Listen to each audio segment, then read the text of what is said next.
Happy Independence Day, rollers. Hi all, good to see you. Ukrainian hymn is as the intro song, and not just the Ukrainian hymn, a metal version of it. This one is performed by Nicky Rubchenko. Nicky Rubchenko, actually hear it for the first time, and I hear it thanks to Prometheus UA. He provided us with a lot of Ukrainian music for tonight's stream, because today is going to be a celebration stream.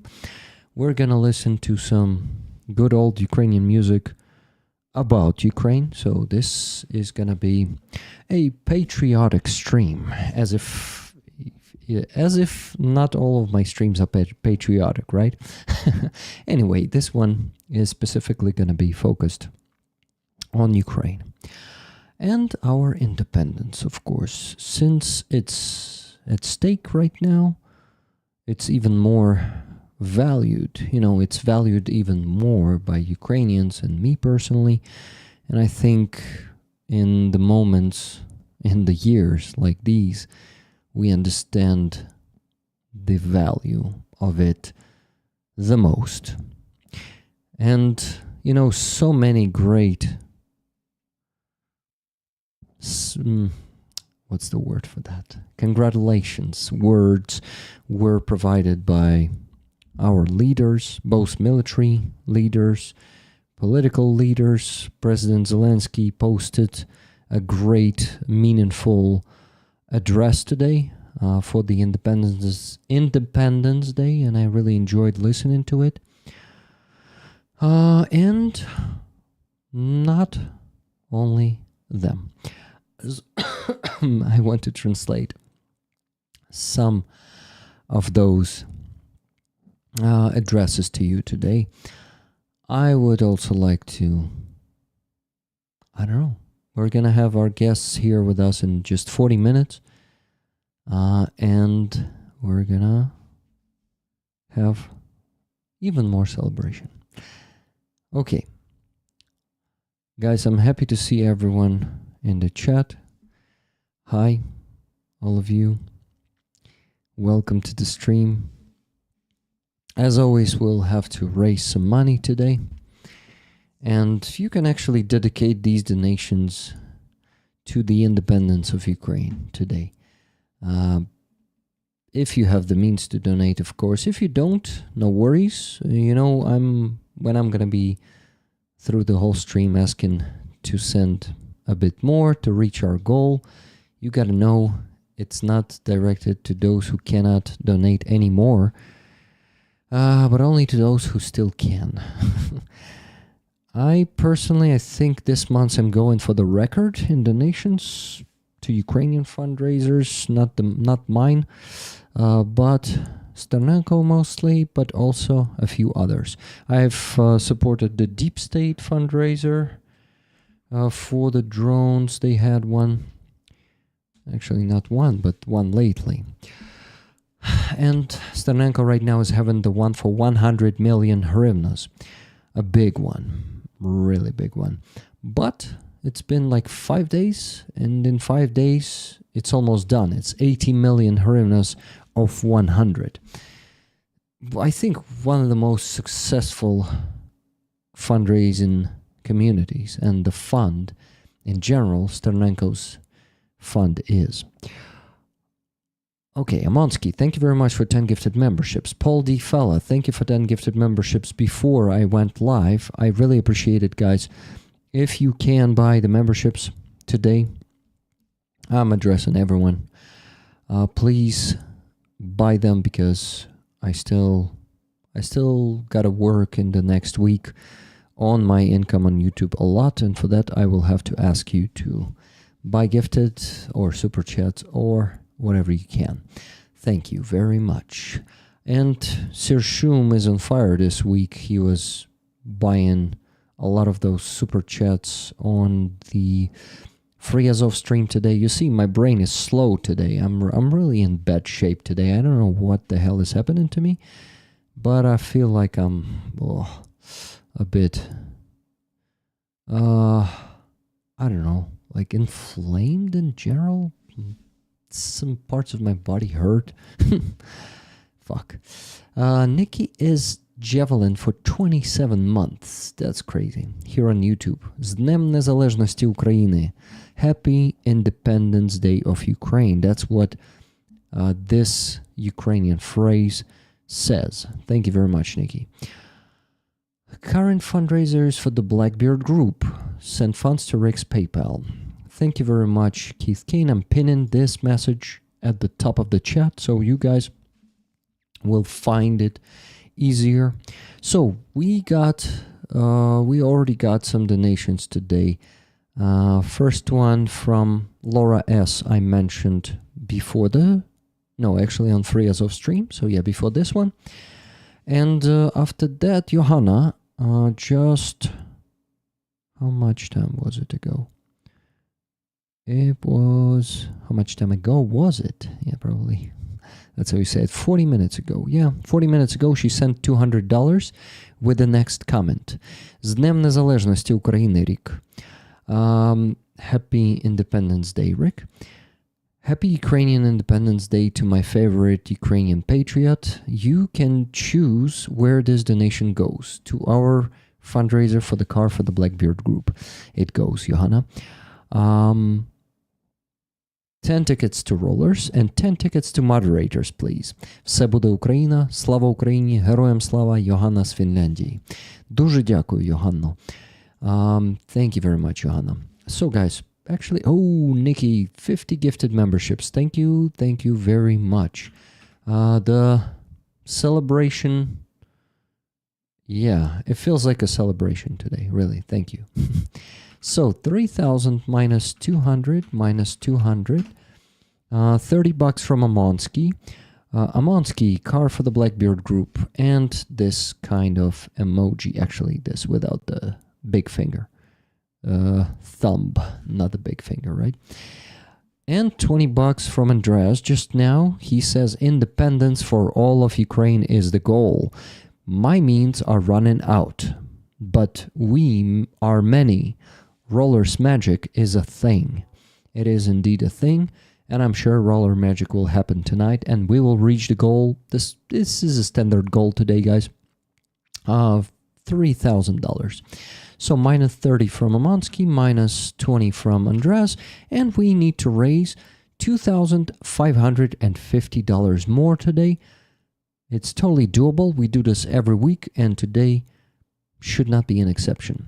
So, my friends, please donate, and let's celebrate the Ukrainian Independence Day today. And on this Independence Day, a lot of Ukrainian, why I say a lot? Because someone told me that it was around 146. It was Lydia, she told me on the Free Azov stream. She was in the beginning of the stream. I was talking to her in the beginning of the stream. And she told me this number, but I didn't see it online anywhere. No officials said that number was 140 something. So I'm not sure if it's correct. It might be just a rumor. But if it's not a rumor, that's a lot of Ukrainian defenders who came back home. But not enough, of course. Anyway, they are real heroes.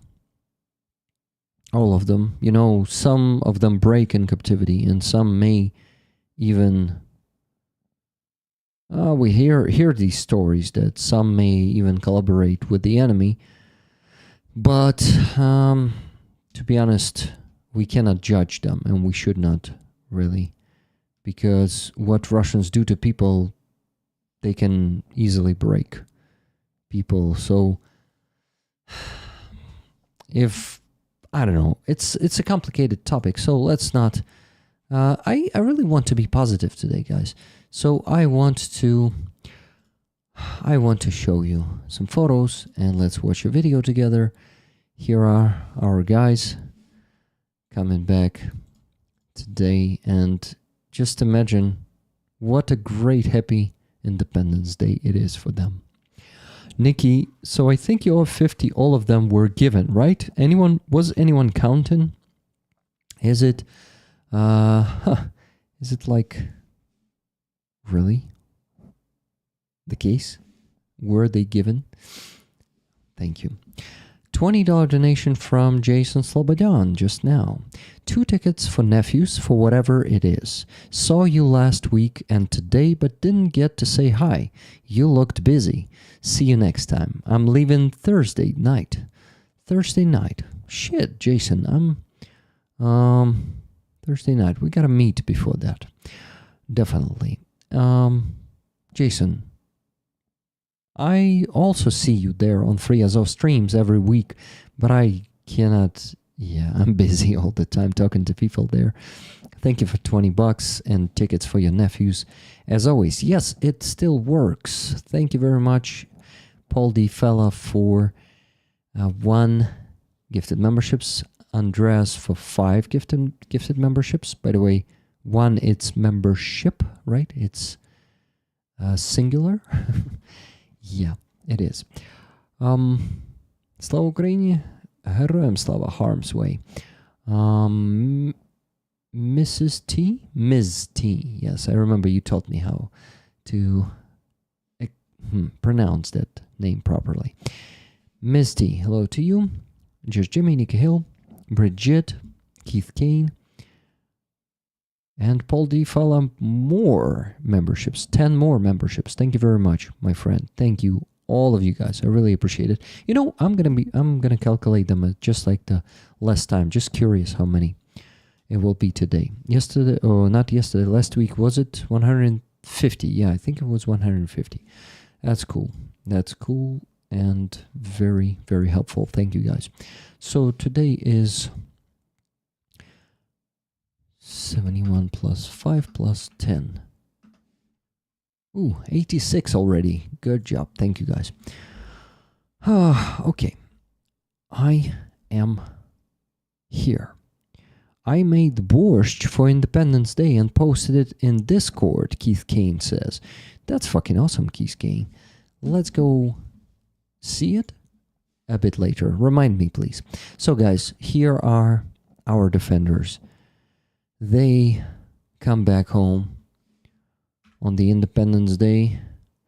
Here in the center, a very exhausted mayor of Kherson who refused to collaborate with the Russians and who was captured and held in captivity for 3.5 years. I'm going to show you a video with him, but yeah, he's a hero. Yeah, you see how skinny most of them are and how also worn out they are, if I can use this word, towards people's condition, people's health, not people's.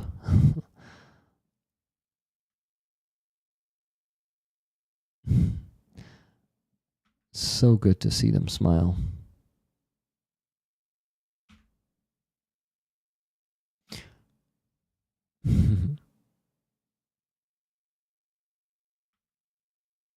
Here's the mayor. That's how he looked before he was captured. The mayor of Kherson. Now he looks like this. Сказали, що буде обмін, а потім сказали, що це жарт. Я думаю, що перш вискочить там з цими кубиками. He says, first they told us there's going to be an exchange, and then they said it's a joke. І буде казати, що розіграш. Але, бачите, сталося. Here I didn't understand him. It was inaudible. Все добре закінчилось, це головне. But he says, and you see, it happened how we were dreaming of it. Але дуже багато хлопців. But many guys are still there. Many guys. The hardest thing is for the young ones. They break. Там молодь, вона ламається. Там настільки Є багато чого вам головне завдання оцієї Росії. The main task of this Russian state is to destroy us physically and morally, mentally. And unfortunately, they are very successful in this. Unfortunately, many of the guys there They cannot withstand all the torture. суициды и просто травмуют. And they're just getting traumatized. Yeah, this guy's very exhausted, and he got much older in the captivity. With Happy Independence Day. Slava Ukraini. Героям слава. He said, sorry, not Україні. Героям слава. His name is Volodymyr Mykolayenko. Please remember him. This is a good Ukrainian politician who didn't give up his city, his people, and his Ukraine. So this guy definitely deserves our support and respect. JC, Jim, thank you so much for 10 gifted memberships. I really appreciate it. And good to see you in the chat. By the way, guys, JC also donated $750 to our, or euros, I guess, yeah, to our NAFA truck campaign and boosted it. It happened yesterday, I guess. Thank you, JC. Really appreciate it. I really appreciate it. We're on the finish line, guys. Only approximately 8,000 euros left to raise on the NAFA truck campaign. You see, we're on 56,171, and our goal is 64,250. So for that campaign, we still need to raise just a bit more than 8,000 euros. 8,000 and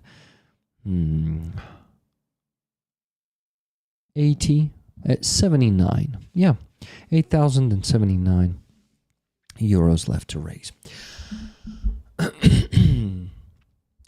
Thank you, everyone who's gifting the memberships today.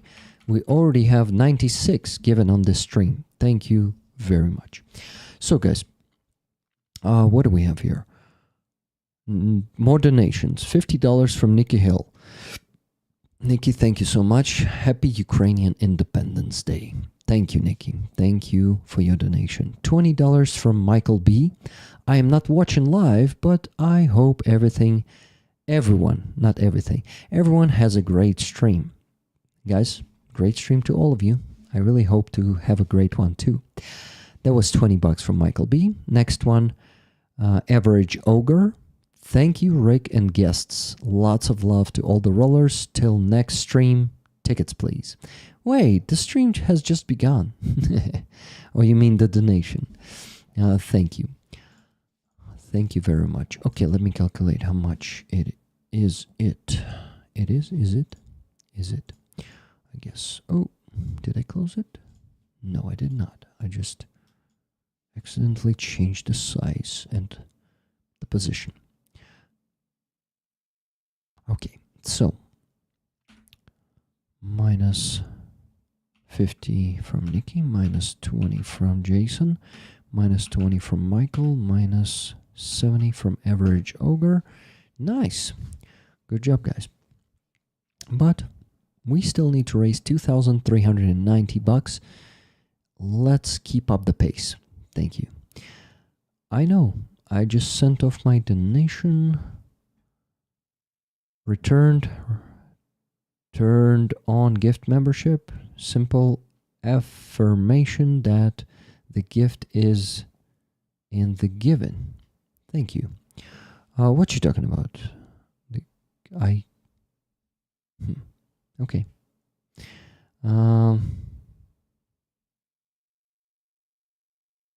Abderik? What's an Abderik? Okay. So guys, please keep donating and I'll keep yapping, chatting, doing the blah blah blah. Talking. And they say that the Russians release exchange only those Ukrainians who are in better condition. Imagine how those who are in bad look and feel. Yeah, Anastasia, exactly. Well said. Okay. I wanted to present more songs to you from those, that pack that Prometheus UA sent me, and I want to do it like every 20 minutes because there are a lot of songs there. I think approximately 10 Yeah, so knowing how much of a slacker I am, these should be played like every 20 to 30 minutes. So I'll play one more now, and I keep my camera on just to maybe show you some gestures, like 3, 2, 1. Joking, I don't know. I just received a gift membership after I had made my donations. The given as courage is its own reward. Yeah. You mean donating? Okay, maybe just donating, because I don't think I had your donation today. Oh, yeah, maybe you meant the NAFTA campaign. Doesn't matter. Okay. Laura N, hello to you. I remember reading the new mayor, Mykolayenko, turned down early exchange in 2022 to allow a critically ill cellmate to be exchanged instead. Wow, this guy is a legend. Okay, my dear friends, we need to listen to the next song from our friend whose name that Prometheus UA. I just got distracted by a message. Sorry. This is why, yeah, I'm in a bad shape today. Prepare for the copyright strike, Rick. Prepare the rollers. Oh yeah, the stream might be blocked. You know, guys, actually this song is long. I know that songs should be shorter than 5 minutes to be played without the copyright strike right on the stream, and stream will be blocked then. So maybe let me play this one to you in parts. Let's begin with the 2-minute part, and then later I will turn it off and turn the rest of it once again. Yeah, it's not going to be that good as listening to the whole song right away, but it's the way maybe to go around the copyright block. So this one is called Ukraine, and Taras Petrinenko is singing this one.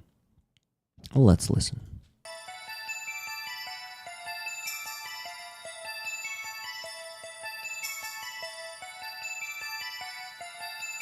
Дороги іншої не треба,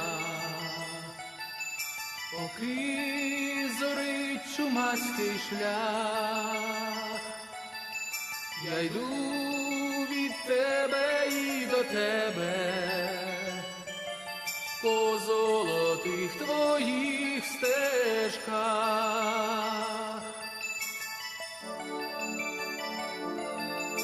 Мені не можна не любити, тобі не можна не цвісти, лиш доти варто в світі жити, поки живеш і квітнеш ти. Україно, Україно, після далечі доріг, вірне серце твого сина я кладу тобі до ніг.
Okay, guys, I need to pause now because there's a chance to be copyrighted right now and the stream might be blocked. So I will unpause at the next stage in some time. Yeah.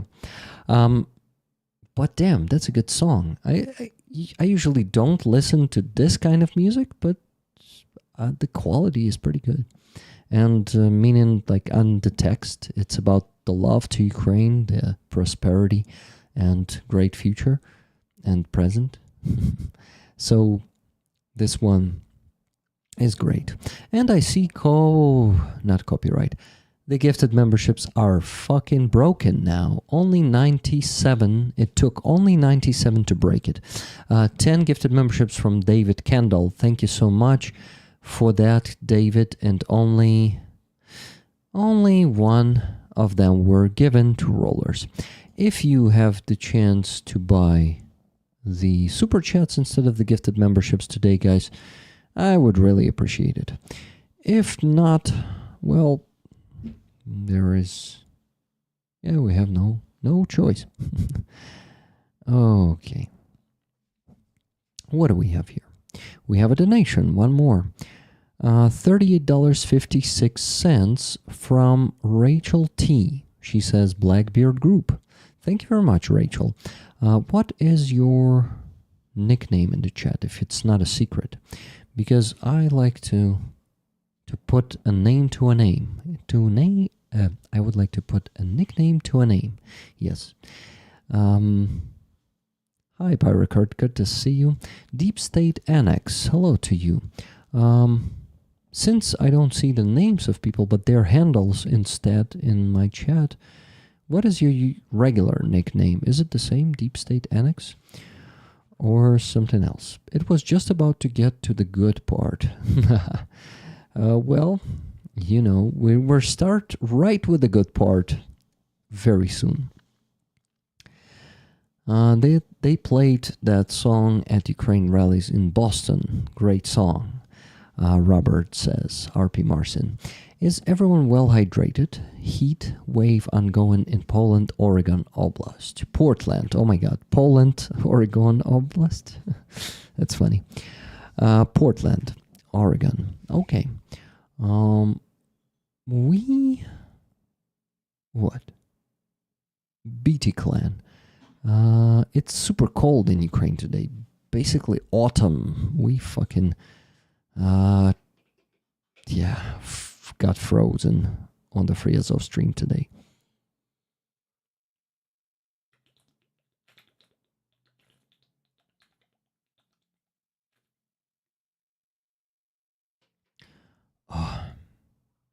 Okay. Let me see what I wanted to translate to you. David 47, thank you very much for €2 super chat that says Ukraine je t'aime, which means I love Ukraine, right? If I'm not mistaken. Rick, where did you get your vyshyvanka from again? Is there a website? Slobodyan asked. Yeah, Jason. Come on, Rick, it wasn't cold today. For you, hot guy, yes. I'm not a hot guy. I'm cold-blooded. Busted.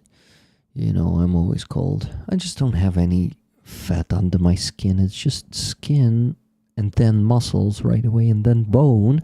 So I don't have any protection. Lucky you guys who have it. But the percentage of the fat in my body is very low. Well, just a matter of genetics and constitution and luck, you know. By constitution, I mean the body constitution, not the Ukrainian constitution. Okay, guys, so Rachel T, did you let me know that it was you in the chat? The Vyshyvanka brand is Svarga. Give me a second. They have a website, and I think you can buy it right on the website. maybe even international shipping. But Jason, there are plenty of the shops in the center of Kyiv. While you're still here, you definitely gotta visit. Let me send the link to the chat. Here it is. And I'll also send it here. Not only online, the stores, one of them is in the center of the city, Gulliver, you know, the Gulliver, how do you call this? Shopping mall. Yes, big shopping mall, Gulliver, the one that is in the tower. They have it on the second, on the third floor. Very good brand.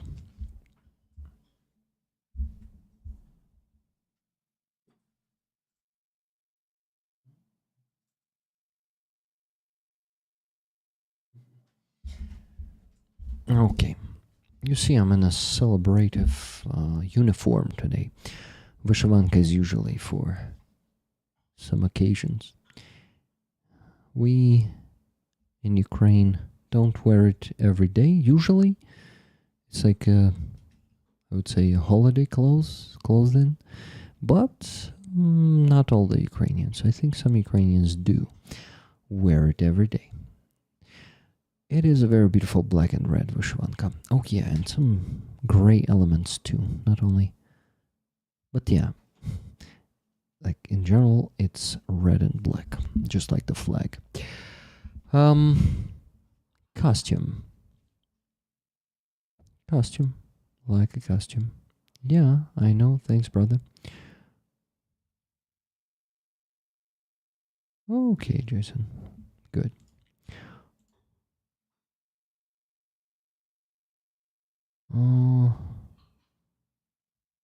They do international shipping if you need. Okay, that's cool. Very useful. Okay. Let's do something else. Let's do something else.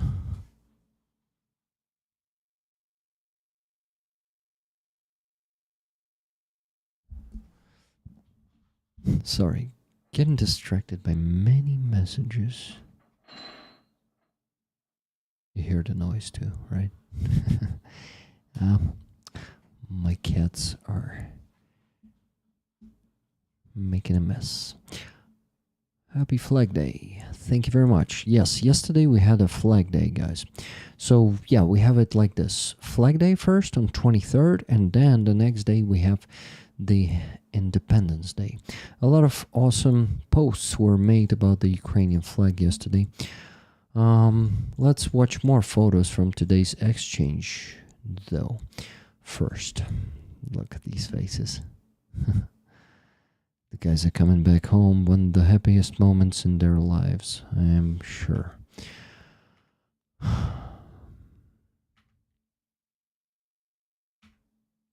Many of them are really exhausted, you can tell. Let's watch the video, but without a sound, because this is going to be even more copyrighted music here on this stream.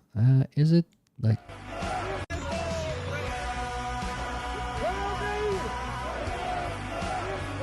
You know, I decided to watch it with music, whatever. We still gonna have like 10 copyrighted songs anyway.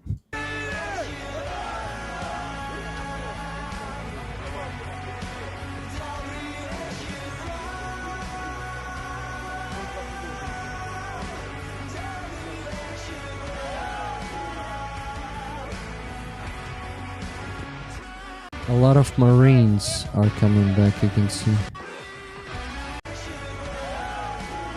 That's really cool.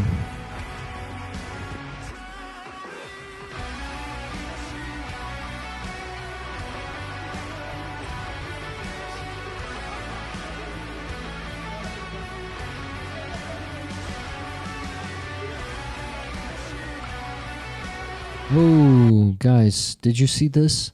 Many flags of the airborne.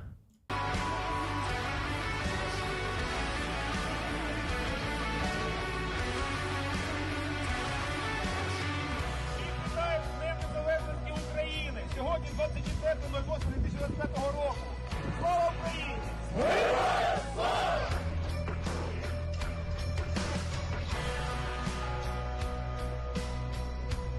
Yeah, you see, guys, when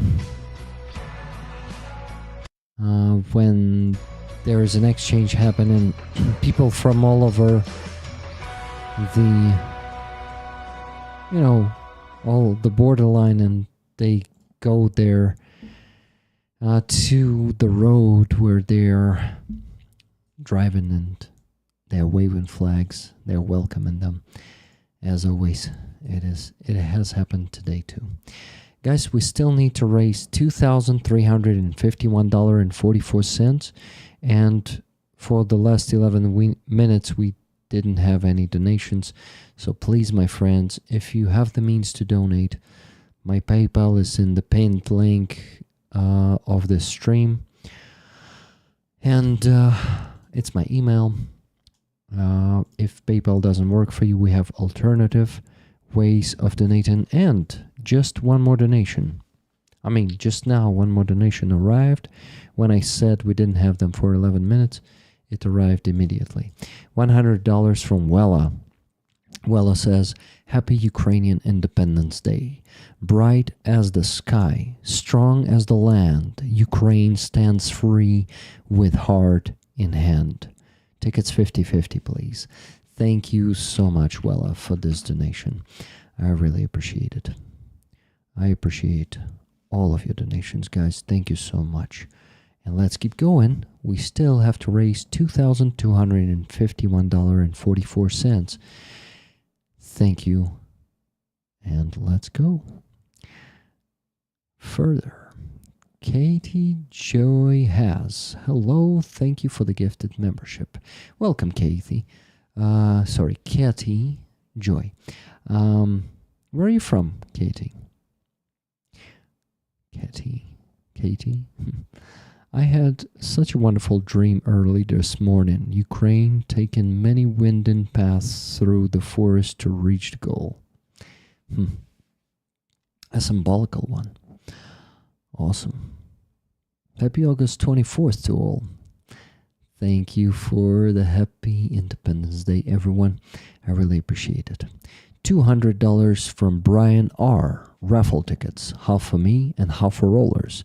Happy Independence Day to all Ukrainians. Thank you so much. And with this, we almost raised our first 1,000 today. We still need to raise $2,051.44. Let's go, guys. We can do it. I am sure. What I am also sure in, or at. Sure off? My brain is so bad today. I'm sure off, probably off, yeah. MO, USA. My maiden name is Ukrainian. That's really cool. So you have Ukrainian roots. That's great. Thank you, everyone, for being here today, for donating. Hey, wait. Someone donated 4,000, right? Yes. Someone donated 4,000 during the stream, right directly to the jar. Right directly. Right to the jar. And I think it was Robert Jonasar. Robert, if you're here watching, thank you so much. Even if you're not watching, thank you anyway. So guys, if you're just joining the stream, gifted memberships are broken already. It took 97 of them to be broken, so no point of buying them, but I really need your support. So you either can buy Super Chat instead, or subscribe to my base, or Donatello, or Patreon, one of these platforms. I will really appreciate it. Thank you. Planet Karma, happy Independence. Just joined the stream. Welcome, Planet Karma. And happy to see you, and thank you for the happy Independence Day. Happy Ukrainian Independence Day to you too, since in my opinion this is the holiday of the whole free world, not just Ukraine, because I think it depends on Ukraine independence if many other European countries will have their independence, and not only European countries, because many more aggressors like China will be encouraged to invade other countries. They may begin with Taiwan, but they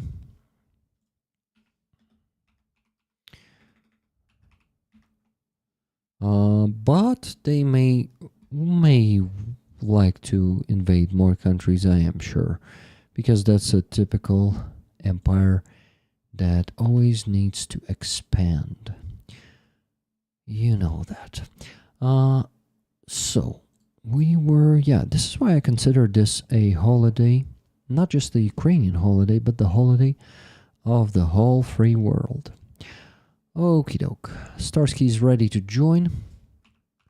So let me create the Google Meeting, and invite him and Aziza.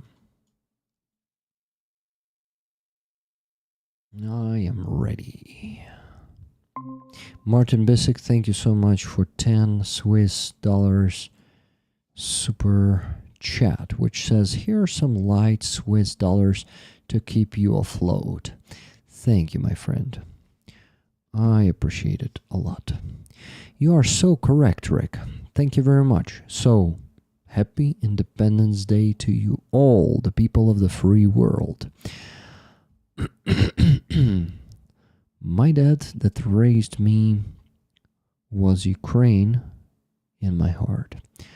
That's cool. So your dad is Ukrainian. Okay. Starsky, here's the link. Aziza, where are you, my friend? You also need that link. Aziza needs the link. Starsky's gonna join shortly. And we need more donations, guys. Please keep donating. Keep doing what you're doing. $10 from Hubert just now. Blackbeard Group. A ticket for you for a flag? Guys, I forgot to show you the raffle item this week. Maybe more motivation to donate maybe it's needed, but that's just a bonus that you may get for getting for sending the donations. You may be getting the tickets for the raffle of this flag. One ticket is $10. You can buy as many of them as you want. Hubert, good to see you. And thank you for your donation. So with that, we still have to raise $2,041.44. Actually, I'm going to be showing this to Starsky. I'm going to show the flag when Starsky joins. So, yeah, there he is. Give me a second.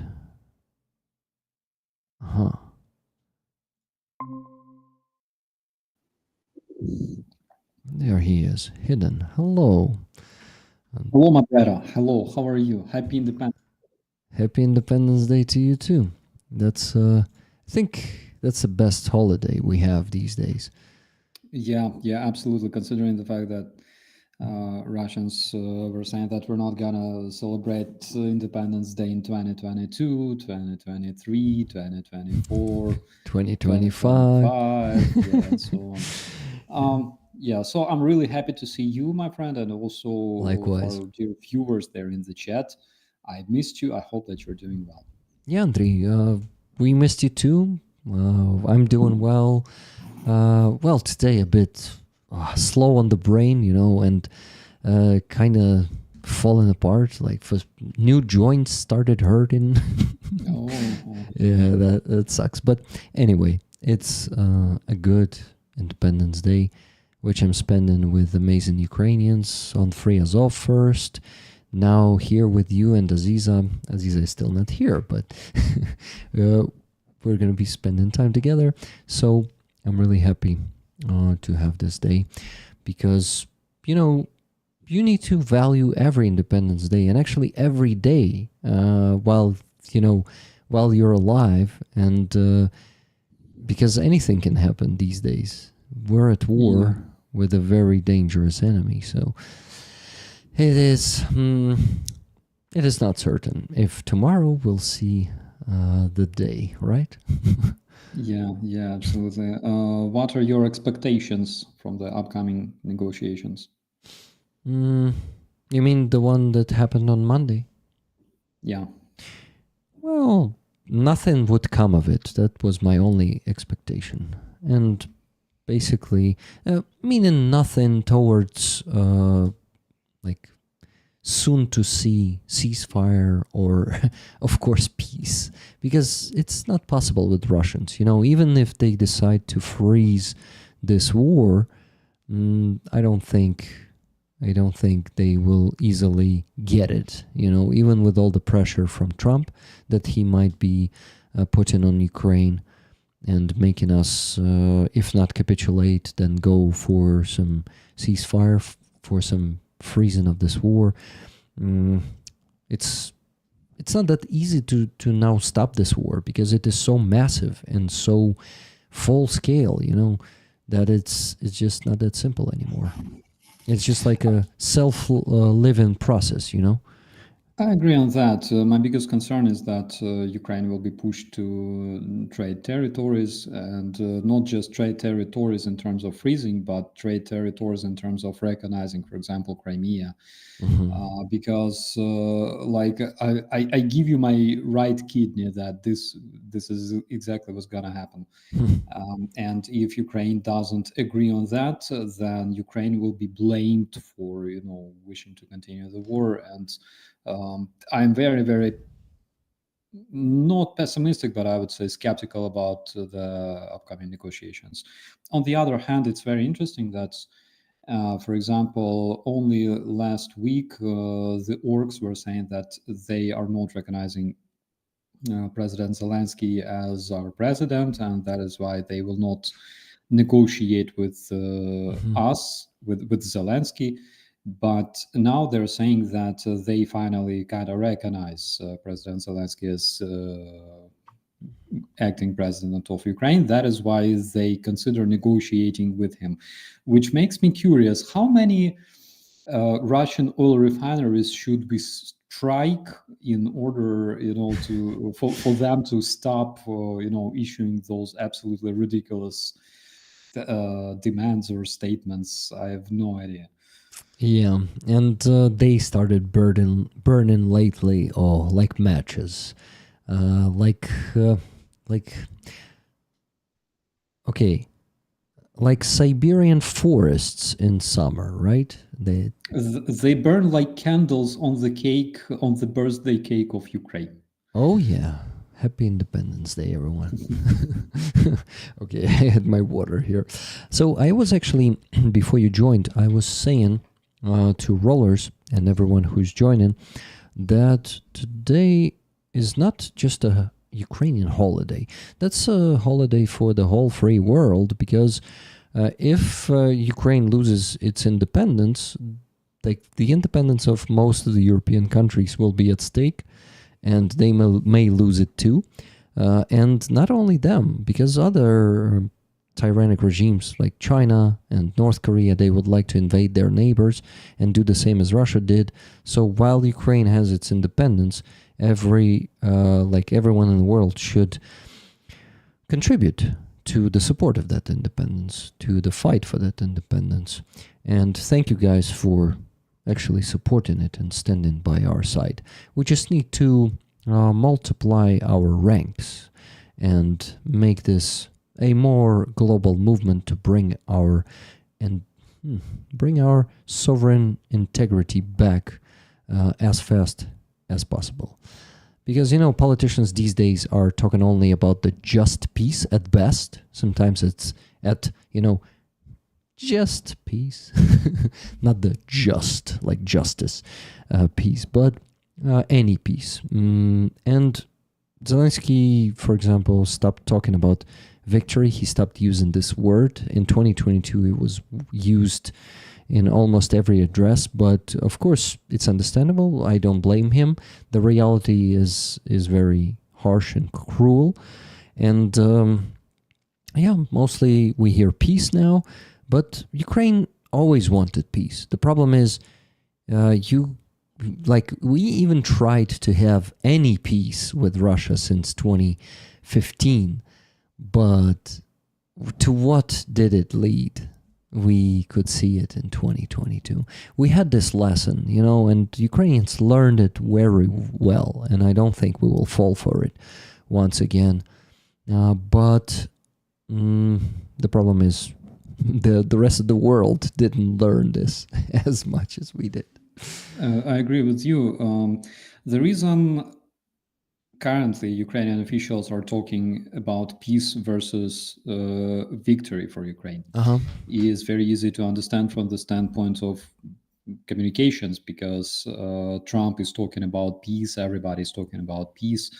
The very idea of Ukraine winning the war is very, very scary for Western politicians, basically, because what does it mean if Ukraine wins the war? It means that Russia will, again, I'm talking from the standpoint of like Western politicians. They're afraid that Russia will collapse. There's plenty of nuclear weapons there, and if Ukraine wins, oh my God, Russia might escalate and strike everyone and kill everybody. Putin will attack. That is the most dangerous thing right now, and that is why they kind of change narratives. Currently, they're speaking about peace, which is completely easy to understand. And the reason why, for example, we speak about stopping the shooting on the first place is because this is something that Putin will never do. And already Trump admitted that Putin doesn't. He literally said that. He literally spoke out. All those previous times he was saying that Putin wants peace. Putin is we reached so much progress, with those peace talks, and now he openly says Putin doesn't want a ceasefire. Putin doesn't want to stop killing. Putin wants like a deal. Immediately, so while he strikes us, he doesn't want to stop that because he doesn't want peace, but he wants peace. So that is like the craziest shit about the most ridiculous and the weakest administration the United States ever had. I'm sorry, but that's what I see. Yeah, I totally agree with you. It's just pathetic. And the reason we need the ceasefire, everybody understands that, because Ukrainians were attacked and we want to stop being killed. And after that, we will, of course, discuss everything else. But it won't happen because Putin already showed many, many times that there is no way they will just stop shooting, because it's not their strategy. This is not what they want. They didn't invade Ukraine because they wanted to stop killing us in the end. They started the war because they want us to die, and that is completely obvious. So when they speak about peace, that is something that can be completely understood. And for us, diplomatic victory will be already reaching this point when Russians stop shooting us and they are ready to negotiate. But it won't happen. Like, everybody understands that Putin is not capable of that. Yeah, the problem is until they have the last soldier standing, they will keep attacking. Yeah, that's the nature of Russians. They just enjoy killing, they enjoy invading and destroying, and that's what they will continue doing until they are just not capable to do it physically. And actually striking their oil refineries may speed up the process of them not being capable of doing this anymore. So I'm really happy to see it burning, and I'm even more happy that Madjar is the one who started reporting on it lately. He, I think, he probably managed, with his manager skills, he somehow increased the effectiveness of the 14th Regiment, which specializes on deep strikes, to increase the effectiveness. And we also actually see probably now the presence of the political will to strike those oil refineries, because they were struck in beginning of the 2024, right? if I'm not mistaken. Yeah. 2023, I would say. Mhm. But what makes me feel surprised about the situation is that how much Russia is being enabled in the agenda of the White House at this very moment, because basically what their position is, of course, they don't call Russians invaders, they don't call them war criminals and everything else. And currently there were even some rumors that American singer would go to the Russian festival that is like copy paste of Eurovision, and he will participate there as a guest from the United States. The enabling of Russian terrorism is so ridiculous. Enabling of rapists, enabling of murderers, enabling of children kidnappers, enabling of hybrid terrorists, enabling of people who literally sent airplanes with incendiary devices to the US and Canada and things like that. And of course, the most ridiculous thing is blaming that on the previous administration. The order to send bombs to the United States and Canada was issued by Putin himself, not by Biden, not by Roman Pope. It was Putin, the one who launched those hybrid operations. And enabling Russian terrorism is so ridiculous. Today, I've been to the German McDonald's, actually, because we woke up in the morning and we're like, okay, what's open in Germany on Sunday morning? It's not like in Ukraine when in the midnight between Saturday and Sunday you can order sushi with delivery and everything will be fine. So we went to the McDonald's and I see like a bunch of flags hanging, under the ceiling, and there's like French flag, Japanese flag, Ukrainian flag, of course, and then there is also Russian flag. And I just, I look at that and I think from our standpoint, of course, Ukrainians would never hang Russian flag there because Russians, when they came to Bucha, they buried a lot of civilians in mass grave, and a bunch of those civilians were actually raped before they died. We don't want anything Russian in Ukraine anymore. Sorry. This is the moment when you understand that Russophobia has not just foundation, but it has like very, very strong ground. If you're not Russophobic today, it means that something is probably wrong with you. Yeah, exactly. Our Russophobia is not enough.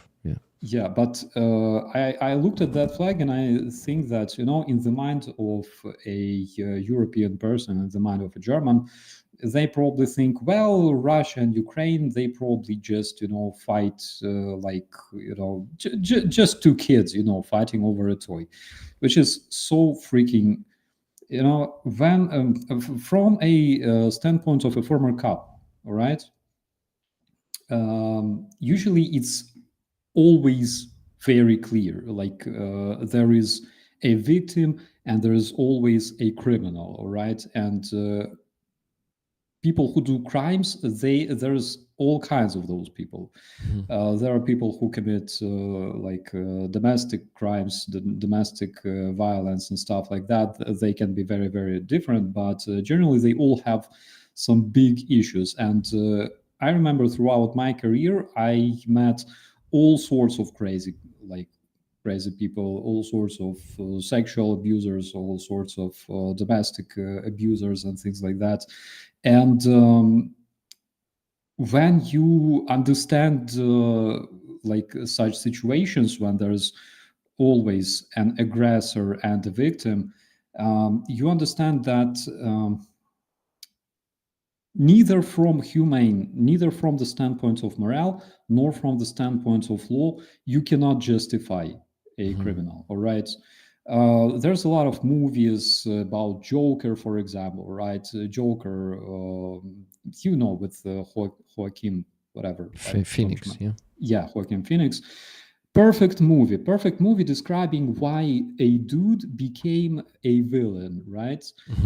Yeah, of course, it's a big trend of like digging into the mind of a criminal and understanding what was the background and stuff that led to this man becoming a criminal, right?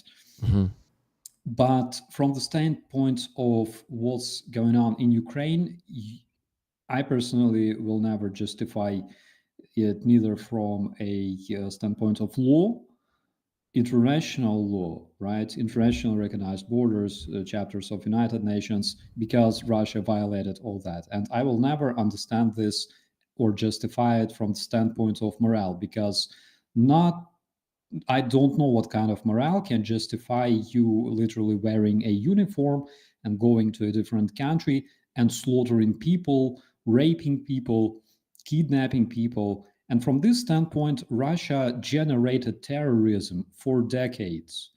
That is why what makes me feel so much surprised is that how much people around the world enable or justify Russian terrorism that has absolutely nothing beautiful behind it. There is no beautiful background story like with Joker, what led Russians to becoming villains or stuff like that. No, Russia is a chaos of shit and death, as it was described by famous Russian anonymous. Russia is a chaos of shit and death, and there is absolutely nothing beautiful behind it. There's literally just crime, death, rape, and terror. That's basically it. So enabling Russian terrorism in Europe or in the United States is something so ridiculous because people know so little about what they're dealing with. Yeah.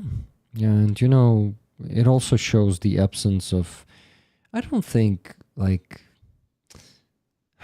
okay, I just don't want to go on the rant about the Trump again. So let's put it on pause for now. But I totally agree with you.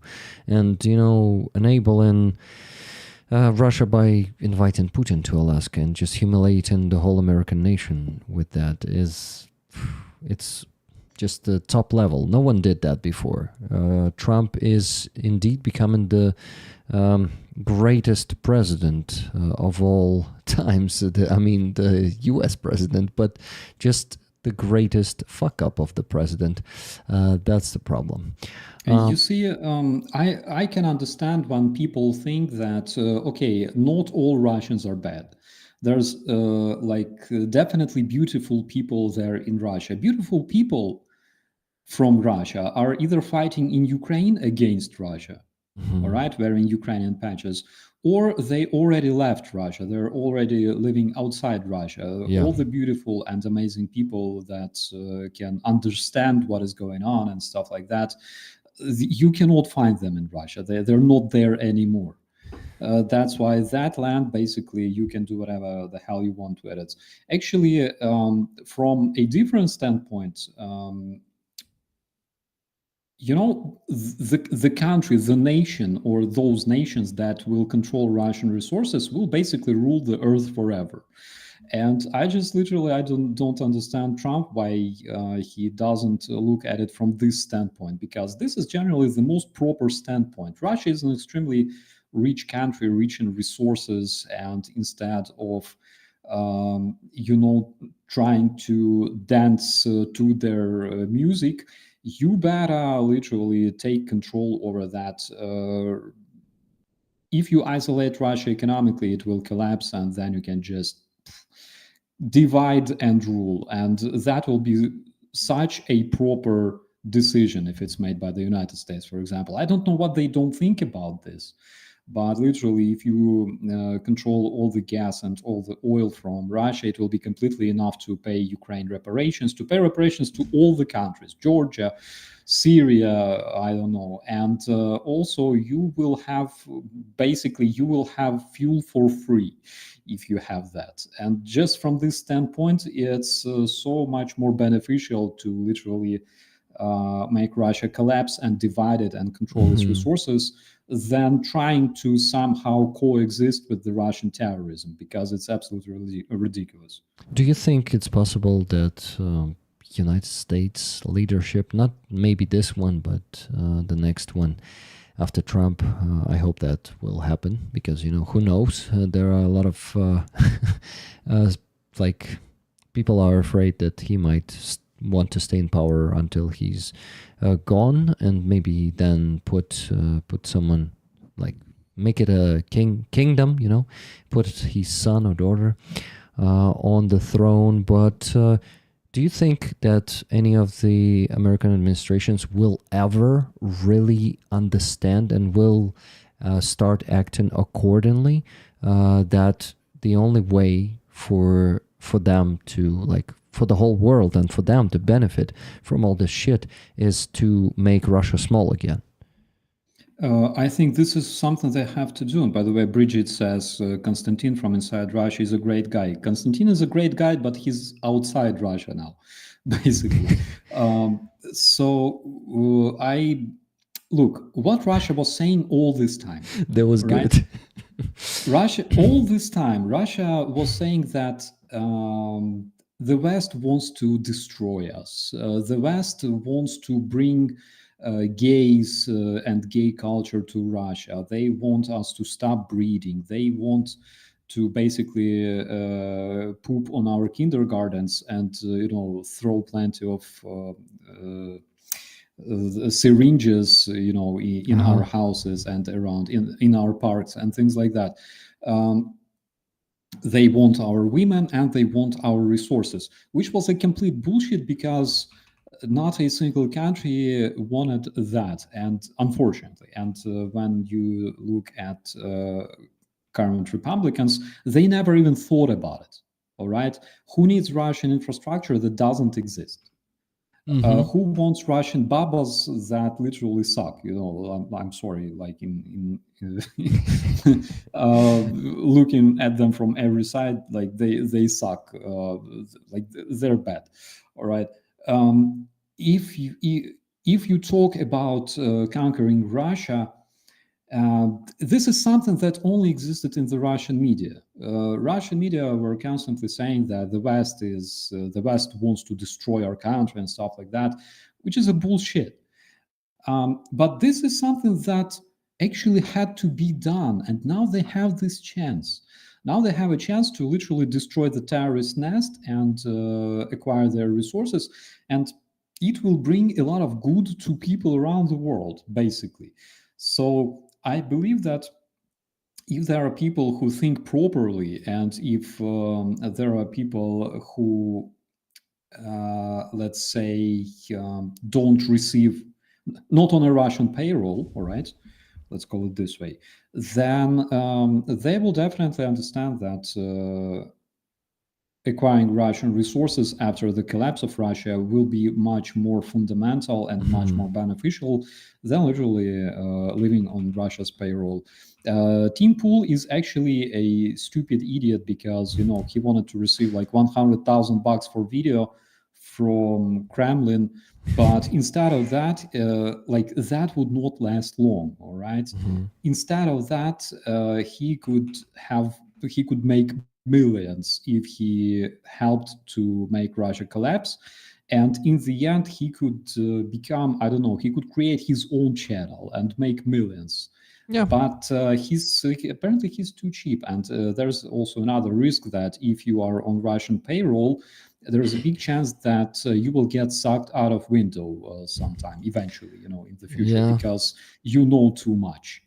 Oh, you will suck in too much tea with Novichok, Polonian. As for Team Pool, I think it's totally typical for people to try to go for easy and fast money without like thinking about the damage they may done with this. It's just the greedy, principle-less person who, and unfortunately we have them in the world, and they will always be getting a lot of dirty, bloody money, just like Tim Pool and those like him who participated in all of these campaigns organized by Russian propaganda. Talking about money, we are raising money here today, and I need to mention some donations. They actually stopped 15 minutes ago, guys. Last donation came in 15 minutes ago, and We still need to raise, after that, I calculated, after the last donation, $1,927.44 left to raise today. So almost $2,000. Let's do it, guys. We can definitely do it. Like, there was only one stream in the history where we didn't reach the goal. The goal today is $3,000, and lately we've been reaching it all the time. Just one stream we lacked probably $290. So you can do it today actually in the name of Ukrainian independence. Just imagine the hype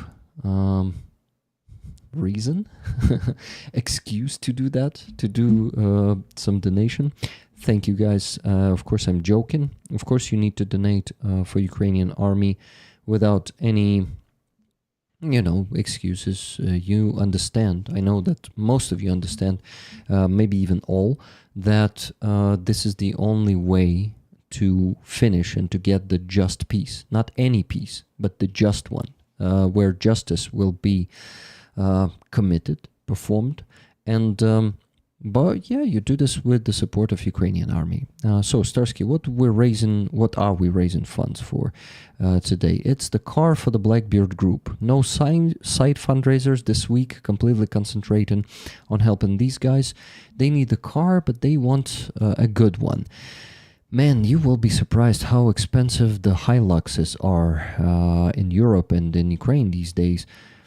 It can reach $25,000 for Hilux of year 2015, 2016. Just, yeah, they're in great deficit right now. And in Britain, they might be cheaper. But the problem is they need a left-wheel drive. For some reason, he told me they don't even look on the option of the right-wheel drive. So they will be buying...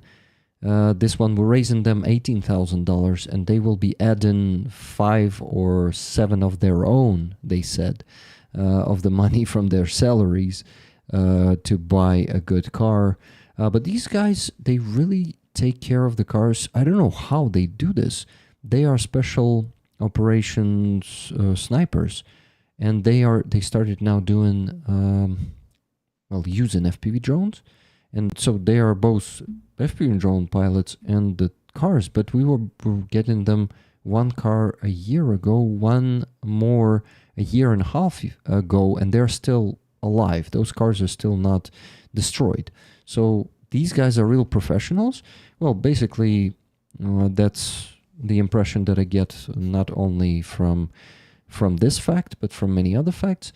And they know how to take care about the equipment that we provide them, and not only we, because we're not the only volunteers who help them, but we help them a lot, indeed, in the last 2 years.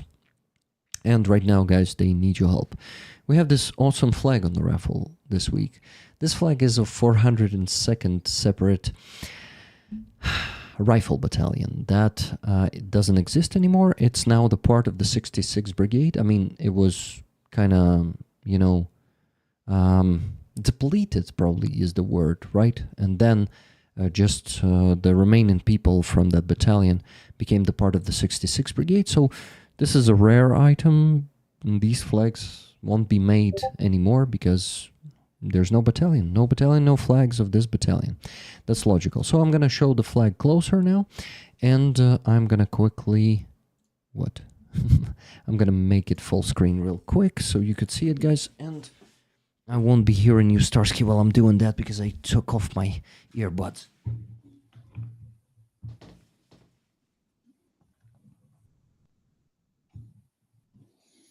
Yeah, that's part of our military history, I would say, for 102nd Separate Rifleman Battalion.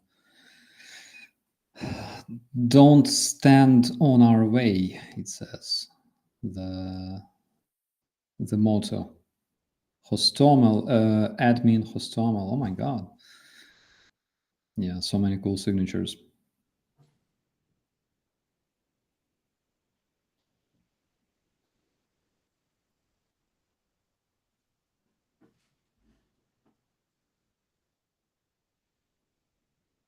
I was just explaining the signatures that were there on the flag and the motto, "Don't stand on our way." Don't stand on the way. So I calculated how many of them are here. 17 counted, not calculated, counted.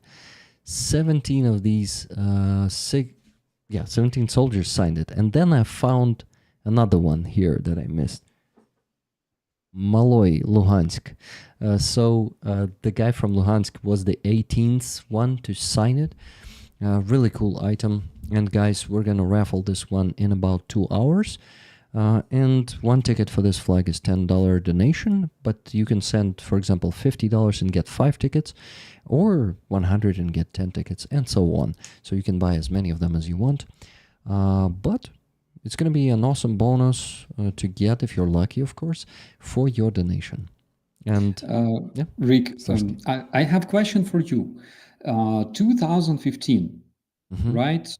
Where were you locally? Like, if we take Donetsk, where were you staying most of the time? Like, Makivka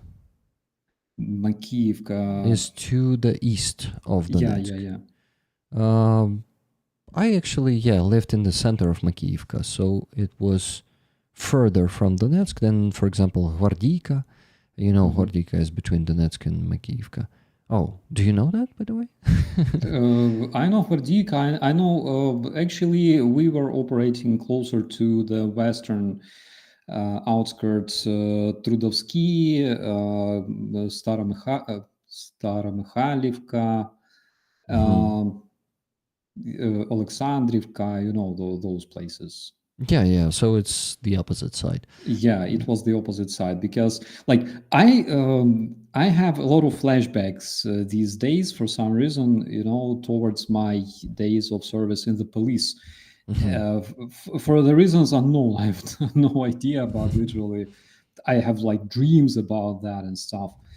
And I was wondering, like, when I had deployment, for example, to Krasnohorivka, you know, 2015, summer, autumn 2015.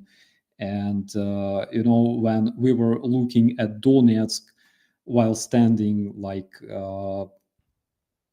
somewhere in Krasnohorivka, I'm imagining that you were somewhere there, only like a bit further, you know, like on the other side of the city.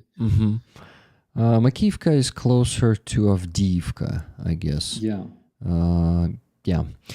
And there are also different districts, but I lived also not in the center later. I also lived in the northern part of Makivka, that is close to Yasinovata, for example. So I was there, and I remember, by the way, I forgot to tell this story once again when I was a guest on Yanas from Project Constantine stream. She was interviewing me about the life and occupation this Wednesday, and I was sharing this story here, but someone maybe didn't hear it. So in 2015, Russians and pro-Russian forces there, they used to put the howitzer in the block next to mine. So it was like standing basically in my yard, just maybe one building across, across the road. I didn't look into the window trying to see where it is shooting from, but those motherfuckers used to start shooting in the middle of the night, like 2 a.m., 3 a.m. I was sleeping in my bed, and then I wake up from my apartment shaking. I lived on the first floor, and it was, I don't know if it matters what floor you live in, but damn it, it was such an adrenaline. You jump up from your bed, and you go to the bathroom, and just lie in your bath with your cats and your wife, and not a pleasant experience. So Russians used to shoot from the civilian blocks, so Ukrainian forces would not hit them back. And most of the time it worked like that. Ukrainian forces didn't attack back the civilian blocks. But I'm sure during this war, there were situations where Ukrainians had to fight back, no matter where Russians were standing. This is why, all this. We're not going to be saying here, and I usually say that this is war, and it's impossible to just keep one side accountable for all the incomings in Donetsk, Makiivka, Luhansk Oblast, and all the territory of the anti-terrorist operation that was happening until 2022, right? It was until the very 2022. When civilians in Donetsk say Ukraine bombed us for 8 years, they partially, just like a tiny bit right, but the problem is they don't realize or recognize it's different for different of them, but they don't recognize that Ukraine did that bombing only 15 to 20%. All the rest of the bombing was done by Russia just to make people angry at Ukraine and just make it seem that Ukraine is bombing them. And that's basically how we also, one of those nights when Russians were shooting from somewhere in our block, we read the so-called Paraklichka there, where people say that we had an income and we had an outgoing, just civilians just chatting on Telegram or somewhere. Back in days it was Vkontakte, I guess, there. And they were just saying that Avdiivka was just hit. And at that time we hear the howitzer shooting from Makiivka, from also the occupied territory. So basically, I am the witness of Russians using howitzer from my town, Makiivka, to shoot Avdiivka. Avdiivka was... it wasn't occupied. So technically, it wasn't occupied, but there was this industrial district that we were fighting for all the time. Yeah, and also Yasinovata. Yes, Yasinovata was hit also like this, and it was occupied. So they were doing it with their own towns, meaning they controlled these towns, but they still shelled them because this is the Russian world. They just sometimes just enjoy it. That video that Zolkin was showing to many prisoners of war, where Motorola is just going out with the як це підствольник англійською? Yeah, with a grenade launcher attached to the rifle, and shooting civilian blocks and just having fun, laughing and enjoying it. That's the typical Russian, who just enjoys the chaos, destruction, and killing. It's also very important to understand that Ukrainians who live in the occupied territories, they are technically still Ukrainians, and to Russians, their life doesn't matter at all. Because generally speaking, looking at the way Russians are waging this war and finishing their own wounded soldiers, right there on the ground, and literally throwing people into meat assaults, you understand that they neither respect Ukrainian life nor their own life. So that is why they just don't care. They just shoot whatever. I remember I was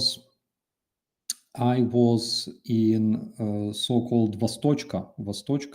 Why Vostochka? I actually don't know such. So it was like a tiny micro district in Krasnohorivka. I don't know why it was called Vostochka, because generally it was on the west. Generally it was on the east. Why they call it Vostochka? East is Vostok in Russian. God, I'm messing this up. So there were like a bunch of projects meaning like houses. Generally there were a lot of country houses, right? Like smaller cottages. Mhm. But on Vostochka, there were a bunch of taller houses, like 10, 15, I think 20 floors, something like that. And I remember there was like direct road to Donetsk Mhm. through Stara Mikhailivka and direct to Donetsk. And literally, when you stand on this side and you look at this road, you can see like, you know, the tree lines and stuff and like Donetsk buildings on the horizon. You understand that generally you can just take a bicycle and it will take you like what, like 15 minutes and you're there. Mhm. But you will never make it alive. And it looked like, you know, it looked like peaceful road. Like you could see it going all the way to Donetsk as much as I could see it, and no visual like Russian checkpoints or something like that. Probably they were there, but I couldn't visually see them. And generally, if it was a peaceful time, I could literally take a bicycle and 15 minutes, and I could be in Donetsk on the other side and like drink beer, you know. But calling it other side would be the same side, of course. Yeah, but 2015, I was standing there looking at that road and understanding that so weird to have this invisible like barrier Mhm. between me here and Donetsk there, and generally you there because you were there, and I didn't know about you back then in Yeah. 2015. Yeah, but it was so weird and so interesting. Yeah, interesting observation. And you know, yeah, this virtual invisible line really sometimes, and you know, especially these days, how much harder it is to cross that line, even if you're hiding. You know, all the technology got so all seeing that it's harder to get through anywhere. Okay, guys, I see people start asking if I got their donations. Yes, let me start mentioning them. So Jason Slobodyan donated $34, saying, "Anyone want to match me? $1 for each year of independence from the bastard Russians and the Soviet Union. How many will and can give $34? Tickets for nephews." Thank you, Jason. Great idea. So, guys, if you want to celebrate our 34th year of independence today, you may donate $34 and match Jason. Thank you, Jason. I hope you started a very successful match game. Let's see. Next one was Cheryl. Cheryl donated $10, saying one more ticket for the awesome flag. Happy Independence Day. Thank you very much. $50 from Kathy S. Tickets, please. Nice to see Starsky.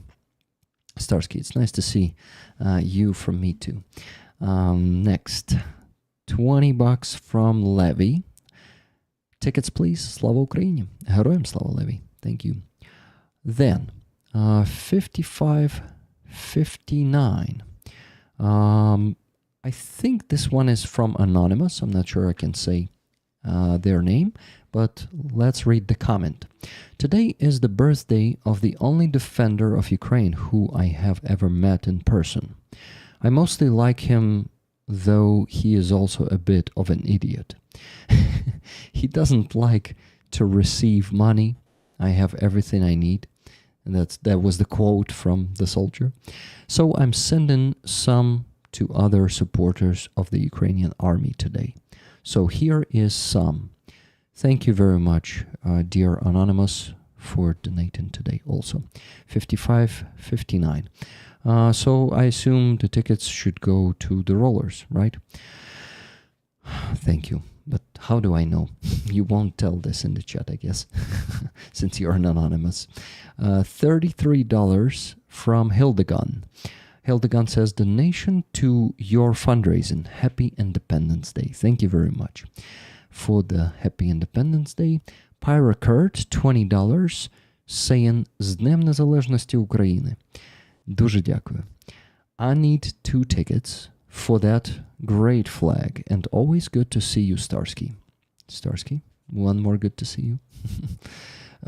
Awesome, guys. So with that, we actually get closer to the goal.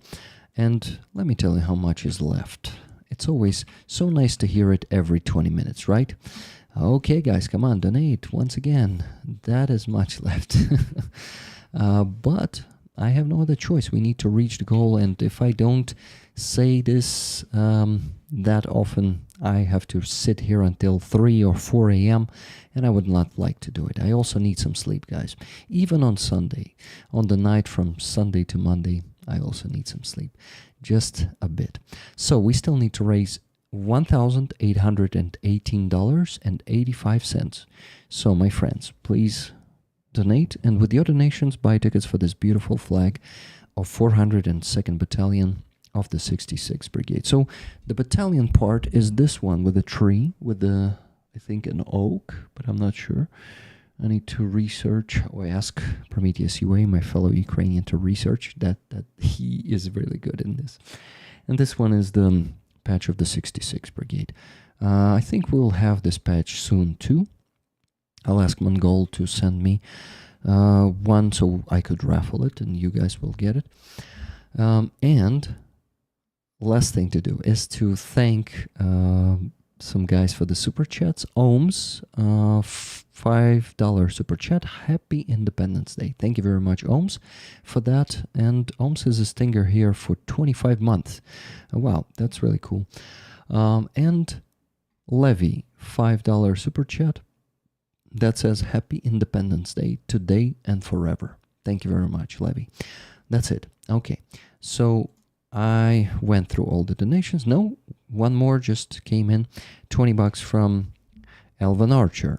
Dear Rick, Starsky, and Rollers. One ticket, please, in honor Ukrainian Independence Day. With love, best wishes, and many blessings to all celebrating with Ukraine today. One more ticket, please, in memory of my late dad, who would have been 84 today. Hope to catch up with you all when I'm back home next weekend. XOX. Thank you very much, Elvin Archer, for this donation, and may your dad rest in peace. He would have been 50 years older than Ukraine's independence. That's a long life. Okay, so Starsky, I have actually an offer, a proposal. I don't know what is that, but I read an independence. Congratulations from the first Azov Corps, meaning the first Corps of the National Guard, and I translated it into English. I want to read it out loud. I think you also won't mind, right? Absolutely. Awesome. So let's go. Glory to Ukraine. When one person says these words, they are a dream. When 1,000 say them, they become an idea. When the entire nation proclaims them, it becomes independent. There are thousands of peoples in the world, but not all of them have achieved independence. Independence is not just about other states recognizing our borders. It is the concentrated will of an entire nation to determine their own future, or to determine. A sovereign state is the most effective instrument for securing that future. Peoples without independence must pay dearly for their rights. They feed foreign armies and fight in foreign wars. Ukrainians remember this well, and for centuries the best sons and daughters struggled for independence. Ukraine's independence did not begin with the Act of Declaration of Independence of Ukraine on August 24, 1991. Independence was carried like a torch, from the dead to the living and from the living to the unborn. It flared in Kyiv in 1918, in Khust in 1939, in Lviv 1941, in Kosmach in 1944. Everywhere Ukrainians came together to fight for their rights. Independence was preserved for decades in prison camps and in exile, in immigration and underground. For it, people shed blood and sweat. Finally, in 1991, it was restored, and the 1,000-year history of Ukrainian statehood reached its fulfillment. But proclaiming independence once is not enough. Development and struggle must continue.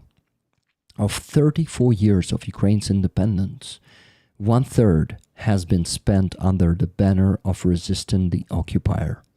We are fighting an enemy with vast resources, who spares none of them to subjugate us.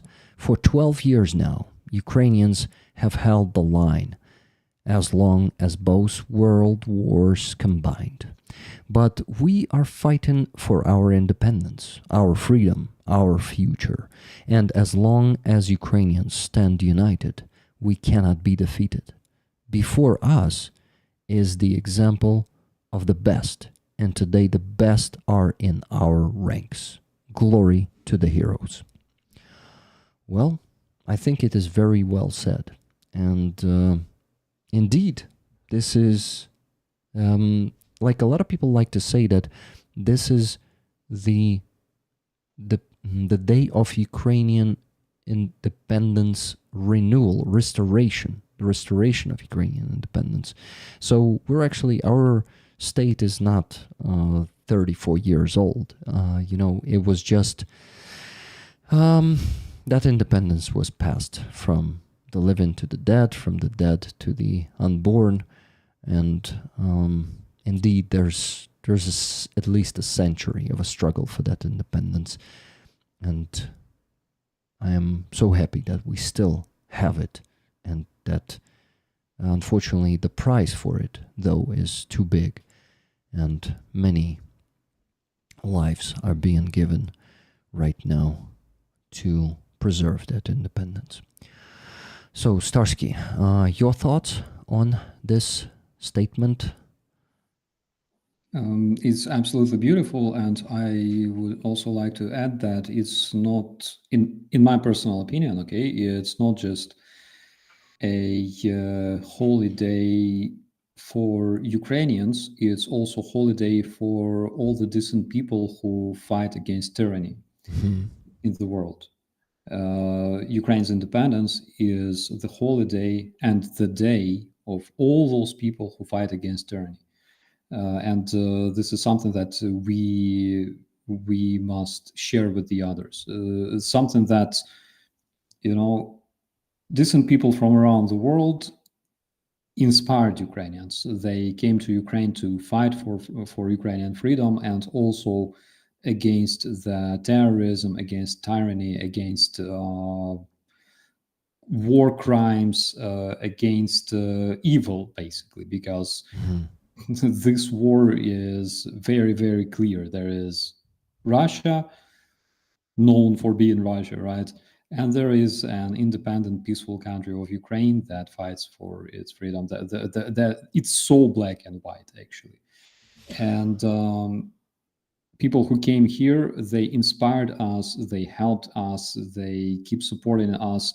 Beautiful people from Alaska, for example, beautiful people from Canada, beautiful people from all the countries of the world, from South Africa, people from South Korea, even people from, let's say, countries that are helping Russia fight against us. But I know so many amazing people coming from like Iran, people living in Ukraine, but coming from Iran, and saying that we are so ashamed of what our country does to your country. And there are so many people literally fighting for Ukraine with Iranian roots, and all those people are absolutely amazing. Again, not all Russians are bad, right? The only Russians I can respect are the guys who either support Ukrainian army or fight in Ukrainian army with Ukrainian patch. And we have those people here. They prove that they are decent and that they have dignity. And to me, the Independence Day of Ukraine is the day of dignity that belongs to the decent people of the world, not just to Ukrainians, but to all the people who cannot stand tyranny and terrorism. So to me, it's more than just independence. It's a day of the decent people. Yeah, I totally agree. Well said, Starsky. And these decent people are in the chat right now. So thank you, Yeah. guys. And by the way, Anastasia in the chat also mentioned that today is the birthday of Levko Lukyanenko, Ukrainian human rights defender and dissident person who spent decades in Russian prisons, Russian camps, basically for being Ukrainian. And Levko Lukyanenko was born in 1928. He was he was a legendary person. I have a picture with Levko Lukyanenko and Vyacheslav Chernovil. I was wow. 6 years old, Wow. and my father made a picture together with them. Yeah, so I have something to be proud of. So cool. And yeah, he was an absolutely amazing person. I remember. So he spent his whole life in the Russian camps for being dissident, for being too vocal about being Ukrainian, and of course because he spent so much in camps in the Russian prisons. He had a lot of connections. He knew a lot of people. He was there as a political prisoner, but inevitably you acquire a lot of connections, right? And I remember it was like 1996 or something. There was like a tiny incident. So Levko Lukyanenko, there was like a meeting on the street, and Levko Lukyanenko was bullied by some thugs that were supporting Yanukovych. Not Yanukovych yet, or Yanukovych. Was it like early 2000s even, I believe. So he was attacked by those, not physically, but like verbally. And I remember that one of the guys on the other side, the Yanukovych supporters, turned out he was like a criminal with a long history of, doing his time behind bars. And he went to this young dude who bullied Levko Lukyanenko, and he said, "You better shut up." He's like, "Why?" He's like, "You see this man in prison, all right? Your boss would iron his shoelaces because he spent so much time in prison." And the young bully literally shut up because he didn't know what to say. So even though he was like 100% pro-Ukrainian and patriot and everything else, but he was also respected by the criminal rings that supported Russia, but they respected him because he spent so much time as a political prisoner in the Russian camps. He had such a legendary story behind his shoulders. Wow. I didn't know that about him. By the way, to finish Anastasia's message, so Levko Lukyanenko is the author of the Ukrainian Independence Proclamation Act of 24th of August 1991, former political prisoner who has served 20 years behind the bars in exile in total. That's what Starsky told even more about. And I actually saw we have now like pretty awesome series of як це зошит англійською, я забув.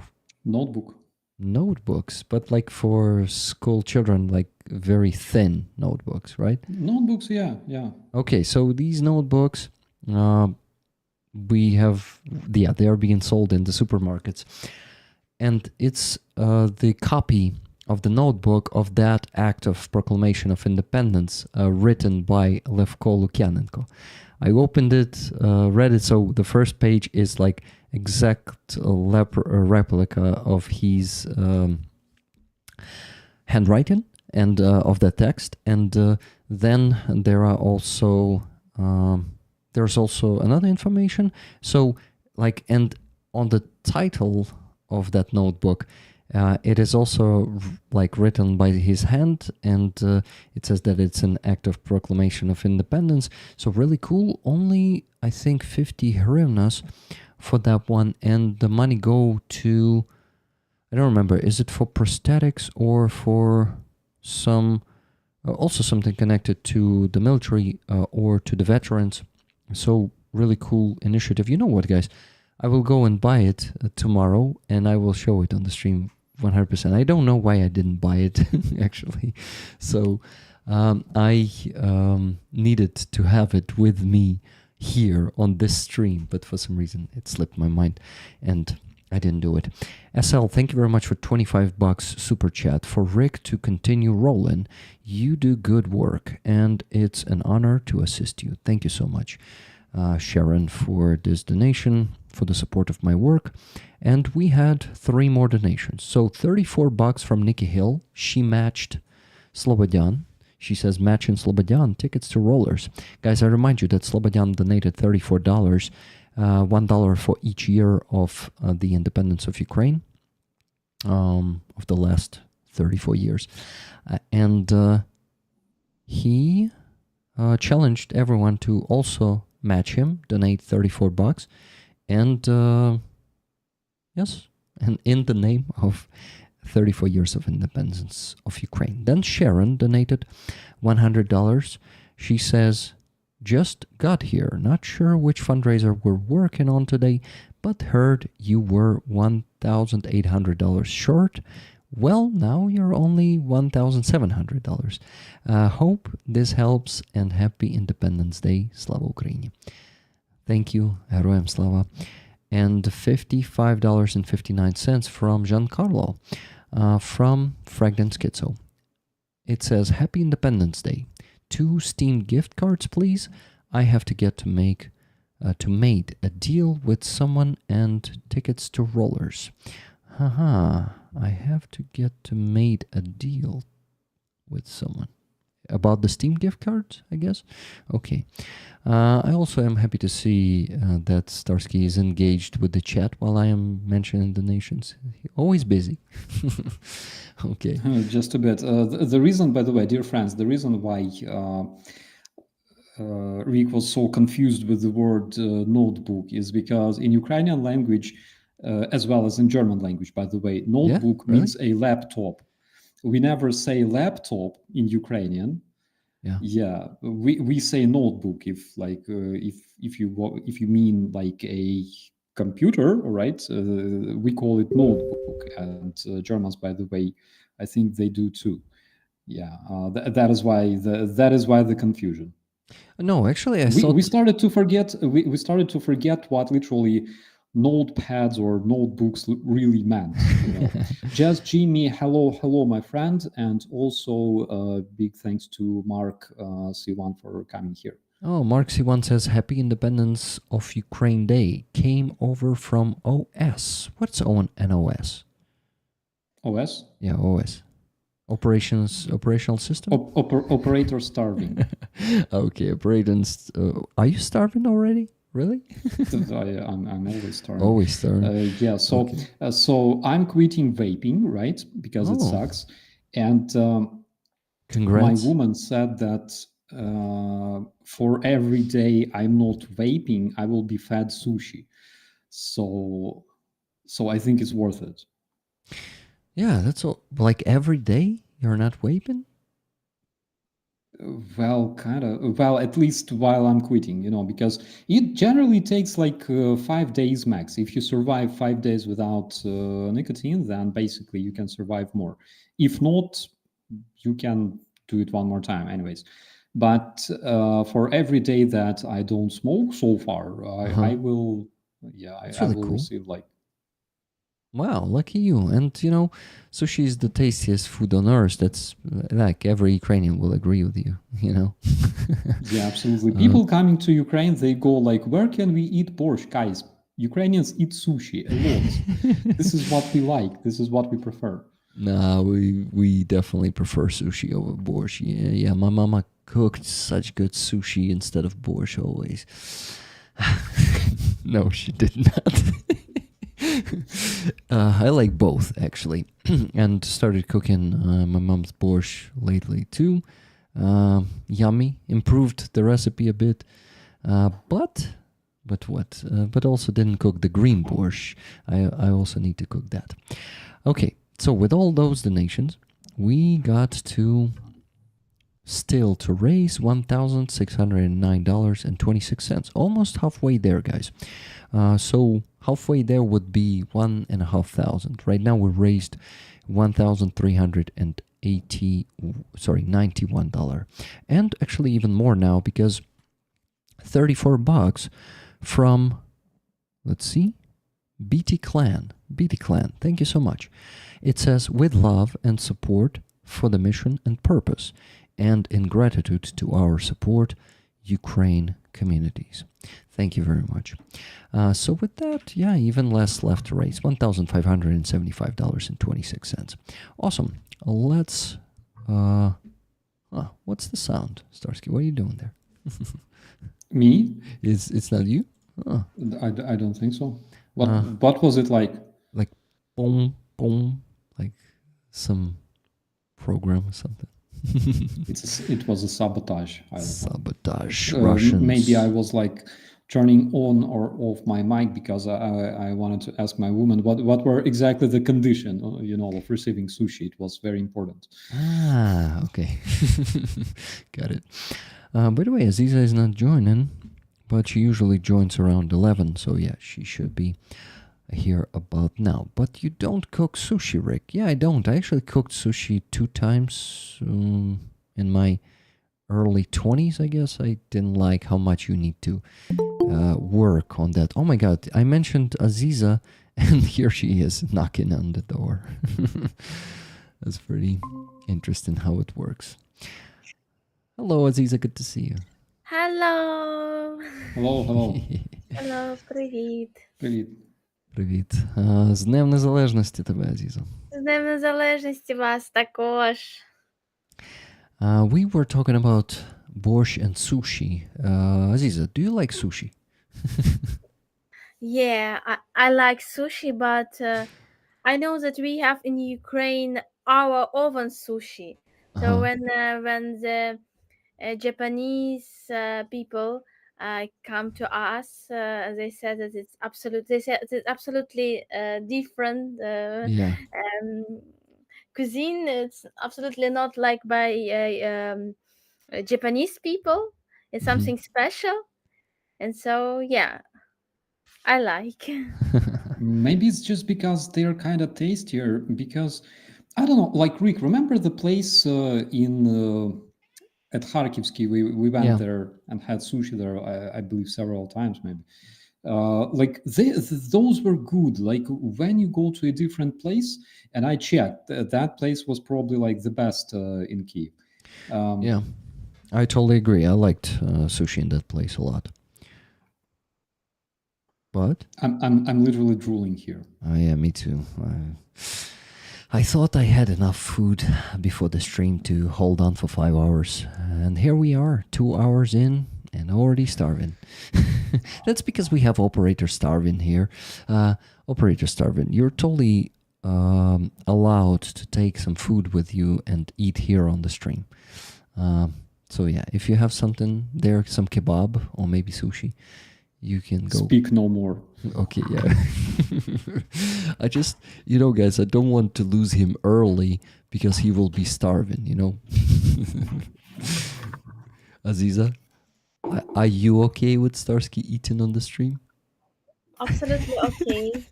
I have my Chinese tea with me. Okay. I'll also drink the tea.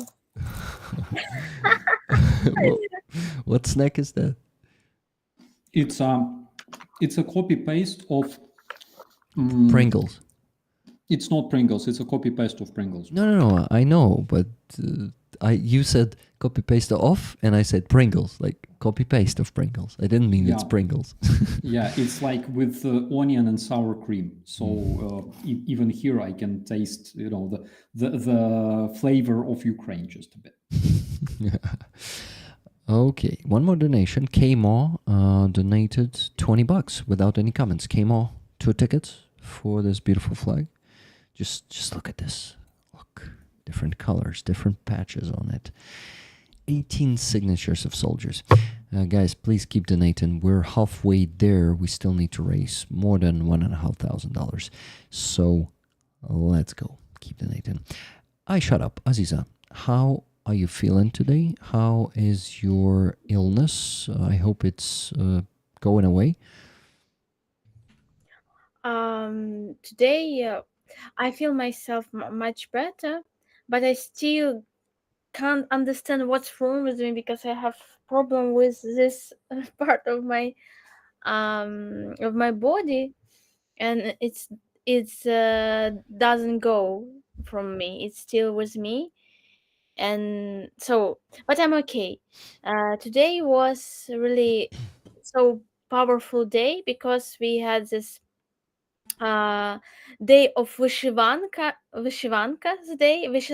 festival. So many years ago in Odessa was very huge festival, Vyshivanka festival. A lot of I really didn't know that before this mainstream time when it began to be very popular after the occupation of and after the revolution of dignity. Before the time in Odessa was big festival of Vyshivanka, and today was like they like Independence Day. Yeah, and also Vyshivan first first festival from a long time when it wasn't in Odessa, and it was amazing feeling when you a lot of beautiful people are together and they're holding the flag, big flag. It was flag 34 meters, like 34 years of Ukraine, and 34 meters of flag but on the Potemkinsky stairs, you know. And it was very powerful moment when flag was up, and a lot of children were they were dancing under Yeah. they were dancing, and it Under was the so, flag? yeah, it Oh. was so symbolic, and so it was like, like absolutely happy moments um of being here, of being in this time, because of course it was also together with this action of memory, a silence of moment of silence, like so it was together with this understanding that we did so we gave a lot from us to be independent, to have our state, um, and at the same time it's like we felt pain, happiness, um, hope, and also of course a big when you don't know what we will have tomorrow, but The big unknown, right? yeah, but we still are doing our job, we still are fighting. And Yeah. after this it was two rallies for supporting Ukrainian soldiers in Russian captivity in two different location. It was one location was near the rally station. It was like um, different families of different brigades. They created this rally, and it was a little bit different than Azov rally because they have oven style. They have oven. You can feel more, you can feel more pain and more, not so joyful meeting, because they are very really they have a lot of struggle. They have a lot of suffering, and you can feel it. And to ask him one woman, and she said that the commanders said that her husband are lost, but like 19% he died, because the place when he was lost, it was burned absolutely. So perhaps he died, but she has this hope. She wants to believe that he is alive, and she, like, you can feel her real state. And but she's smiling. She's very, she tries to show us that she's okay, but you can feel this, this feeling deep inside of this person. And then it was really, Azov really, um like always, very powerful meeting of different activists and also families of the soldiers. Yeah, it was good day. Even when I was not good, I felt myself not good. But in general, it was really a powerful day. And every year, I could understand. I can understand something new about myself, about Ukraine, about my relationships with Ukraine, Crimea, with my friends, with Crimean people, with Ukrainian people, because you can just, like, I saw today that we have to be independent inside of us. We have to find this freedom and understanding what is responsibility. So we have to find this balance for reflection this time inside of us and outside. And I think it's about this. And I really happy that a lot of Ukrainian feel same time that, so they want to understand this day, not like just this holiday and you are like joy, like about nothing, but to understand deep inside the sense of this day, the history of this day, what another generation did for this day. It was not just like a present. It was big way of fighting, big way of victim, like, not victimization. It's not when you um gave yourself for your nation, for your people, for your poetry, for your truth. So it's really a powerful feeling, and I like that a lot of my friends. So it's absolutely different holiday than it was before. Like this understand. Um, I Yeah. think before the occupation, of course, and before the full-scale war, and every year is something new for me, because I had another feeling 1 year ago, because now I can understand more deeper myself and can be more connected with reason to be here. So it's my thoughts about this day. Thank you. I Starsky. wanted to share something. So I have a friend. One of my best friends here in Germany is Angelika Bayer. She's one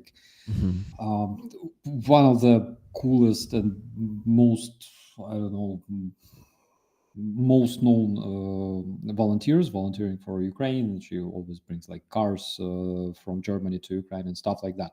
So the other day she brought me like a bunch of stuff from Bavaria, because she's originally from Bavaria, and uh, she cooks well. Yes, absolutely.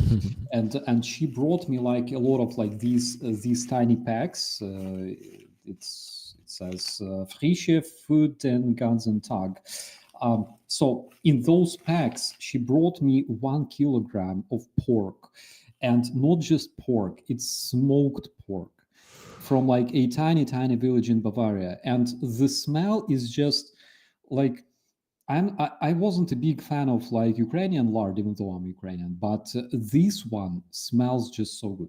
And so you just could understand, I have literally 1 kilogram of stuff like this, and it smells fantastic. It's like it's like it's smoked and it's Bavarian, and I don't know what to add. It's just so good.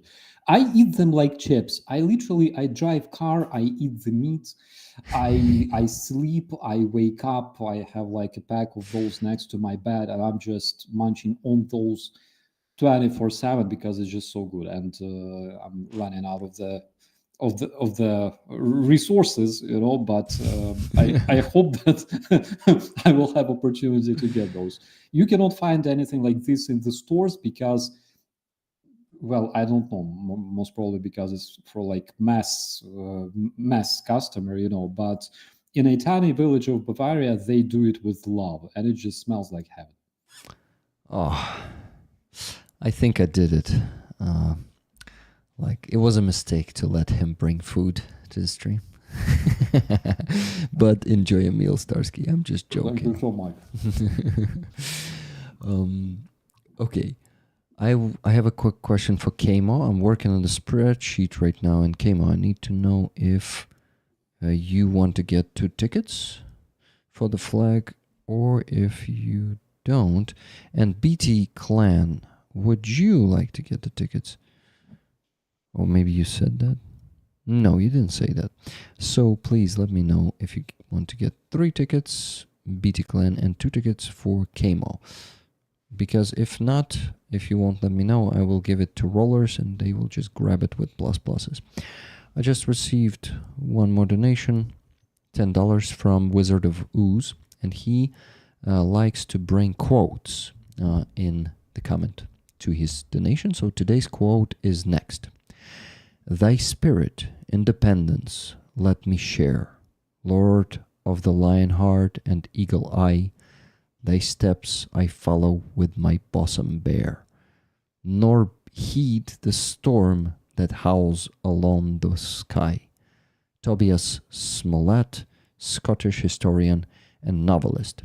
The problem with English poetry, for me personally, is I don't know half of the words that they use there.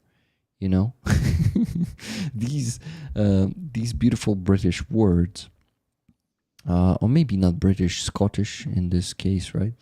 I just don't understand half of it. But it's something about the independence, and it should be a beautiful poetry. But my a bit of a dumb brain just doesn't get it. Okay. Oh my God! When you read Shakespeare or Byron, for example, in original language, it's so interesting.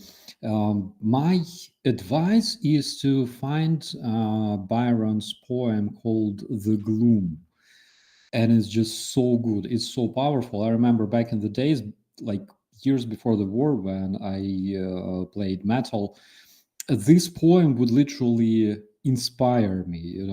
Like the darkest and the most powerful things I made back in those days were inspired by Byron's "The Gloom," and Wow. it's just so dark and so powerful. Okay, I'll put a note here. The Gloom. Yeah, it's Byron. literally in the days like this, for example, when we have plenty of like drone attacks and missile strikes, you can read that and you will find salvation actually in those words, because the poem itself is extremely like decadent. It's like post-apocalyptic, and the reason, for example, we enjoy things like horror movies, or movies about like terrorist attacks and things like that. Bambi 1138, yes, Lord Gordon Byron. Um, the reason we like them is because they are our way to escape. Actually, it's our way to escape the harsh reality. And Stephen King, for example, talked a lot about that when asked like, why do we need horror stories if every day of our life is basically full of horrors, full of like shootings during traffic stops, full of terrorist attacks and wars. That's the way you escape from the horrors of reality, and that's the way we need art in our life. Yeah. Aziza, thank you for your art. It helps us deal with this heavy reality. Because, to be honest, I come to your stream, right? Some of the songs bring tears to my eyes. And then after that, like when you listen to some, like not very joyful music, right? The music that makes you feel pain also, it actually lets you to live through that pain. And after that, you feel like you have the burden off your heart, off your chest, and you feel much better, lighter. So that's actually a very important, very important art. The one that makes you feel, and it makes you live through some painful experience. And your art is one of those. Thank you so much. Yeah, just for me, darkness, and death, and so of course it's like maybe just my imagination. I don't know, but I try to trust myself and trust my feelings, and it means it's these senses, they are deep inside of us, because we are like we were born and we will die, and this is understanding that you will you will have the end, and everything has the end. It give you sense of the life, and give you um like it's like macrocosm, microcosm, and you can find your special way uh, when you can be yourself, and when you can build your creation, so you can create your own world.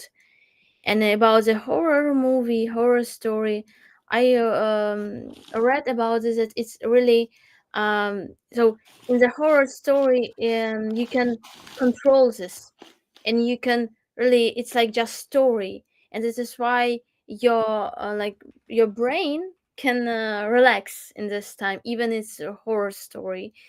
um no, so not for everybody, because I can't watch the horror story, because my fantasy, so I can imagine too much. Huh. So I when I watching them some story, I can believe in this in 100%, and it's really like it's too much, so I can feel it too strong. Like if I can feel small feelings of different people, of different changes, so this is like powerful, colorful images. They really have big influence on me, so I don't choose such themes. But if we are talking about the poetry, I like such poetry. I like this deep understanding of our world, because in general it shows that we have to find balance, and don't afraid to see this world, because you can find this world outside everywhere, and it's our reality. And so when you're okay with this reality, when you can speak with this reality, you can be more effective in your life. You can create, you can be deep in your feelings and thoughts. Thank you. Starsky was replying in the chat, don't mind the video, guys, just eating. Okay. I tried to not to distract, people from deep thoughts with my Bacon. yeah. Okay. So, one more donation. Just received $100 from Adrian, our friend from Switzerland, who I have seen personally 2 days ago on Friday on the handover event. And Adrian didn't unfortunately have time to join the coffee shop stream, but it would be awesome. So next time, I invited him and told him, next time you're in Ukraine, we gotta do this. He agreed, I guess. Thank you, Adrian. So Adrian says, next, tickets for rollers. May the soil be fertile, Ukraine be free, and the future be bright. Slava Ukraini. Героям слава. Thank you, Adrian.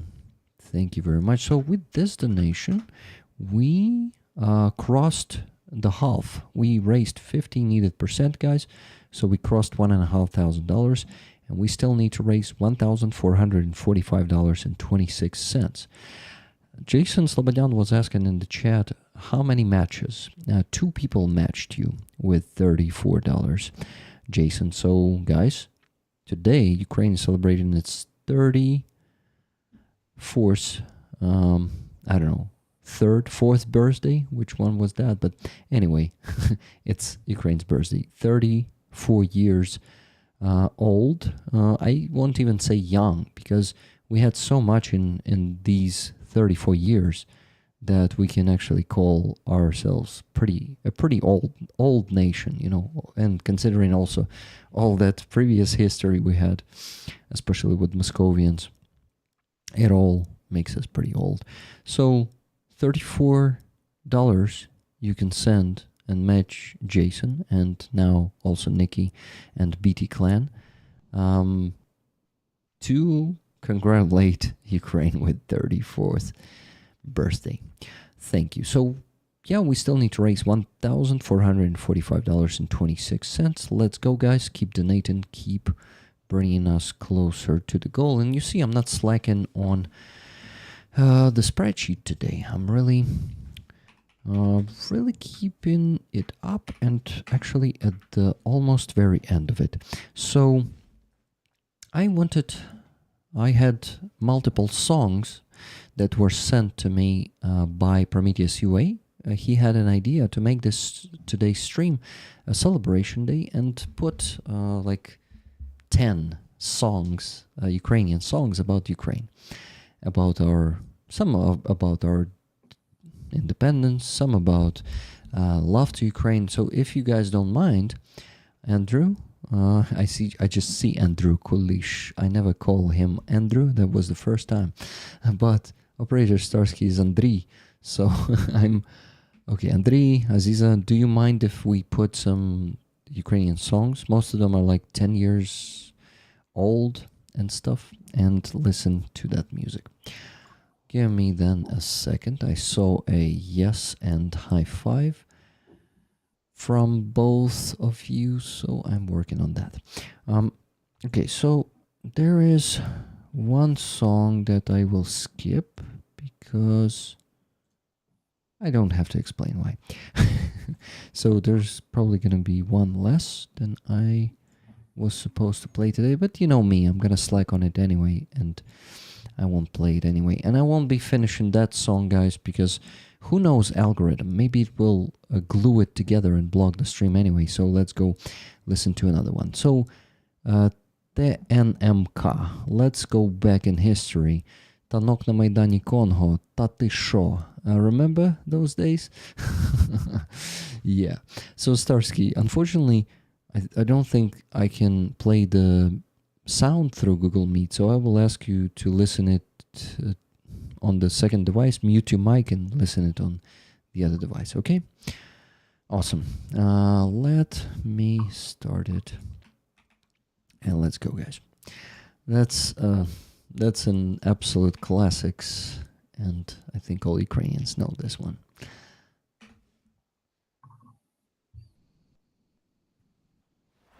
Лічені секунди залишаються до завершення фінального матчу чемпіонату світу. Збірна України виграє у команди Китаю 1-0. Всі ми чекаємо лише одного, чекаємо свистка арбітра. І ось він, цей свисток!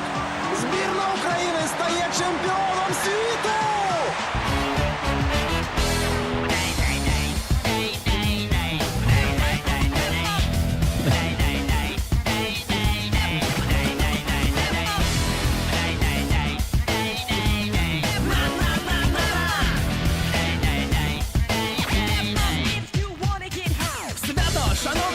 Я вас вітаю!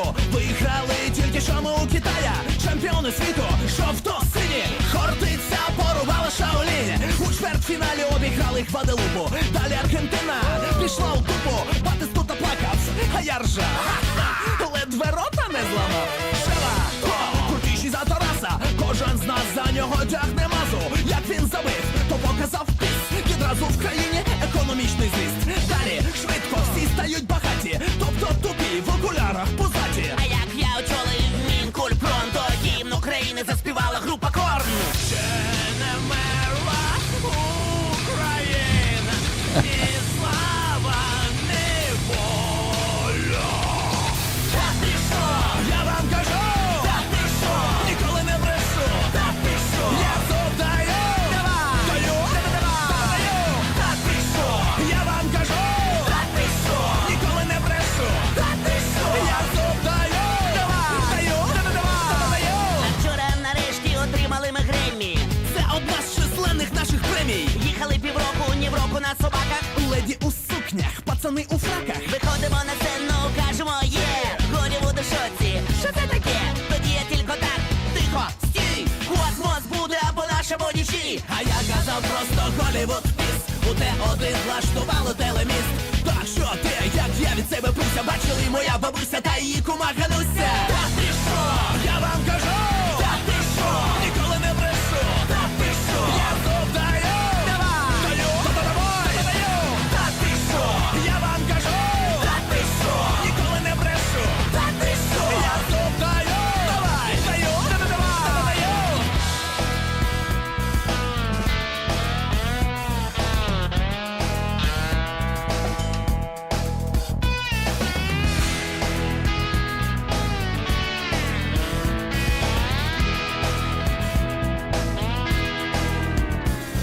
Відразу після того, як показав я біс, бачу, прямує до мене Брітні Спірс. Попереду себе несе свої 2 октави. Хлопці каже, Сама із Полтави. як ви там, іноді сніг, іноді дощ. Тоді запрошую до себе на борщ. Ми що ж ми згідні. Взяли таксі, поїхали до Бритні. Ой, летіли дикі гуси, співала вона, сльози падали на буси. Як завжди, у кіоск бігали двічі. А я їй вранці $5 позичив. Та ти що? Я вам кажу, Та ти що? ніколи не брешу. Та ти що? Я завдаю, Давай! даю, Давай! даю. Та ти що? Я вам кажу, Та ти що? ніколи не брешу. Та ти що? Я завдаю, Давай! даю, Давай! даю. Та ти що? Та ти що? Та ти що? Та ти що? Я вам кажу! Та ти що? Ніколи не брешу! Та ти що? Я завдаю! Давай! Даю! Даю! Та ти що? Я вам кажу! Та ти що? Ніколи не брешу! Та ти що? Я завдаю! Даю! Даю!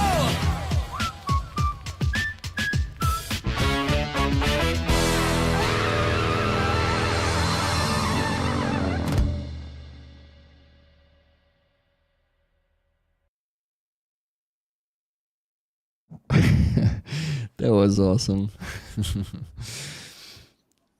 Yeah, it was good. I gotta tell you one thing. So back in the days, in Kiev, I'm not sure about other cities, but back in the days when, like early 2000s, there were actually 2 biggest fan clubs in Ukraine. There was a fan club of Tartak, and there was a fan club of TNMK. And there were like Bogdan Logvinenko, like a lot of people know him actually. He's like a public figure organizing all kinds of fests and stuff. So he was in the fan club of TNMK. I was always like fan of Tartak and Irena Karpa actually, фактично самі. So those clubs, they kind of fought all the time, you know, between them, but like we had friendly fights. But generally they were always like making fun of each other in all of their songs, you know, and stuff like that. It was really cool. Actually, unfortunately, was not listening to these bands back in the days. I actually knew about all of them, but for some reason I was never a fan. Probably because I was a kid back then, not very smart. Then I had to grow up. Aziza, what are your memories about those bands and those days? Mm, uh, I remember that it was a not bad song, so it was like very popular, and then especially I don't remember some part of the song, but this like "Та ти що, ніколи не брешу." I remember this, so it was like somewhere it was in my mind. This so it was very popular, mainstream pop song. So for me, it's not like rap more. It's like they are of course it's hip hop, but Yeah, it's pop style. And in my childhood and my in my teenagers time, I was like absolutely under influence of my father. And my father like Deep Purple, rock music, dark music, something very hard. And all for them, he like great voices. He could say, this singer has a really great voice, and it's really powerful, and it's com- composition of the song is very interesting. So like under the also I like Crimean Tatar music, and so from this influence of my father, I didn't like this band, but in general it was much better than um, some very very pop singers in Ukraine. yeah, So it was something fresh and new, and something full of energy, real feelings, real thoughts.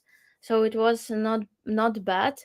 And after the school, I began to study in at the University of Art, and in that time I forgot about um, pop music at all.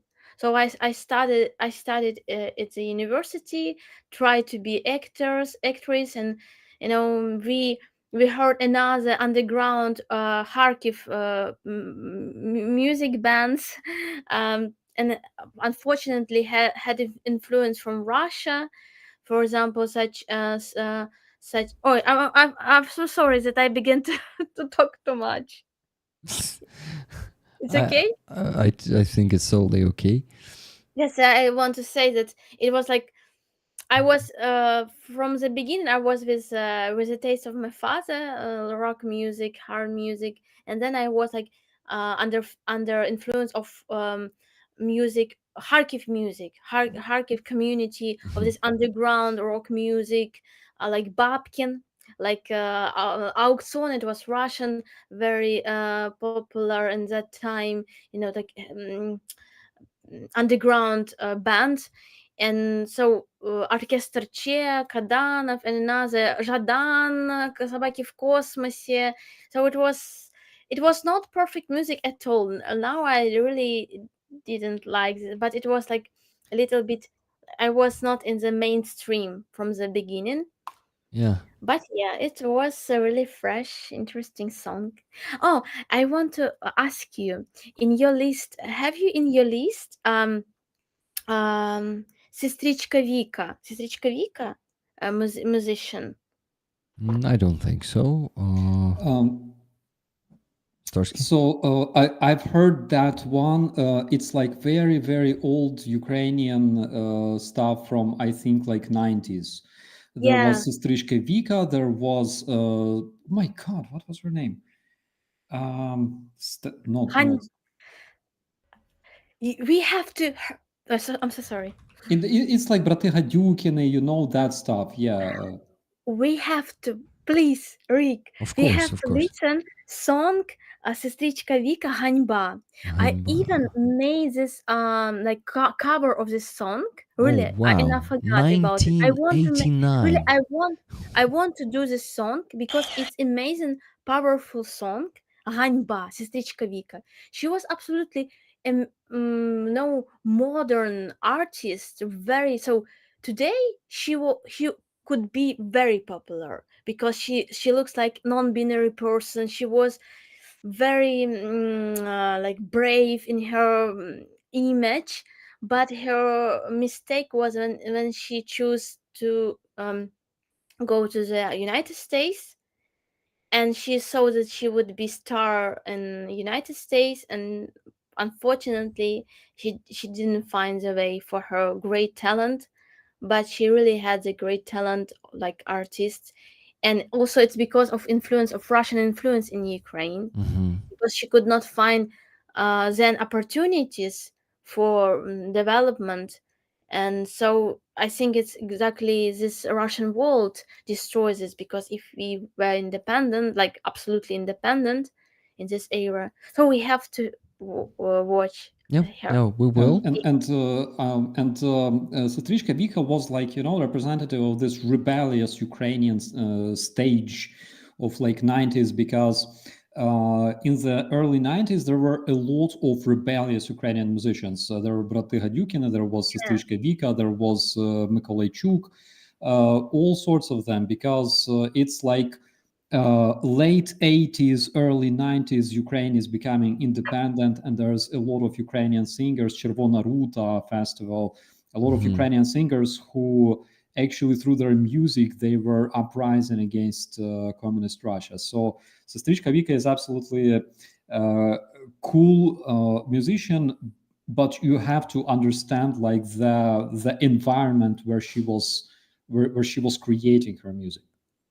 Mm-hmm. And Yeah, and you yeah. know, it was a powerful, like it was only first years of independence, and that is why it was so powerful, you know, stream of great artists, and they were very unique, special.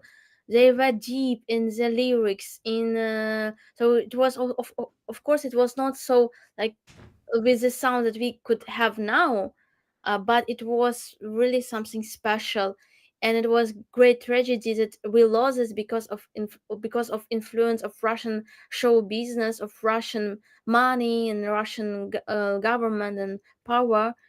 Because this first stream, it was absolutely great. And when I watched this performances of this artist, I was so happy that we had this in our history. Yeah, it's very similar to, for example, Eastern Germany. In Eastern Germany, in the late 80s, they also had a lot in common actually with Ukrainians. They had a lot of, like rebellious rock singers. There was this lady. Oh, damn it, I forgot her name, but she was singing basically in the same style. She was like, like this rocker, punk rocker, and she sang rebellious songs. And the Stasi were hunting those people, they were threatening them and stuff like that. But nonetheless, they were singing despite, despite the danger. And they were very, very emotional and inspiring, I would say. And interesting that Germany had and has also still great this world of music. So they have a lot of great world names of artists. So they have like Rammstein. Um, I could not remember now directly now their names, but German music is also very interesting. If you wanna listen some really really good German metal, for example, you gotta check out Oomph. It's like OOMPF. He's so good. His song Die Schlinge or Unter diesem Mond, they are so good. They're melodic, and he has a really good voice, and he's like a metal singer actually. So he's just so awesome. Nina Hagen, yes, Andreas, yes, that's the name. She was, as far as I remember, because I specifically searched this history of Eastern Germany. I've been to the Museum of Stasi in Berlin, actually, and it was so crazy what I discovered there. So they had, for example, books like подручники, okay, like books that like handbooks, manuals for spies, where they would educate spies of Stasi that were basically copy paste of KGB uh, how to terrorize people. For example, poke their tires, like I don't know, steal shit, steal stuff from their mailbox, make them, I don't know, send an anonymous letter to a guy that his wife was cheating on him. Like, it was a security agency in a country. Basically, they were like terrorists, you know. From this standpoint, when you look at things like FSB, like KGB, people don't know many episodes like that, because if you want to understand what kind of evil FSB, KGB, Stasi was, you gotta go to Berlin and you gotta check out those handbooks where they were studying how to terrorize their citizens, how to conduct surveillance, how to threaten them, how to make them feel fear every single day. You know, it's so crazy, but this agency worked there for years, and it had like hundreds of thousands of spies. You know, yesterday was a day of memory day of victims of Nazism and Stalinism, and I saw that why they called Nazism these crimes like Nazism, but the crimes of Russian KGB and this world like communism. I don't know how to call it right. Just Stalinism, because even after the death of Stalin, nothing changed for a lot of nations and a lot of people, and the structure of this evil uh, is still here, is still here in Russian prison, and it was in Germany, and it was against my nation, and it was after the death of Stalin. So why they called what did Hitler Nazism, like Nazism, and what Russian did in different times they called this just Stalinism. I think it's just wrong naming. They should call it Russism. Yeah, There's Nazism and yeah, Russism. Yeah. and exactly because of this, we had still this meeting of Trump with Putin. We have all this shit because of this not understanding, misunderstanding of what's wrong with this world, Russian world, with the different names. Yeah, and Stefan, by the way, there in the chat mentioned that Putin was brought up by the Stasi, which, by the way, is true. But however, it's hard to understand who brought up whom, because generally speaking, Stasi were copy paste of KGB. KGB literally established a so-called security agency, the Stasi, by their own image. So basically, they were coming there. They would teach them how to repress people and things like that. So Putin himself has been to, as far as I remember, Dresden. I'm not sure, but I think that he's been to Berlin as well. Most probably, he's been to that very building where I was. There is currently the Stasi Museum, which, like, everyone could just visit and see all sorts of stuff, like the way they were listening to people, planting bugs and stuff like that in the doors. And oh my god, it's so crazy. It's so crazy, guys. Having such an authoritarian regime in your country is absolutely insane. I remember the Soviet times. I was a tiny kid, but I still remember that. And having this incredible repressing machine literally attacking your people and controlling every aspect of your life through terrorist groups like KGB, basically. It's absolutely insane. You have your own life. You want to live like a normal person. You want to have future, all right? You want to do what you like. You have like assholes there that are studying how to threaten you, that are studying how to terrorize you, how to control your life, how to listen your telephone line and things like that. And we lived in such conditions, and currently the whole terror Russia lives like that. And it's absolutely insane even to imagine this. People from free countries, Germany, France, it's even hard to imagine the way it was, the way people were controlled by such. I call them terrorists. I don't know how else to call them. And God forbid to live through this again one more time. It will be absolutely insane. Yeah, it's something that we should all work on to prevent, you know. We unfortunately, cannot prevent it happening on the occupied territories, and it is happening there. Our people are being tortured, and of course they are also being terrorized by FSB that is operating now in Donetsk, Luhansk Oblast, Crimea, and just not letting those people live. Our people. Bro, I will interrupt you. I'm sorry. It wasn't me. As a German, I can only say that I'm so sorry about Nazism. It wasn't just about Nazism because Stalinism was also committing crimes. That is why in Ukraine, for example, both Stalinism and Nazism are absolutely illegal. People can get arrested for promoting any of those ideas in Ukraine because it's against law. And for example, not a lot of people know that when Soviet army occupied Nazi Germany, almost every female in Germany was raped, and a lot of them were raped by Soviet soldiers several times. And there are so many research made on that.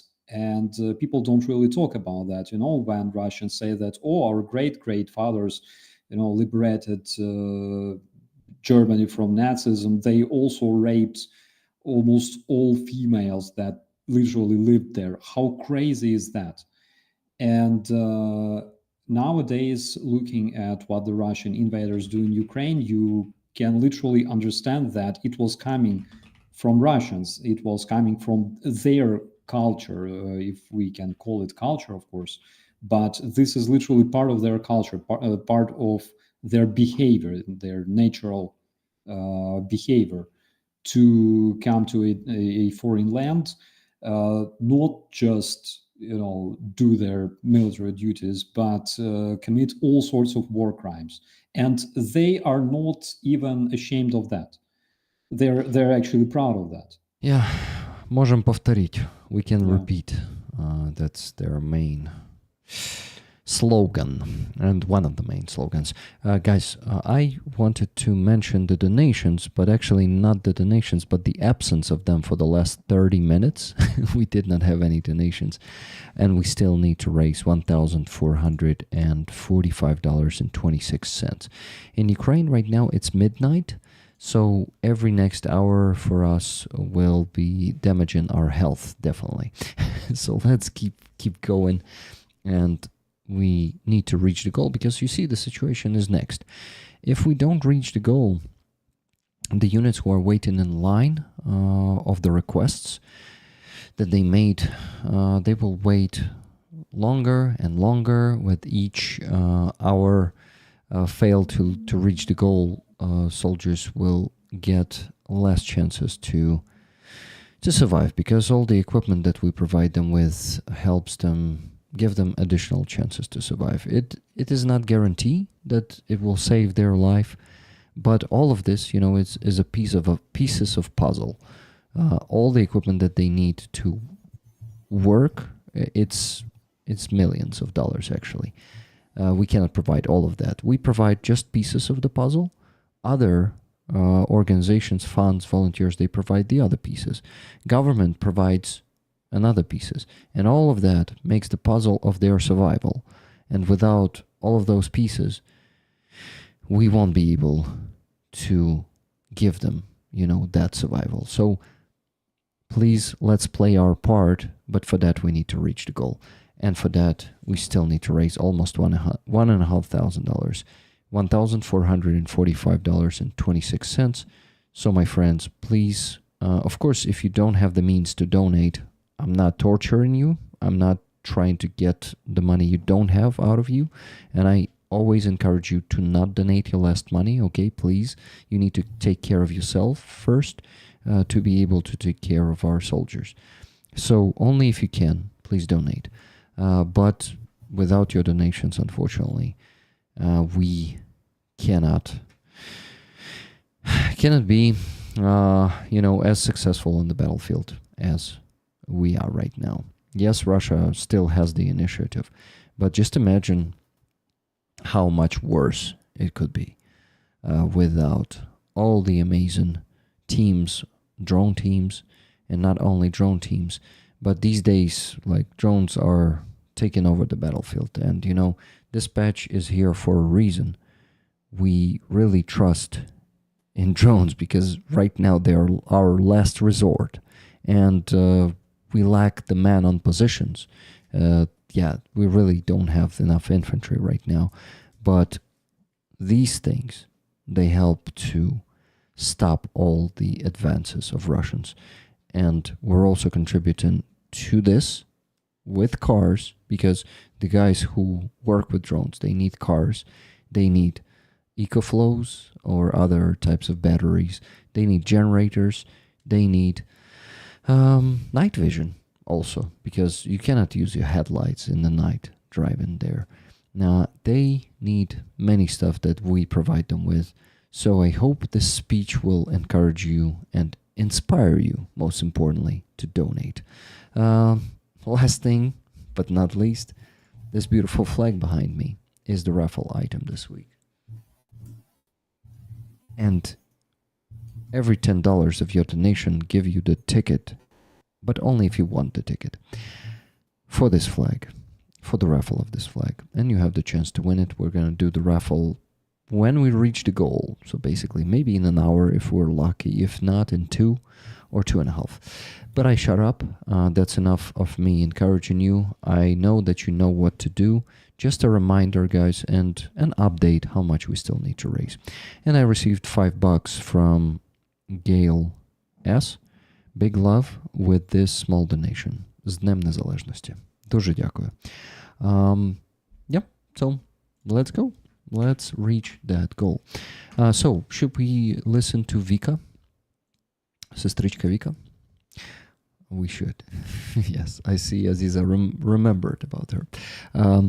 So guys, Sestrichka Vika, the video you're about to see is from 1989, from the festival Червона Рута that Andriy mentioned. So this one would just remember that was happening still in the Soviet Union. And the song we listened to before, you guys called it very Beastie Boys sounding. Yeah, I agree. And the quality of that song was pretty awesome. I didn't have a chance to comment on it, by the way. Really good quality. Year 2005. That one was shot in 2005, 20 years ago. And I saw a lot of you like the chord moment too. That's great. Okay, so let's go listen to Sestrichka Vika.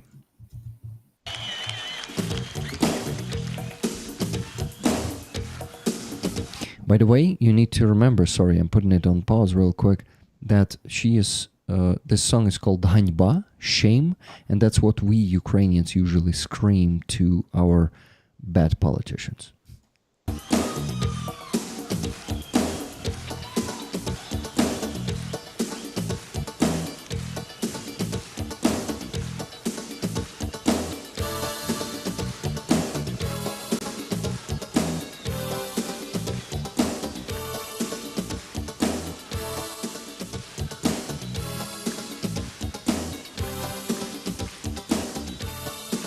Кричу ганьба, але моє волання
мови. А мені все єдино, ковбаса чи ковбаса, аби вона була. Ганьба!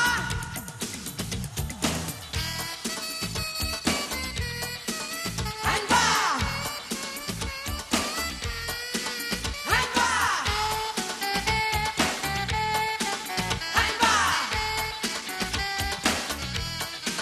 Але єдине знаю, як коли живе, той не вмирає, то не заснув, то сини просинає, то очі не відкрив, той ніц не бачить. За тобою, Морозенко, вся Україна плаче.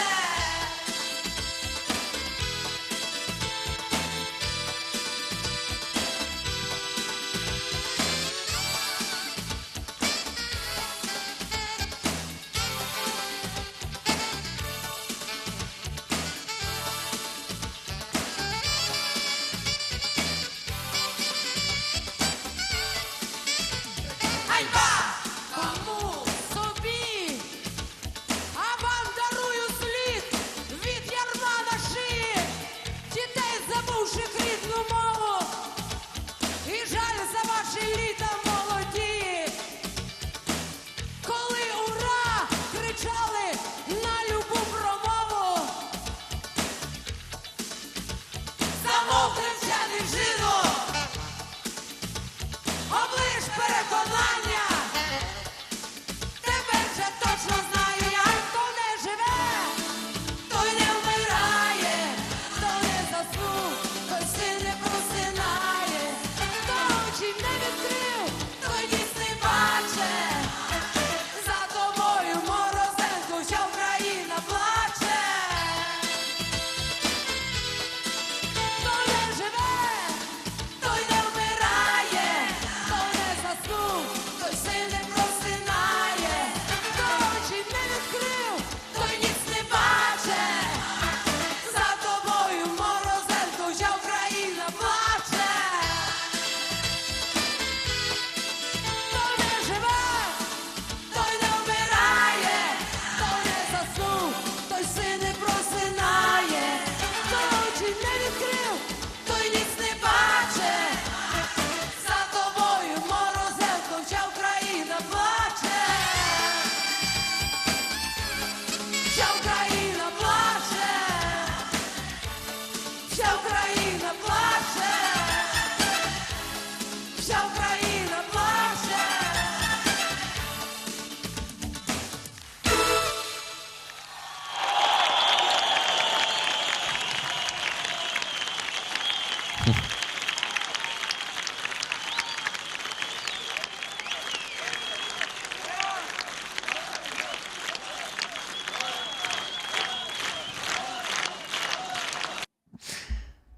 Oh, wow.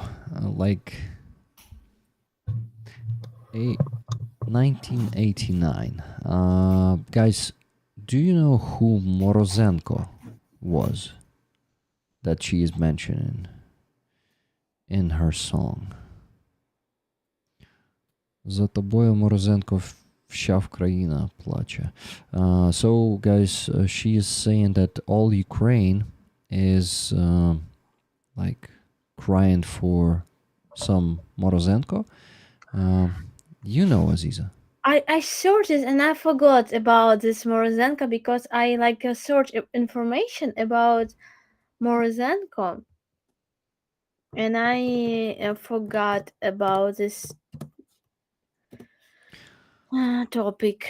Yeah, so in the song she's singing who doesn't live, the one cannot die, who didn't fall asleep cannot get awake, and something else. I just forgot the last line of the You know, chorus. I found some right now. Maybe it was Kozak Morozenko, a national hero, Mhm. and he is like a prototype of hero Ukrainian folk song about Morozenko. Um, I remember. We have to find the song about Morozenko. And he was in the time of exactly this time when Bogdan Khmelnytsky was. I remember. In This some is. way it depend. So it's like about this way when we choose to be with Russian, to be more independent from Rech Pospolite, from Poland. So maybe it's so I'm not sure, but we have to search this information more. I remember some like song or poem where they said "За тобою," but for some reason I thought it's not Morozenko. It was something like some other name. Yeah, but I remember the line "За тобою someone." Вся в країна плаче. And it's an old poem, yeah, a few hundred years old. So maybe there was Morozenko after all, and I'm just forgetting. Okay, after my motivational speech, we got the second donation, $50 from Sharon SL.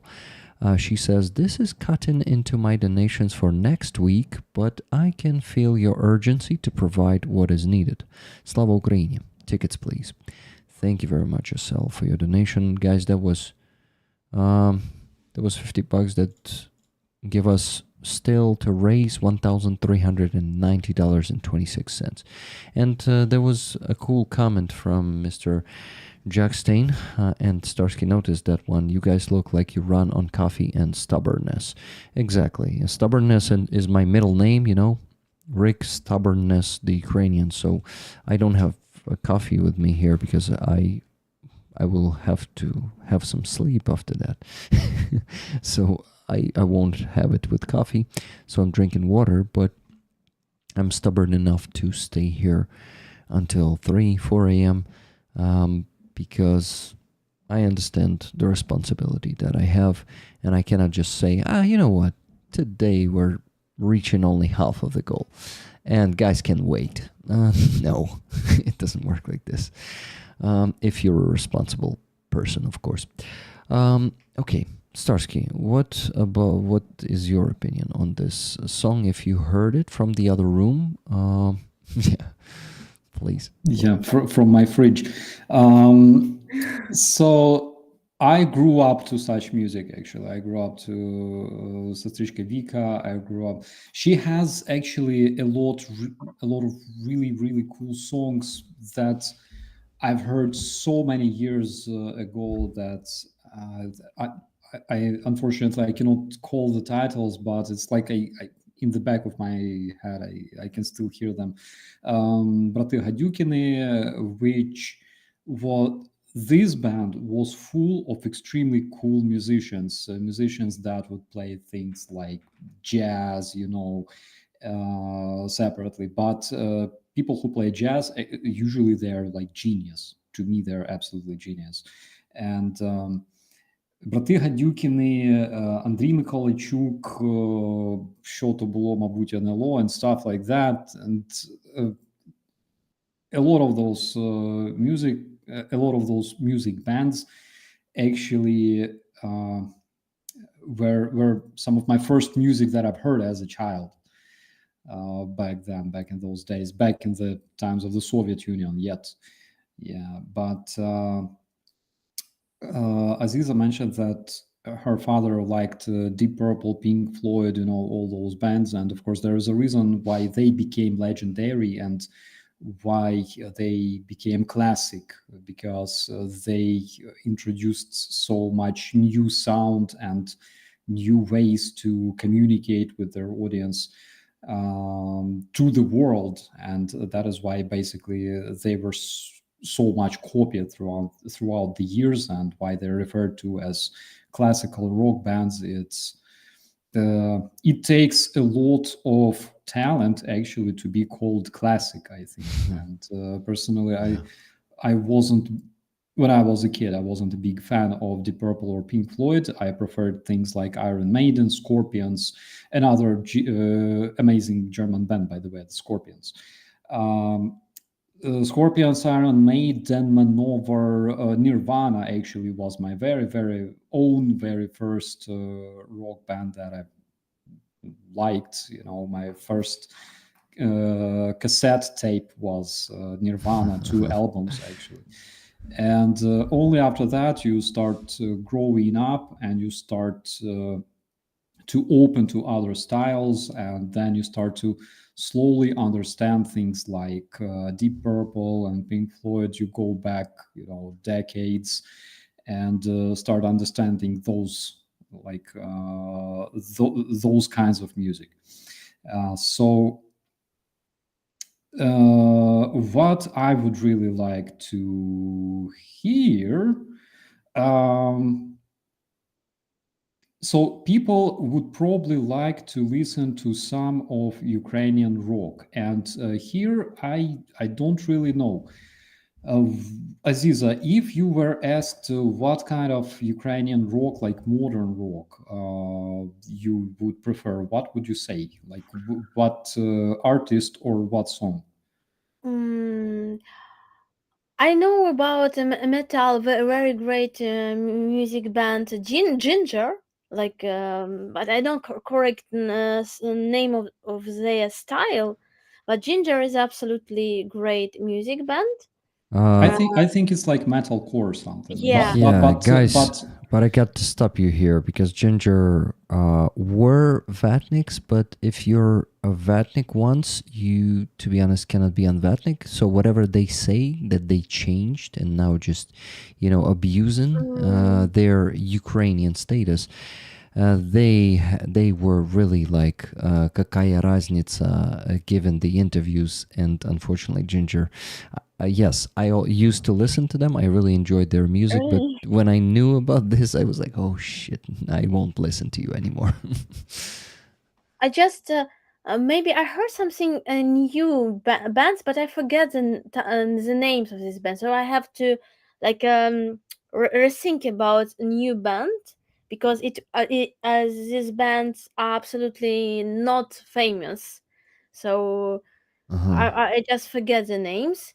But like first name that I remember is Ginger, and I know that they had really Vatnik thought in the past, and I know that now they also not like absolutely like they try to be more like this peacefully peacemakers, but in general they promote Ukrainian culture. Like a lot of people knows about Ukraine because of this band, and this band very famous in the United States and Europe. So they really did something really great job and said about Ukraine in this way. But of course, not in such way that we want, because if you have a lot of audience, you can work with this audience. You can say a lot of things about Ukraine, about Ukrainian culture, but they didn't do it.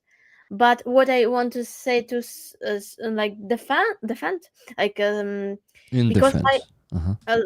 I also did the mistakes in my life, and not I wasn't the Vatnik, but I really saw that we can make like we can make peace with Russian people, but not with Russian government. But people are not guilty.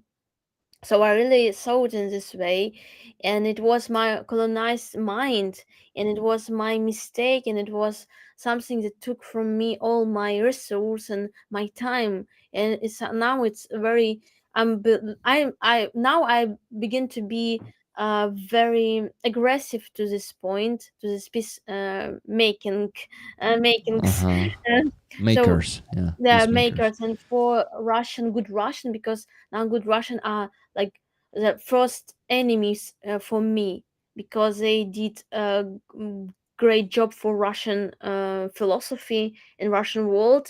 It will never stop to make the war in the future, and I know how it's very dangerous and how we have to destroy this points, destroy these ideas. And it's really very painful when you work hard, when you try to explain the people about this topic, and then you saw how, for example, Boombox makes a photo with this Russian rock musician, his friend. I forgot his name. Um, so he made this concert in United States, and during this concert, during the full scale war, he makes the photos with this Russian rock musician and said he's like against the Putin. He's good Russian, so we can do this. Like he's okay, and so in this way he supports Russian world, and so it means that when it will be peace and maybe early, much early, this Russian rock musician will come to Ukraine and will do concert in Russian language. And now he created even in Ukrainian language songs. So it's very hard to work with this when the great artist didn't do this like work because they have the friends and they saw it because they didn't do these mistakes like me. They saw that they could have the friendship with such people.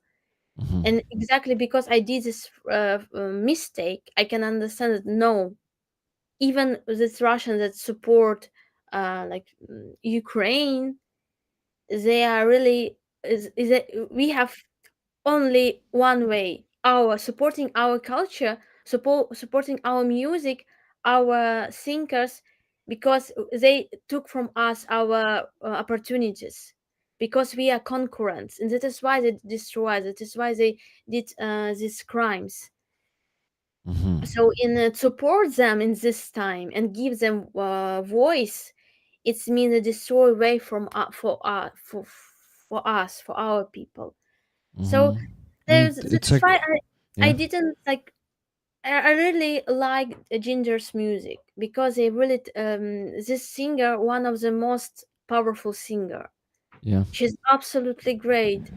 She's if they will be a little bit more smarter, they could be power. They could be on the first like level, like best Echelon. Yeah. level, because she's absolutely amazing. How she's singing in different styles. Superstar, super world star. Yeah. But Aziza, have you heard of Vivian Mort? yeah, I heard. I even was on same festival with her, Ah, Roman Ratushny. actually, I visited a lot of her concerts actually before the war, and actually after the war started, 2015, 16, 17, I've been there, and I secretly asked Rick to play one of my favorite songs of Vivian Mort for you guys. let's do it right now. And please donate. Guys, we had one donation before I played the song, $34 from Wella. She says, for the last 34 years of Ukrainian independence. By the way, Rick, were you born the same year as Ukraine regained freedom from Soviet Union? Tickets to rollers, please. Yeah, same year. I'm as young as, old, sorry. I promise to call this old today. As old as Ukrainian independence regained. Let's listen to Vivian Mort. Thank you. А я не спала 5 ночей, я все думала про сніг, що він розтане й потече, і та вода накриє всіх, і ми потонемо у ній, і лише один з усіх один такий залишиться живий. Я так хотіла, щоб то був ти.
Thank you, Starsky. Awesome Thank song. you. Thank you. It's an amazing song. Just so people could understand the lyrics a bit, she says, I didn't sleep for 5 days and nights. I imagined the snow melting and flooding the earth, and we would gather at the top of the highest building, and some people, not expecting to be saved, would just dive down, but I would tell you that you should fly. And this is like one of the most powerful songs. The reason I chose this one, my dear friend Rick, is because we talked about Ginger and Tanya, the vocalist, who was Vatnik, okay, one-time Vatnik. 2015, 2016, I was, no, 2016, 2017, I was already in the National Guard of Ukraine. And from my first company, where I was a private, I jumped to the second company where I became a sergeant. And in the first company, I still had a lot of friends, a lot of guys I served with in the first company. And Max, oh my God, Max, he died literally, Max Krivtsov, he died literally, I believe, last year. He was my very, very good friend, Ukrainian poet, actually, very talented guy. So his guys in the first company on the front line, okay, where they have a deployment, mostly they would listen to shit like Morgenstern. They would listen to Russian rap, like, all right, in the National Guard, literally because they didn't have any access to better music.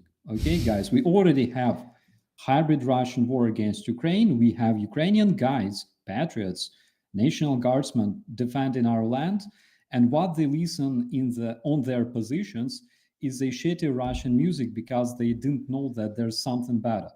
And Max actually started playing things like Vivian Mort. He started playing things like Tartak, TNMK, and things like that. And guys started evolving. They started opening their minds and getting acquainted with the better music. And they were like, holy shit, you want rap, you want hip hop, listen to Yermak, for example, because Yermak also has some really good tracks. And the guys started evolving. So what I noticed from my life experience is that people are not necessarily evil because they're born evil. People can do some crazy shit because they don't know that there is alternative. They're not acquainted with some better things. And same with Ginger, for example. She would be Vatnik, she would say Kakaya Raznica and stuff like that, literally because she probably didn't care much, literally because she didn't have proper friends who would tell her, make her acquainted with a different point of view. And when you have such people, when they start evolving, when people like Space of Variations, for example, they were good friends with Ginger, and they were also partially Vatniks, by the way. They came from Vinnytsia, and unfortunately in Vinnytsia there's a lot of Vatniks. There were a lot of Vatniks for reasons I cannot explain, but they all changed. And it's important to give people chance to evolve, actually. So that is just my point, that art, the power of art is that we can make people better using art as a weapon. And this is why it's so important. Marlene Dietrich came from Germany to the United States. I believe she immigrated when the war started, and she sang like songs like Lily Marlene and stuff like that. That was banned in Germany. However, in Germany, I believe they had their own version. But she was German who decided to escape the Nazism disseminated by the H-man, and she went from Germany to a different country where she generally dedicated her art to fighting against the H-man. There is the same I would say same story with other guys that also immigrate from Russia and they dedicate their art to fighting against Putin as well. For example, Bidva, the Russian band, Russian/Australian band, which actually I was never a fan of, and they um, they play kind of rock. I never really liked them actually because the dude doesn't have like his voice is kind of meow, right? In like to my liking. But the war started, and the full-scale war started. They immigrated from Russia, and they generally play music already outside Russia. They donate to Ukrainian army and Ukrainian civilians, and their lead singer, he even talks about it. What does it mean? It means that if he's caught by, I don't know, FSB somewhere in the airport, he's done. All right, he goes to jail for that, for supporting Ukraine's army. Like that ballerina, Russian/American, who was captured in Russia because she donated $50 to the Ukrainian army or Ukrainian civilians, and she was sentenced to like 15 years behind bars. She's done. And a lot of let's call it this way, not a lot, but there are people who actually are very, very useful because of that, because they show Russians that there is an alternative. Why it's important is because when you look at the situation from a standpoint of a Russian person living, for example, somewhere in France or in Germany, and they think, okay, Putin is a mofo, all right, Putin is shit. But at the same time, those like people in the civilized countries, they also think we're shit. So what should we do? You know, and this breeds Putin 2.0. Basically, this breeds the Russian imperialism. In my personal opinion, Russians must be given a signal, all right, that you should support Ukraine. And for example, several years ago, I saw this. Remember, there was this rally, Rage Against the War Machine, organized by the pro-Russian forces in the United States, where there were a lot of like Russian flags. It was basically rally of Russian terrorism supporters in the Washington D.C. Was it during the full-scale invasion? Yeah. Already during the full scale, there were like freaks with Z flags, with those Russian Aquafresh flags and stuff like that. And they were gathering there, and they were speaking about like the Zog, you know, financing the war of Ukraine against peaceful Russia and stuff like that.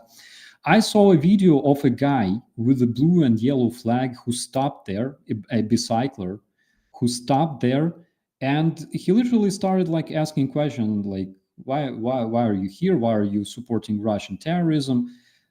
I saw that video. It's still on YouTube. And someone asks this guy, like, are you Ukrainian? And he's like, no, I'm Russian, but I support Ukraine, and that's why I'm here with Ukrainian flag, and I want to know what those people are gathered here for.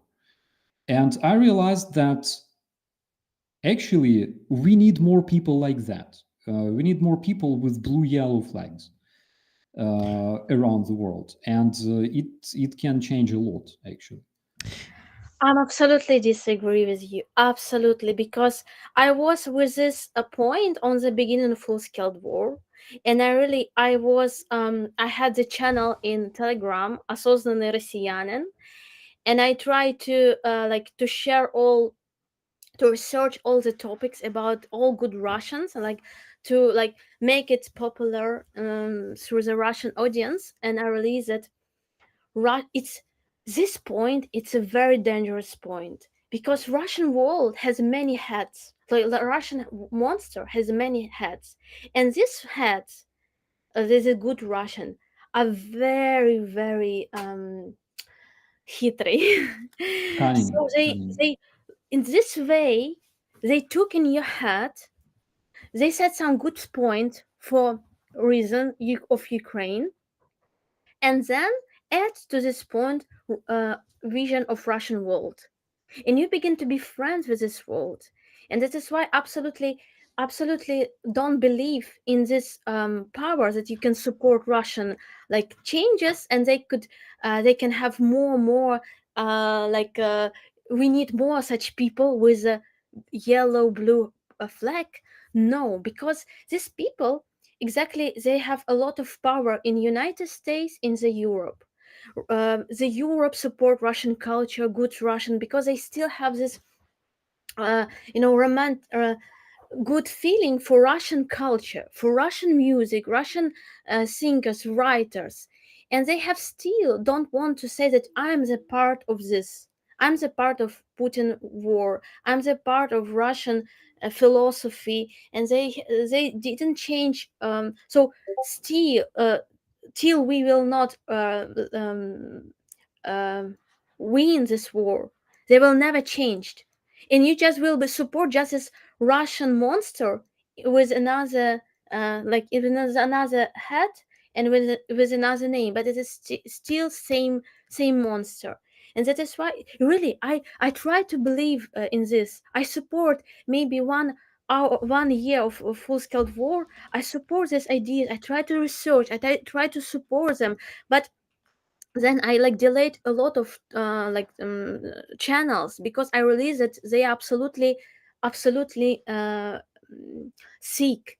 So only Ukrainian that maybe were in Russian world and then begin to be more Ukrainian have such a more good thoughts about Ukraine. But Russians that are were grown up from Russian culture, they could not change till we will not win them, because they still have this power, they still have all resource, and now they have a lot of instruments, have influence of Russian. Even this topic, it was big mistake of Biden when he took the daughter of Navalny in his company of election. She was a part of this company, and I think it's destroyed everything because it's a absolutely not good point. And when they try to make to invite Lady Zelensky, first lady, our first lady, and they try to make a place for her together with Navalny, and to say that we make the peace between us, and so we want. So is this as a problem of like Western world that try to be peaceful, be friendly to Russian that are against Putin, because it's not good point, absolutely, because they're afraid to be not tolerant, they're afraid to show this but it's just illness, you could not support them.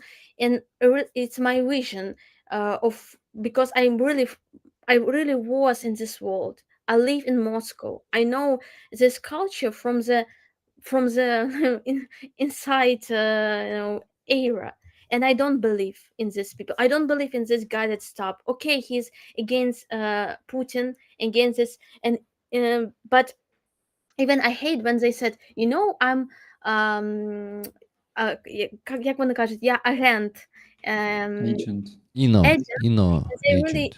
really proud of this, and they saw that it can give them points that they are good, they are not like Putin. But no, they can have same illness but with another with another name. And Aziza, I want to interrupt you real fast because I gotta run to bed very soon. But I just wanted to say again, I completely agree with you. I would probably just rephrase a bit because Cheryl in the chat gave a really good term for that. She says they can have unconscious Russian bias. So I think it's not about culture; it's about unconscious Russian bias.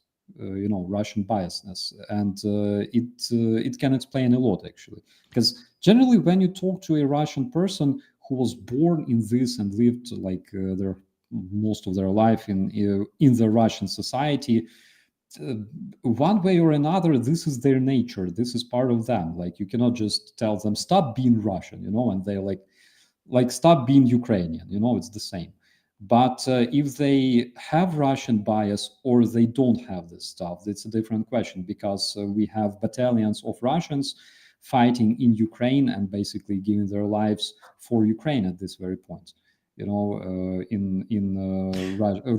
Русские добровольческие отряды and stuff. Andrei, I have let me step in.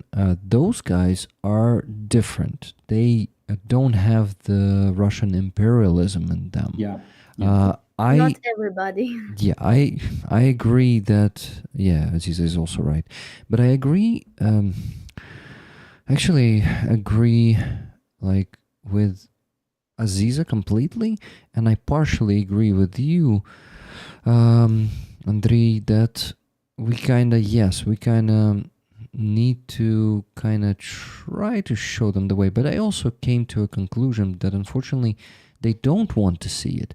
Like, not the way, but the kind of that, that Ukraine is not bad, if that's what you were saying, right? To show them that, like they think we're the same or something, you said? No. I said that we gotta help them evolve, but only to those who can evolve, because generally, I think it's impossible.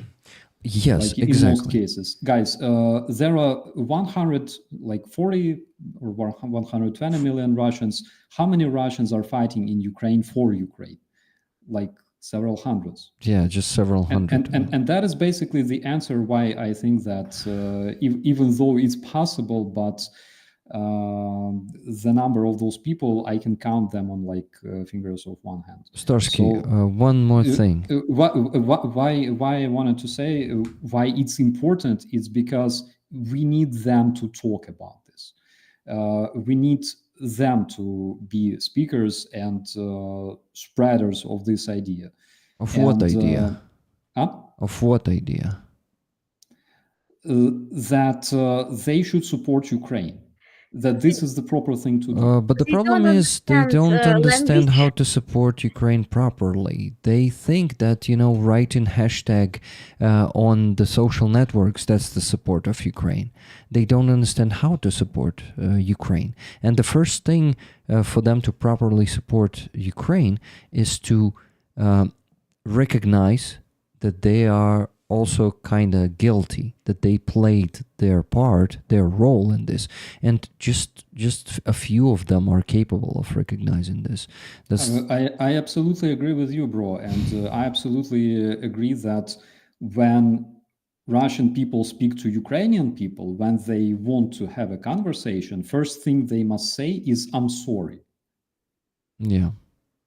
That is 100%. When you meet a Russian person on the street somewhere in Europe, and when they see that you're a Ukrainian with Ukrainian flag, first thing they must do, they must say, "I'm sorry."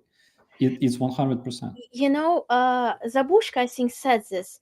So oppressed nation could not speak with an aggressor. Still, aggressor did the crime. It's like we have this trauma, and they have this power now. So we could not. So, for example, why we are against to be together with Russia on the festivals and speak with them on the one stage? Because it's psychological. We could not do it because they have all power now, and so they have to stop. They have to stop to do this. Stop to do this war. So they could not. Just I can understand it because I did the music with idea to change Russian, good Russian, to inspire Russian for the revolution. And I really spent the time for this. I have these ideas. I really believe that Ukraine did wrong, did mistake, as Ukraine didn't work with soft power with Russian, and so why we didn't work with this? We can also have this influence, but in general, the best of Russian are imperialistic. The best Russian, my friends, past friends, very imperialistic, and so they first said to me, "I'm so sorry. We are so sorry." They were crying. They said, "Putin is so wrong. We are crying." And then said to me, "But we are good and we are really good. So Russian give you opportunity to be independent, and we are okay with this. Yeah, of course we were together before, but now we give you opportunity in the beginning of 19th to be independent. And so a lot of such small topics show how they saw our world, how they are. When you say something against this, they like begin to be like say to you, yeah, you're Nazis, you're wrong, you're so when you are on their side, when you're speaking in Russian language, for example, when you change yourself, when you begin to be, when you defend your rights, not their, not say, you're good, you're not like Putin, I saw like you, when you begin to be more like with just world, without this feeling that you're a small nation and this is big brother, they change absolutely. And I had a lot of such so when you begin to speak deeper, you saw this absolutely ugly world. And at first it made me like absolutely like sad, but now I don't care. I just want that I really believe that we have to share our vision to European to Europe, with the United States, to share this, how we see Russian.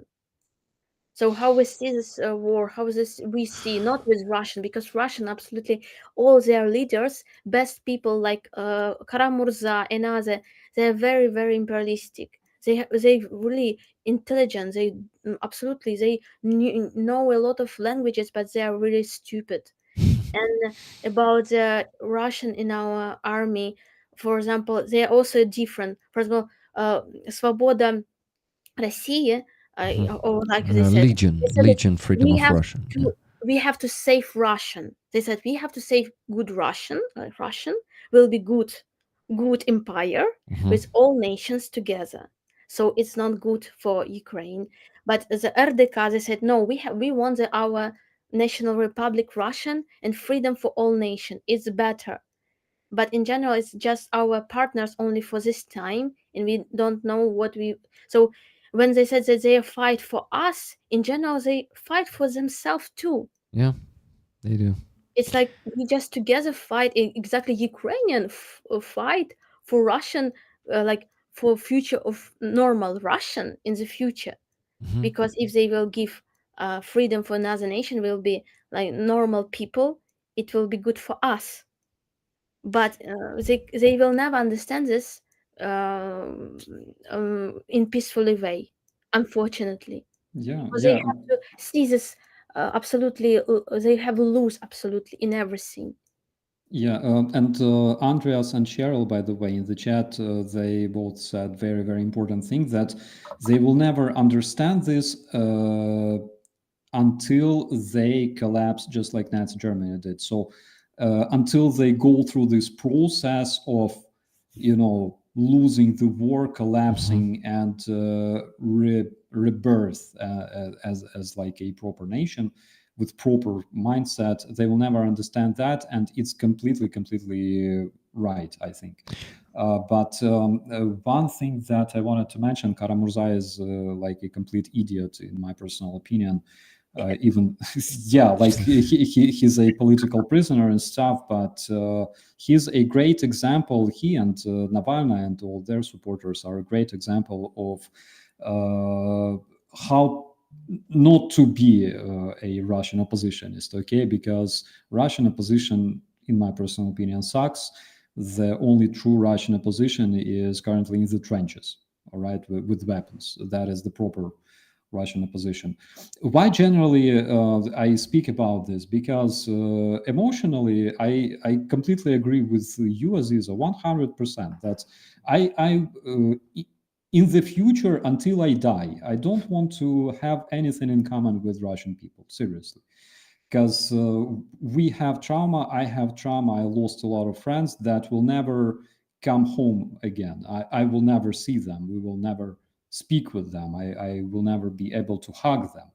And that is something I cannot forgive to like Russians, even those like good Russians who generally don't have anything to do with that. But emotionally, I will not be able to forgive them. Why I'm speaking about this topic is because, as a communication specialist, I understand that this is a way for us that we can utilize as a weapon against Russianism, and they can be used as a weapon against Russianism, even though we hate it, because one way or another, from emotional standpoint. Uh, we will never go to Moscow. I would never go to Moscow. I know that you guys would never go to Moscow in the future after the war, when it's safe and stuff, But in 100 years, if whether we like it or not, we must understand that it's better to have a peaceful and not dangerous neighbor than have like Russians for like centuries. All right, have them there forever. So this is something that we should understand. I completely agree with you guys from emotional standpoint because I feel the same, and I completely agree with your position 100%. As a military and as a communication specialist, I understand that there are other ways that we can utilize, and thank God you don't have anything to do with that. I remember that interview. I listened to it of Artem, the Russian dude who invited you to the interview, and the whole interview was okay in general. But then at some point he said that he doesn't consider his friends who were mobilized responsible, and he doesn't think them they're guilty in something. But the problem is that triggered me, by the way. Наши мальчики, in yes. general. So yeah, наши мальчики are boys. So basically, that's a very dangerous path he's taken. So when he is you see, his friends, when they joined the army, they could already kill some Ukrainians, could maraud our houses easily. They can become FPV drone operators and kill our people. And that doesn't, just the fact that they were grabbed somewhere on the street or at their home by their savage government doesn't actually leave them of responsibility for all of this. They, willingly or not, they became the part of it, and they should bear that responsibility now. And when he is justifying them and saying that he doesn't consider them occupiers, no, man, it doesn't work this way. This is very not just delusional, but it's very disrespectful and very so you see, it's all in the details. These good Russians, they always show their imperialism in such details. I'm for Ukraine and I donate to Ukrainian army, but at the same time, my mobilized friends are not occupiers, and I completely stand by their side. They were just abused by the Russian government, all of this. In war, it's not that simple, and you need to bear responsibility for your actions. I want to say that my opinion is not from the emotions, because I lost these emotions, losses. It's really deep my researching of Russian culture and how they work, how good Russian work with these topics, with the films, with the music, with everything, and how exactly good Russian support ideas of Trump. How, for example, one Russian music band created the song and video with a song, and they support this idea that not Russian are not guilty, but it's like Western world that give Ukrainian weapons, and it's very support audience of Trump in that time. So they use a lot of elements to protect own people, but do protect own world. But this is absolutely great crime against Ukraine now. And they have a lot of such small details that help them. And I want to say that I know some Russian, for example, one Russian said kamikaze D, And he is really, I think that he is not enemy for us, because he said, I'm not Russian now. I'm just citizen of Czechia, like Czechia, and I want that Russia will destroy. I don't want to see Russia anymore, and nobody from Russian opposition or Russian journalist, like nobody invite him on the, like for example, on the in the media. Nobody give him the voice. He's absolutely like in the underground, and he said, I'm not, like, I don't want to have Russian identity. In some topic he even more aggressive than Ukrainian against Russian, because he also knows Russian culture from inside world. He know everything from Russia, and he said all this shit about Russian opposition, Russian music, Russian. Said no, only Ukraine, and only one way of Ukraine. I want to see Russian burned. What he said, and he's Russian. He's from Moscow, and he was from real opposition that has to run from Russia before the full-scale war. So it's, and he said, I just don't want to see this identity in my children. I want to change this. He reminds me of Serhiy Sumlenik, by the way, who also went from Russia. He worked in Ukraine for years, and then he became a citizen of Germany. And basically, he speaks Ukrainian better than me, actually. And he says, I believe in one of my streams, I asked him, like, what motivates him to come to Ukraine all the time and bring drones to Ukrainian units. And he says, my biggest motivation is hate, because I want to see Russia burn. And I'm like, holy shit, dude, like, this is so good. It's a good point for understanding that it's not our enemy, because he doesn't want to see good future of Russian world. Exactly. Russian Empire to be disintegrated. That's the third of my three questions, and the most important one. If Russian thinks that the only way to stop all of this is for Russia to fall apart and stop being an empire, and unfortunately not that many of them will respond with, yes, this is the only way. They may be, who knows, maybe some of them will say yes, but really don't think so, and just fool us, you know? It also, yeah, some people are tricky, and well, anyway, I still am procrastinating going on the Russian dude's interview, to be honest, because I listened to that interview. I kind of want to write the list of questions and, confront them with those questions, confront him. And on the other hand, there is an opinion among Ukrainians that if we Ukrainians go and collaborate with those Russians who are kind of, who might be imperialist, because this guy, when he says our boys, my friends, my mobilized friends, I don't consider them guilty in anything. He might be a Russian imperialist.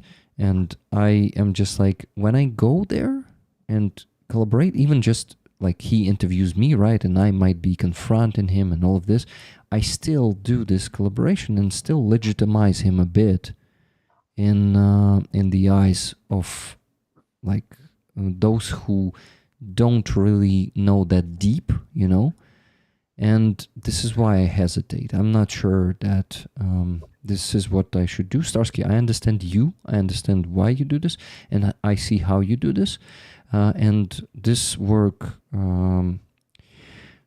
has to be done, to be honest. I maybe don't like to admit it, but I like when I also don't really, not always, okay. I'm emotional and I can see the need of some tactics and really like making them useful, and really, and you seem to manage to do it with a few guys, but you don't really collaborate with that many of them. Like, I don't know, like not 3? at all, bro. Like, bro, since 2022, I believe I only spoke like to 2 Russian bloggers in more than 3 years, because there were a lot of requests actually, but I just like, guys, I'm not a big supporter of that. I do that to show that Russians could call other Russians to support Ukraine, which I think is important. And basically, that's it. If Russians call other Russians to support Ukraine with donations, with things like that, Ukrainian civilians, Ukrainian army, I completely support this idea. If they have some kind of remains of imperialist mentality, like the boys that got mobilized, generally speaking, Rick, if we were friends like back in 2015 and you got mobilized in Vostok Battalion, for example. Yeah, that would, I wouldn't be sitting here right now, you know. Yes, but generally speaking, you would not stop being my bro Rick because you're serving there. I don't think so. I think I would have. If I was fighting you, we wouldn't even communicate already. Bro, I would shoot you 100%. But on the other hand, you would not start being my bro because I know you, and the same stuff there, guys.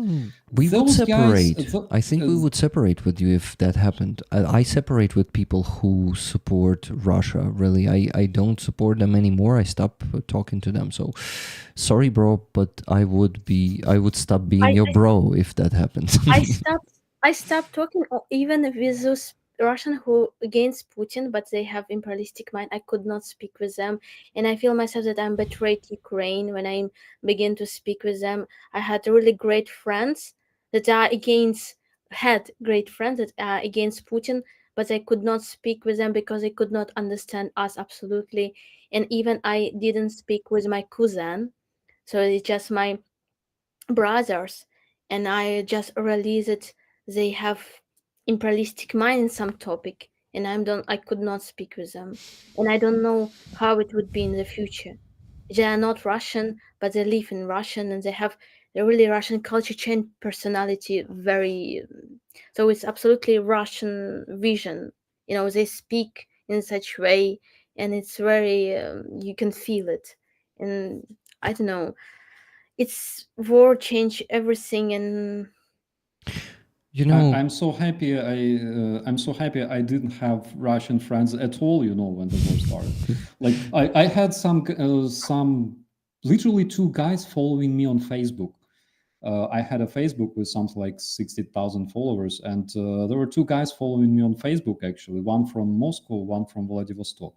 And when the full-scale invasion started, they both texted me, and they both literally said, "I hope that Russia collapses."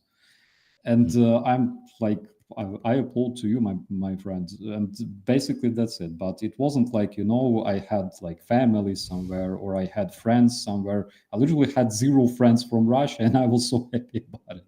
But again, that like I can feel your I can understand what you feel when you had to destroy all the connections with them, which was necessary. And I think I can say that it was necessary for you to do that, for you to have your heart and your soul clean from that. Yeah, just impossible to speak with them because they had another.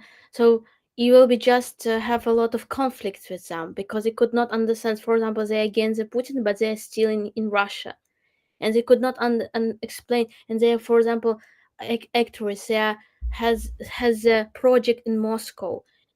She's like actress, but she's against the Putin, and it's really she could not understand that she's inside of Russian economy, and what she did, she exactly in this moment support my death, support all this crime, and just because she's in Russia, just because she just lives her great life.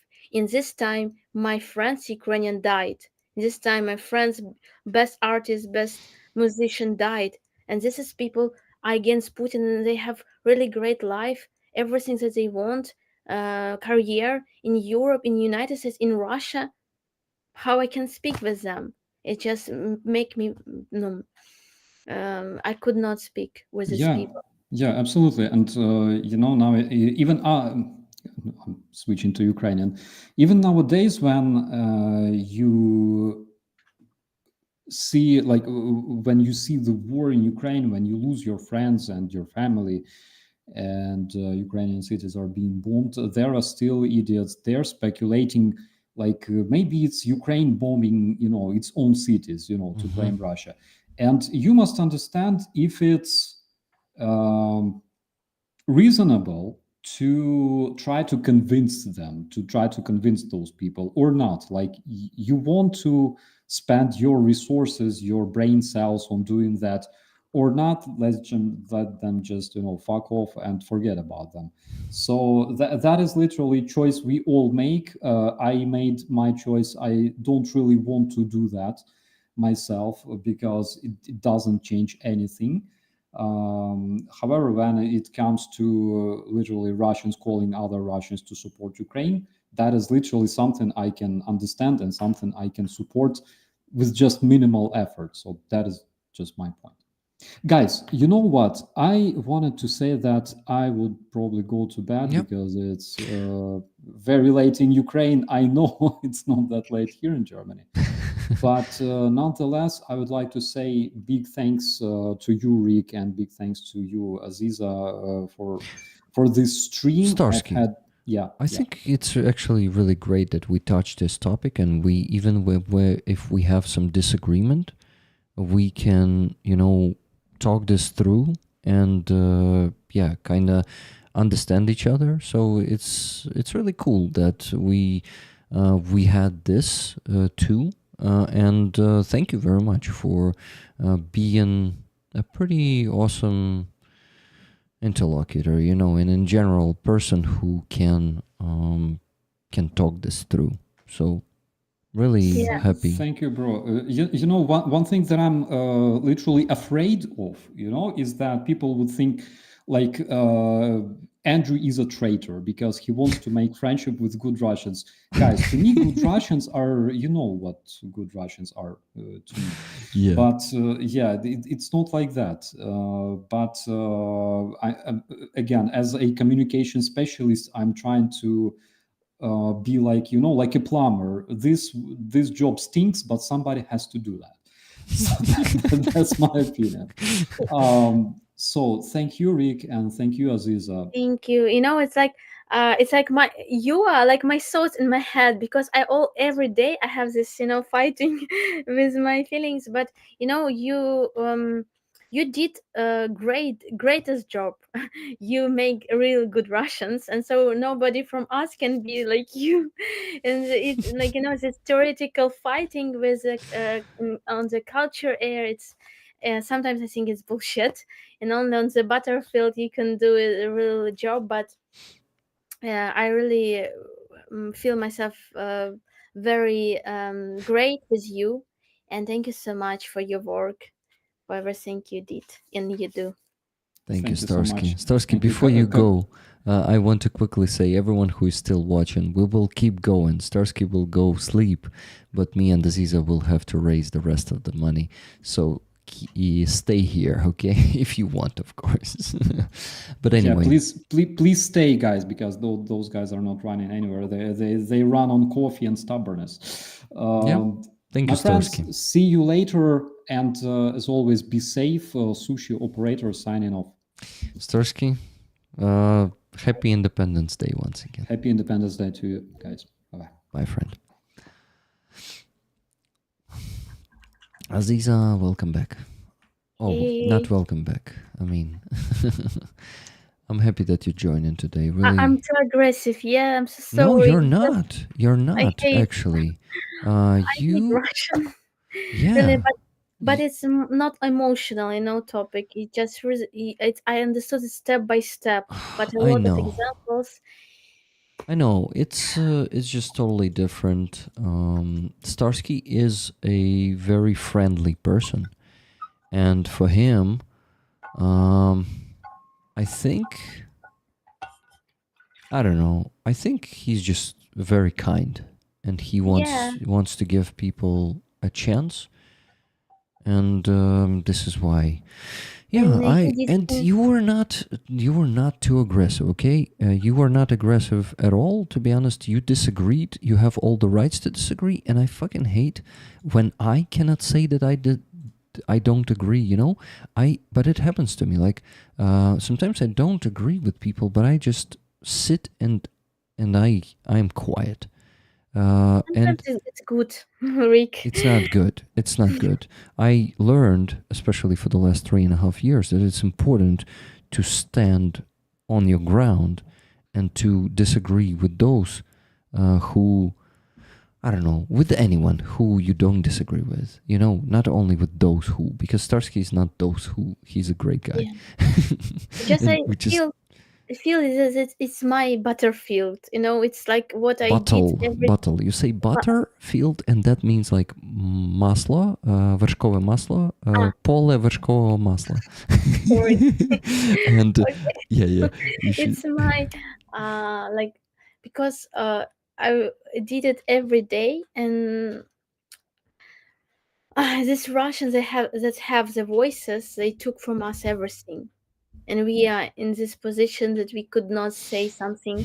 We have a lot of problems, and they have everything. They have money. They have um and everything that we could do, we did it in the beginning of full-scale war. Now it's late, absolutely late, because they show what they think about us. Good Russians, a lot of these Protestants that ran from Russia, they showed often real faces, and Yeah, they didn't support Ukraine in any case because they tried to defend this Russian world, defend this yeah. monster inside oven heads. But you know, And actually, some of them support Ukraine, really. But the problem is they don't do it in the way that is needed. And we don't need any way that is not needed, you know. Ukraine needs the exact support. And unfortunately, you know, like I said, writing hashtags on the internet and still thinking that Russian culture is great is not helpful at all. You're not supporting Ukraine with that. You may be supporting Ukraine in your words, but with your actions, you don't bring like much help. And yes, it's that maybe it sounds cynical, but it's just pragmatic, guys. We don't win wars with hashtags, stop war. unfortunately. Stop war, exactly. Because yes, there can be hashtag Russia is a terrorist state. And for Russians, it's much harder to put that hashtag under their posts. Do you know why? Because it's not Russia, it's Putin. And Russians are not guilty. So Russia is not a terrorist state. Putin is a terrorist, right? That's I guess you get my point, guys. Aziza, was it understandable? Yeah, absolutely. Thank you. Aziza, I'll quickly go to the bathroom and Yeah. bring and put more Okay, water I here. will talk with one point. I forgot this name of Belarus artist. Do you remember this? This one was news about a concert Belarus a musician in Poland. I forgot his name.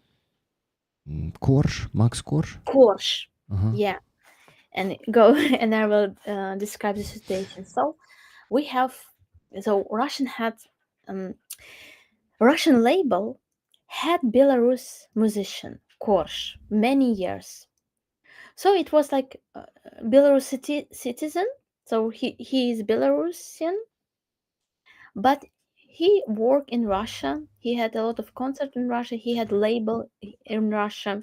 Now he didn't have this label, and he did the concert in Poland a few weeks ago, and it was like news for Ukrainian.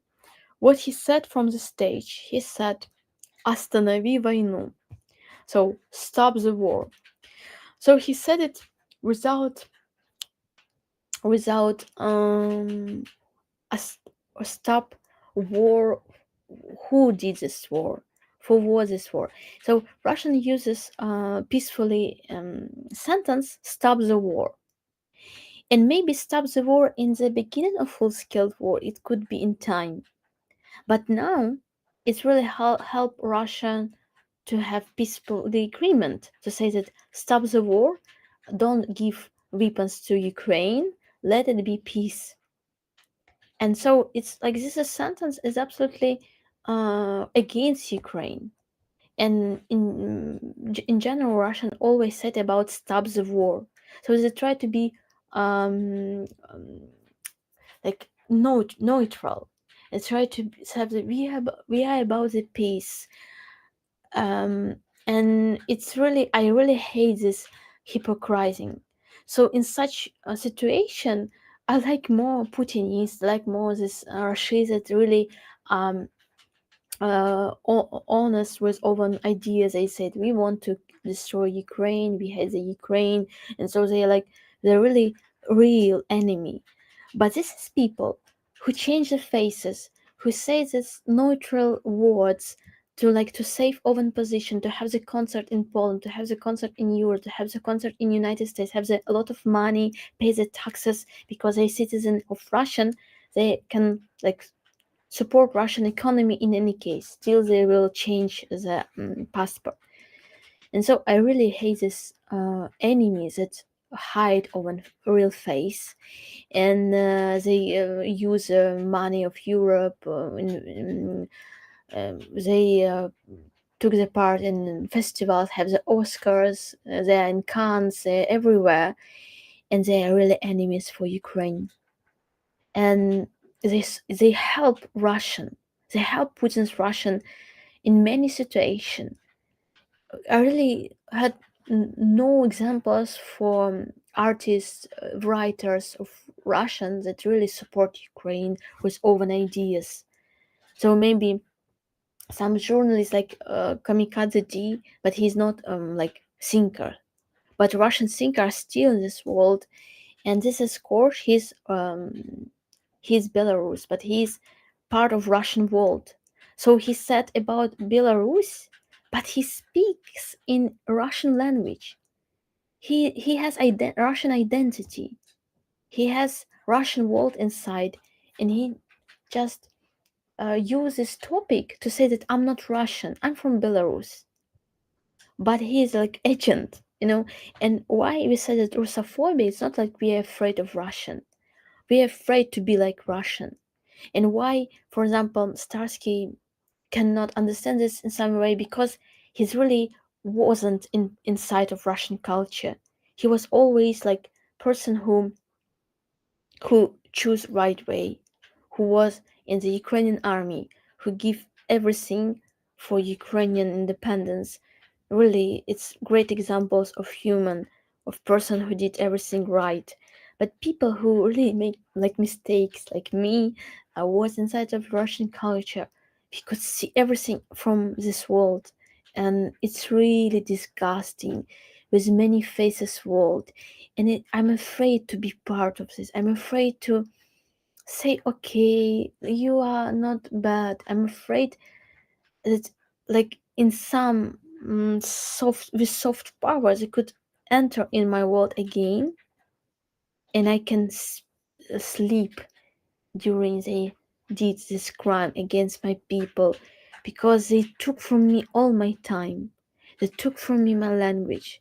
They took from me my people.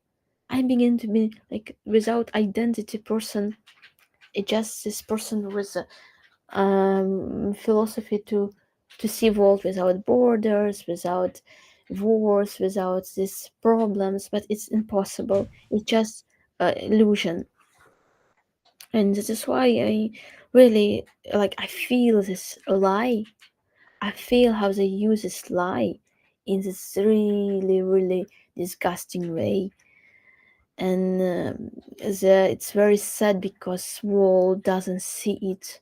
World support Russian in not only good Russian, bad Russian too. They support Russian in general. The world is still imperialistic, and it's so big works that for me would be we have no right to support Russian in any way. Like we have to support only Ukrainian vision, and maybe use our Ukrainian thinkers to change Russian. But it's because they are very I forgot this word, хитрі. They can tricky, yeah. They can use all Or instruments. maybe meek also. Give me a second, I'll check.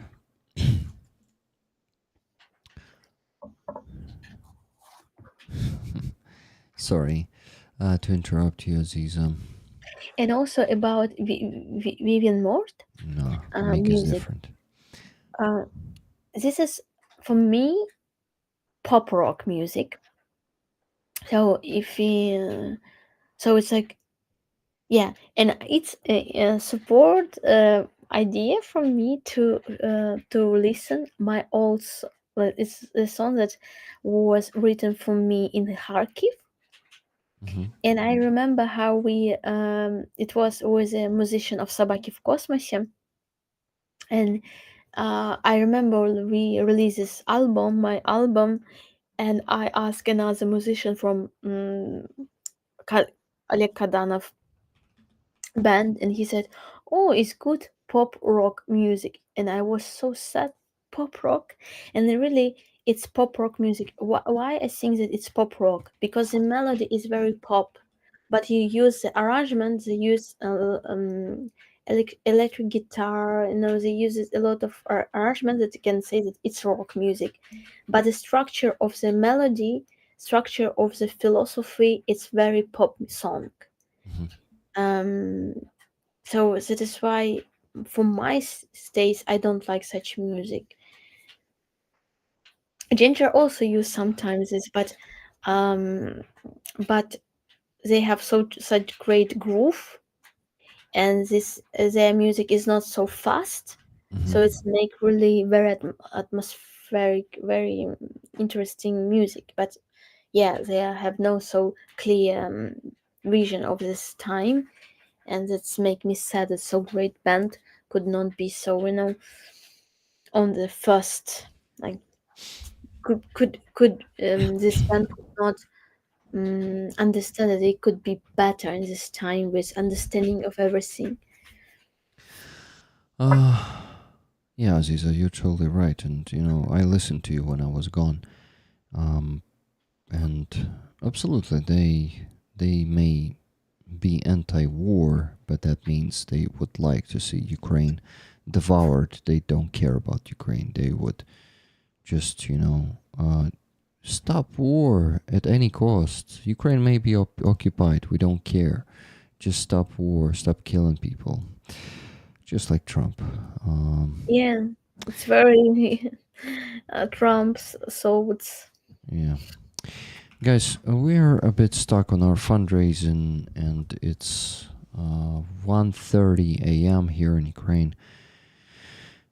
What donations I didn't mention? Let me do it. So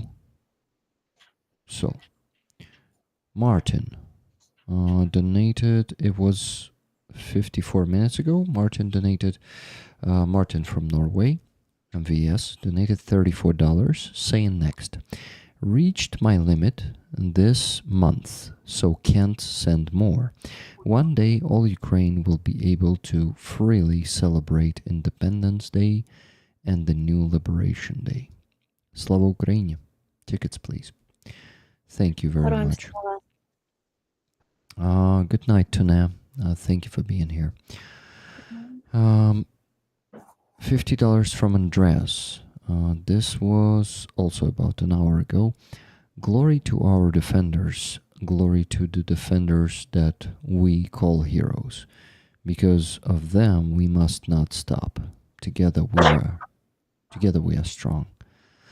I totally agree. Thank you, Andreas. Great words. $50 from Willie Mad Glass. For Ukrainian Army, raffle tickets, Putin Huilo, and Hyrek, Starsky, and Aziza. This was also 37 minutes ago. And this last donation came in, not 5, but 8 minutes ago.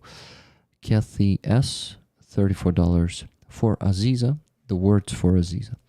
Always be kind, but never be meek. Meek – це, я зараз скажу. Я тільки що перекладав це слово.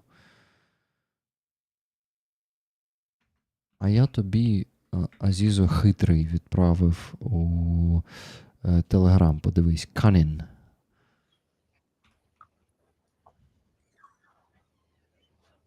Ага. Угу. Cunning. Cunning, це хитрий. Ага, Cunning. Дякую дуже. Cunning.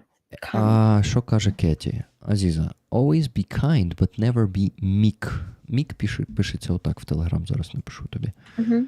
Meek. But never meek. Meek – це покірний. Покірний, лагідний, ну, типу, такий, хто прогинається. Always be kind, but never be meek. You know, I meek in many topics, but some topics I'm so sure about this topic that I could not be meek at all. It's like now you know you feel that it's your life, so it's like your life or death, and you choose a life. You don't want to die, Yeah. and you say it's so, you know, so powerful. And another topic you can be meek, you know, because people have different vision, and it's okay, but some topic it's so no another way. And this is not the end of the message. So she says, your voice is powerful. Bow, defer to no one. Defer. І зараз перекладу, я не знаю, як це. Точніше, що це означає. Defer. Відволікати. Відкладати. Defer. Defer. Defer to no one. Затримувати, керуватися. Obey, defer. Ага, тут мається на увазі нікому не підкоряйся. Don't, bow or defer to no one. Типу, Wow. Great Thank words. you. Thank you, Kathy. And Kathy's donation was $34 in the name of 34 years of Ukraine's independence. Defer, give way. Типу, давати шлях. Okay, so guys, we still need to raise $1,188.26. So if any of you has the means in the end of the month, and this is not the last Sunday stream of this month, on the next Sunday it's going to be even harder, I guess. But I have no choice. But to just keep pushing and being stubborn, because, you know, guys, it's now or never. If we don't do it now, you know, when I listen to some honest military or ex-military, I understand that situation on the front line right now is really close to catastrophic, and we may find ourselves next year during the next Independence Day in much worse situation on the front line. So I just don't have any chances to, not chances, I don't have any fucking excuses or options to stop, because the lives of my friends depend on this. I really am friends with many soldiers right now, and we were congratulating each other with Independence Day today. Psycho is on his first vacation in like more than a year. Finally, guys, he sent me the video where he is coming home to his, I don't know, like 4 years old boy, maybe 3. No, actually 2 to 3 years old. Really little guy there. And I cannot imagine how hard it is for him to go back to the front line again. So I care about them, and I know that you care too, guys. And I know that, of course, you have the limits, the financial limits, but we always have this roller's magic here on the stream, and we always reach the goal magically. So I'm not pressing you. I just am hoping for that miracle when I keep sitting here and finishing the stream. raising funds. I never try to squeeze your pockets or something like that. I just am hoping for that person or those two people who have that, last big 2, 3, 5 big donations. Because we usually have them. Like, remember 2 weeks ago, we had that $2,000 from the Anonymous. And I know that those people might be listening too. And those who cannot donate anymore, you should not go in debt and, find money from some criminals or something. Never do that.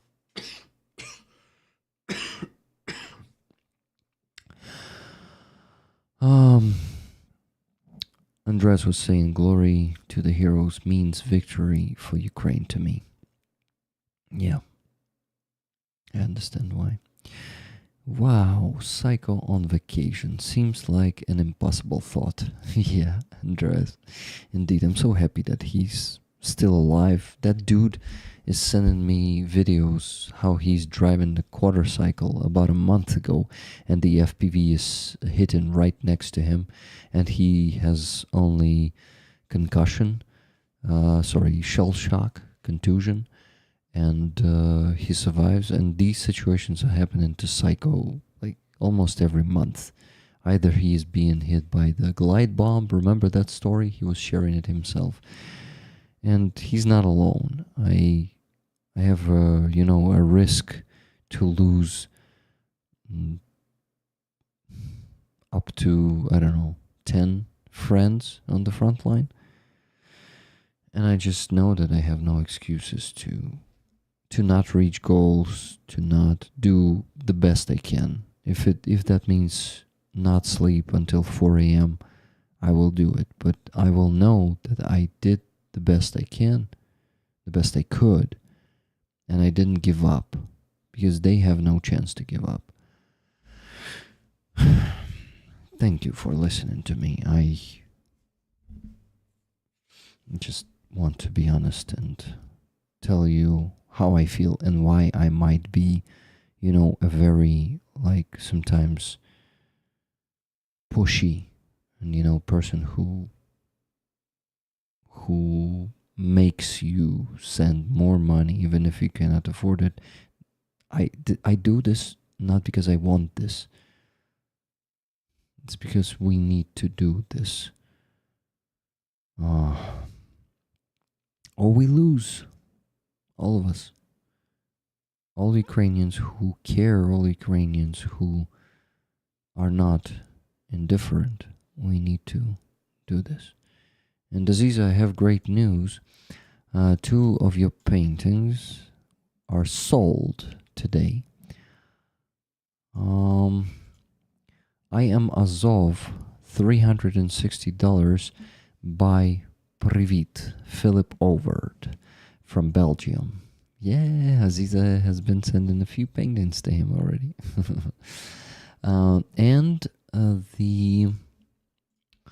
Give me a second. That painting was... where are you? Cover of the album, yeah? Yes, cover of the Menim Karakos Karakashkazim. This one it went for $200 to 9 Lives. 9 Lives, thank you, and thank you, Philip Oward. So Philip Oward usually sends money on Monday or Tuesday, so we're not gonna receive $360 today, and he's gonna do it on the base. That's how he cannot use PayPal, and maybe we get $200 from 9 Lives tonight, but I'm not sure. I maybe need to message 9 Lives to maybe help us reach the goal with his $200 donation. So my friends, please donate, because it's already almost 2 a.m. in Ukraine, and it seems like we're gonna have to be here until 4 a.m. today, but I'm willing to do it. This is my choice. I'm willing to fuck up my sleep schedule once again. But I will do with you, Rick. you know, I will be Aziza, with you. I know that you want to, but tonight I think you should go to sleep because you are ill, and not having enough sleep for you is more damaging than for me, who are not completely ill. Okay, so let me send you to sleep at 2:30 in 50 minutes. The whole 50 minutes. I'll give you. You see, you have the whole 50 minutes with me still. Do you agree? Okay. Okay. Let's send Aziza to sleep earlier tonight. I actually promised it to one of the rollers tonight that I will not let you sit here with me all night because rollers care about your health, Aziza. But I want to be with you, and I want that you will have good mood. I think rollers will keep me good mood. Anyway, it's not because I don't want you here with me, Aziza. You know this, right? You Yeah, of know, that I just care about you, and I think coming to bed at 2:30 is already pretty late, but I'm still, trying to cut it at least a bit. Welcome to ASMR Rick for the next 3 hours. I hope not 3 hours. Come on, it's gonna be 5 a.m. if I last for 3 more hours. It's too late. Guys, I kinda understand that I'm sometimes pressuring you too hard, but I always explain myself why I do this. By the way, Paul Devereaux, I'm curious about that message. Being honest and trying to take responsibility for the consequences of my actions is a start. Planet Karma. So Paul Devereaux was responding to Planet Karma. They have a chat among themselves there. Okay, good. I thought it was for me. I wish I had money for you tonight. I gave my last donation money for the month to Jake Bro's $1 million fundraiser. That is why I am TRYIG to boost, trying to boost, trying to boost your algorithm with engagement. Thank you for that. And really, I never ask for money from those who don't have them. I really appreciate if you guys just help the algorithm with engagement, likes, comments, and chatting actively. Thank you. Okay, 2 donations just now. Lynn S, $20. Thank you, Lynn. 2 tickets for the flag, right? Lynn, $20. $50 from Paul Devereaux just now. Thank you very much, Paul. Happy Independence Day. Slava Ukraini. Tickets, please. Thank you so much. And thank you, for congratulations. Independence Day is really valued by Ukrainians these days. By almost all the Ukrainians. $10 donation just now from Tuna. All I can do today, as I donated $10 to Sternenko earlier today. But better days will come. Love from a Viking to another. Thank you, Viking, for the great words and for your donation. So, guys, we still need to raise $1,108.26. And we actually had a pretty good week.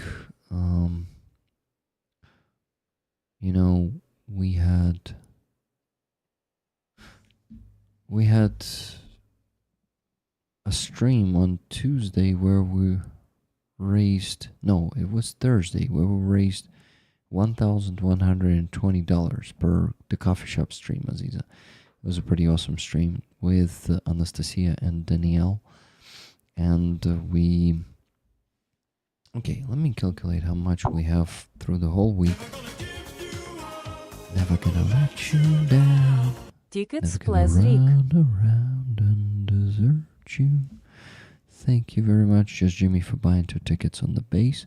So that's extra around $24. You know, I'm gonna minus them from the goal since we're struggling to reach it. Right now, I'm gonna minus it too. So minus $24, $1,084.26 left to raise. To actually calculate how much money we have, I will have to finish the spreadsheet. So let me probably start working on that. Aziza, if you can read the chat, please reply to the messages in the chat, and I will go work on the spreadsheet. Okay. Thank you. So much respect to both of you for these streams. Thank you, Gail, very much. Gail is from South Africa. Aziza. Oh. This person was on your stream, yeah? Or not? No, it was Yana, but Gail was on Yana's stream because Yana is also streaming. Wow. Okay, Martin Bissick is reminding me to focus. Focus. Working on the focus.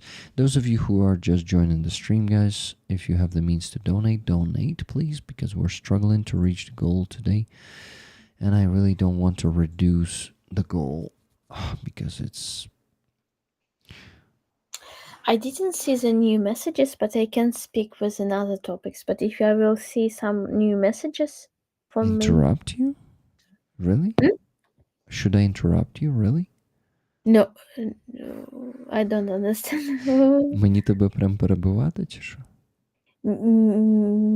Ти як хочеш. Ні, я маю на увазі, що я не бачу. Ти кажеш, подивись, що там пишуть в чаті, а я щось не бачу нових меседжів. Так, ну, листай вверх і, може, просто читай їх вголос, що тобі там подобається. Або що не подобається. Martin Bissick for coffee. Thank you for that super chat, my friend. Guys, you know what? I won't even ask for the super chats. We kind of underperformed on this stream today on that because the gifted membership stuck. And as always, I just cannot earn that much from YouTube today because of that fucking bug. But what? I don't even ask you to get any of that because we need to finish the goal. I mean, we need to finish fundraising. This is why I will just, focus on that. So if you wanted to buy any gifted super chats, donate instead, okay? Thank you. Aziza? Do you see? Paul, I'm trying to take responsibility for my faults and do what I can. But Daniel delusion tend to set in when I feel the pain of remorse and I break into unjustified internal anger. Wow. Yeah. Great comment. That's deep. By the way, one more donation just now, $50 from Keith and Melissa Kane. Came from Melissa's PayPal. Thank you for this fantastic stream. Happy Independence Day. We continue to be inspired by all things Ukraine, and today we celebrate with you. Check Discord for our Ukrainian-inspired feast. Who can match us? Tickets to Rollers, Heroem Slava. Much love and respect. Keith and Melissa. Thank you, dear Keith and Melissa. And wait, Sully, you probably misclicked. Cybergek was not given any spam or something. He said Незалежності України, the independence of Ukraine. And thanks for the gift. So, probably a mistake. Okay, Melissa, thank you very much, and Keith for your donation. And guys, will anyone match Melissa and Keith. Thank you. I would love to listen more songs, but let me finish the spreadsheet first, okay? Thank you. Aziza, the microphone is yours. Thank you. Okay, just I want to tell you news from me. Okay, awesome. um, we will have a festival next holidays on Saturday, Port. So it's like first festival, first year festival, Port, and the idea of this festival is like to show culture, to show singers of south of Ukraine. So it's like singers, like it's like a festival of south of Ukraine. And so organizer invite me, and probably I would sing the songs for the opening this festival. So I will sing freedom of flag of freedom, and also hymn of Ukraine, and also I will have time of my concert of 45 minutes. And I don't know, s- uh, last month it was not lucky time for me, because I had the plans to have concert in Krakow.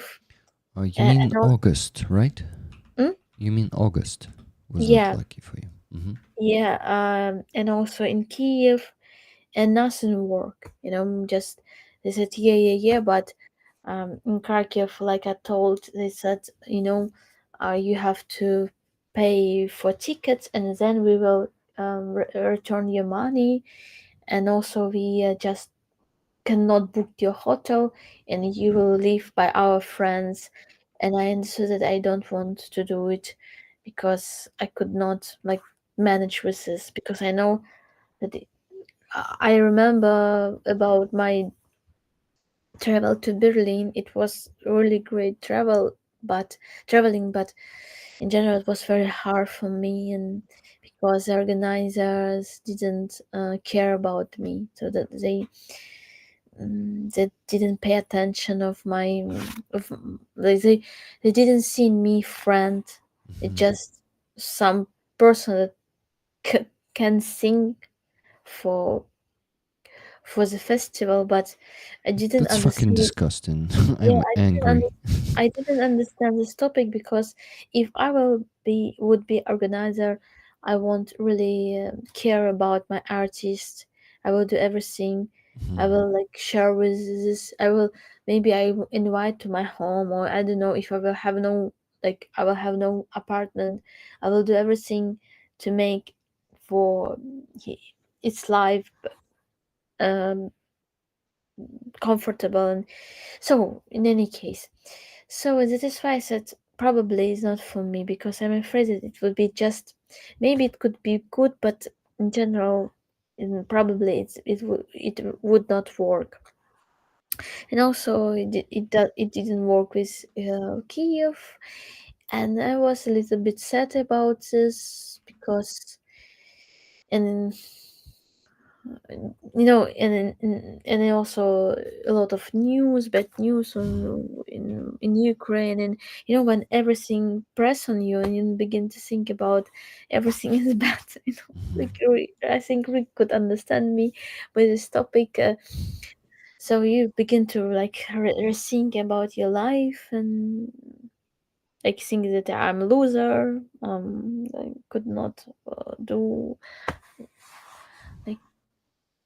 In any case, it's just so that came from me out, because the warriors, our soldiers, show us the way, show the great example of fighting, and so they continue. We continue to fight, and so, but in any case, because of this different bad news, still I could not believe that I will have concert in Odessa. I really believe that they in the last days they will say, no, we have problem, you could not sing. But I share with you this news, and I hope I can prepare myself and can do great work, can do great concert, because um, every time I try to remember about the main reason why we did this. Because if we did it just for the joy and for the reason that we have the opportunity to share the music, it's not the main reason. But main reason say about our fighting for Crimea for me. Because if you say about south of Ukraine, Crimea is the south of Ukraine, and we have to talk about this, and we have to represent and say that we can give this fresh vision of Crimea culture, of these messages. And because I constant time I create new messages, this, I have a lot of new songs, and I continue to do a lot of new songs, and I'm really happy that I can do it. Because the worst thing when you can lose your inspiration and you have nothing to say. But I have a lot of I have a lot messages that I want to say to the world, to my people, to Ukraine, and to the world about Russian culture. I have so a lot of ideas that I can really share with people, and it's really so great supporting your freak and your friends that you support this way, and just you like support big uh, justice. You support something really credible, and that's really timeless supporting, because we can support something for this, like this, for the tactical reason. Yeah. We Or can, for strategical, right? yeah, and it's for me it's really very strategical supporting, and it's really amazing. And so feel a lot of gratitude. Just it's really hard, in this time to do this everything, because sometimes you think that nobody support you.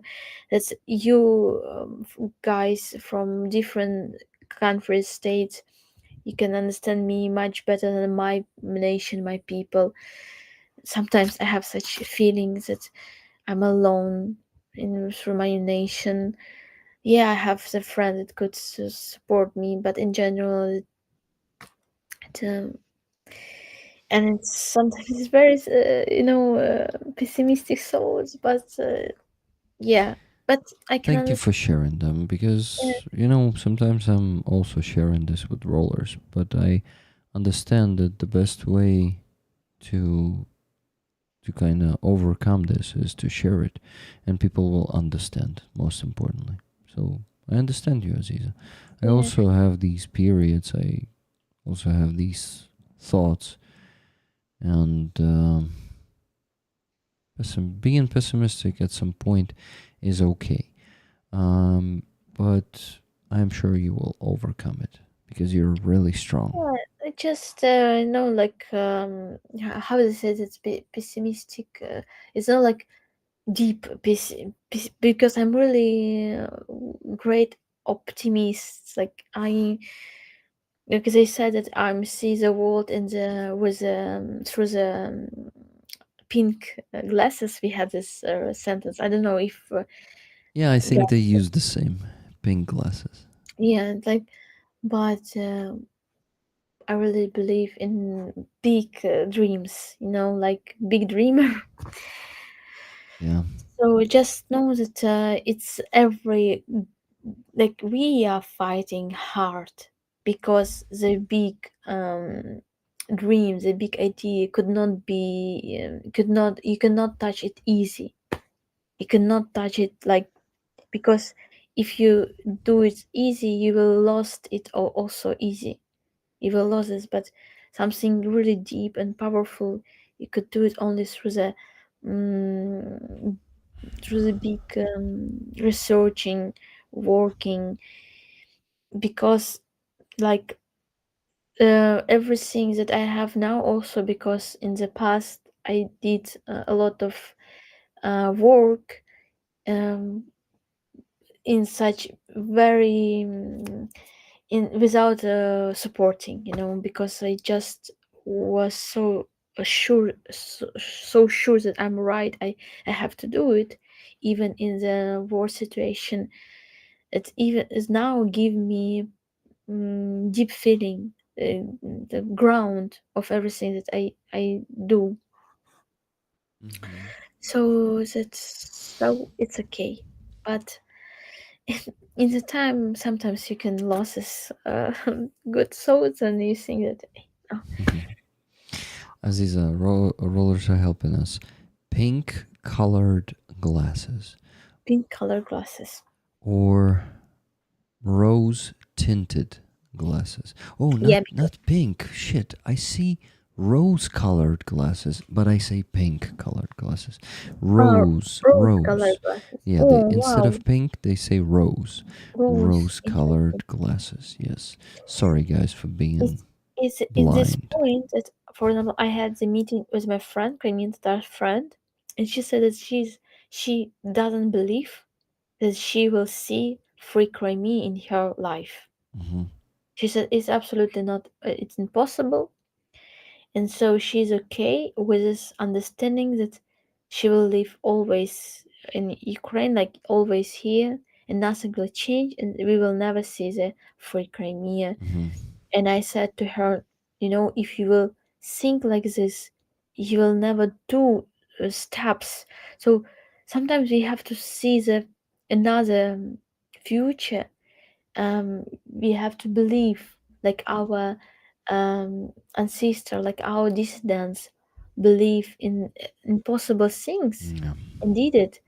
And this is why we have now independent Ukraine, and this is why we have a lot of changes here, because before this is really crazy people believe Hmm. in impossible things, Yeah, just and they just imagine living in Soviet Union in this totalitarian state yeah and carrying these ideas and being brave enough. As you said, the problem is not everyone can be hopeful, not everyone can be, as you say, crazy. And to really like bear with this life, bear with reality, they have to accept these things. So I think your friend,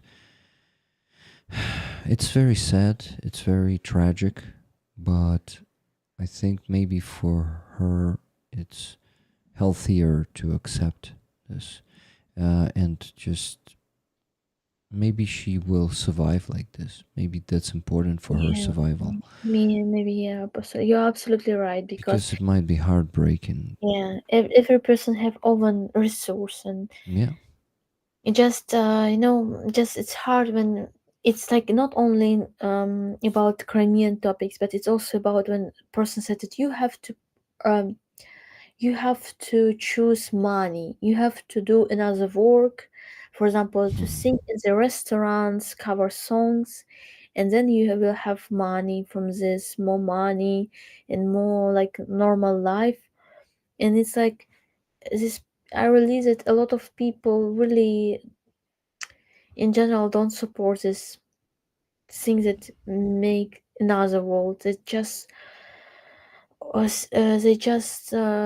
choose comfortable life, and they want to support. They want to push you also choose this comfortable life.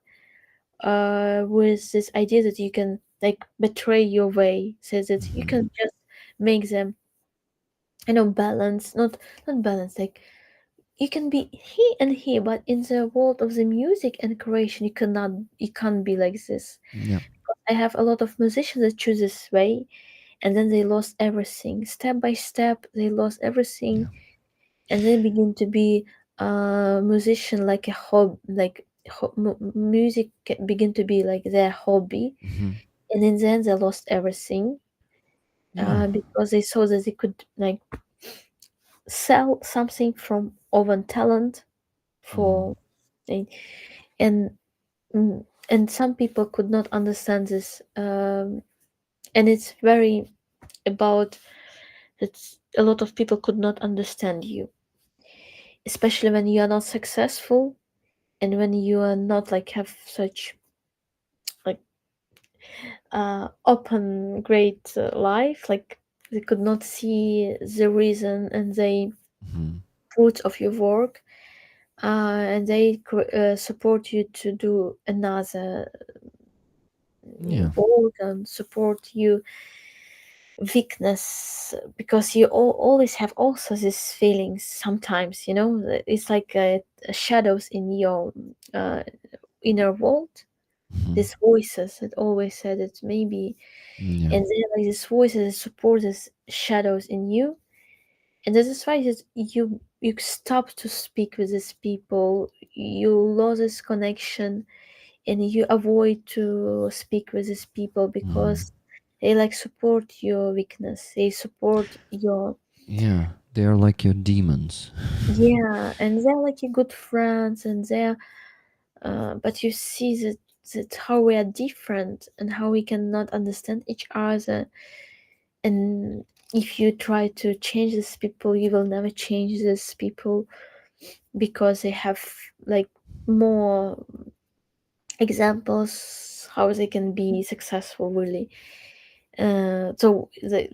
Because we are not in majority, we are in minority, because people who activists, they are not like minor or majority, they're Mhm. minority, but they are active minority. Yeah.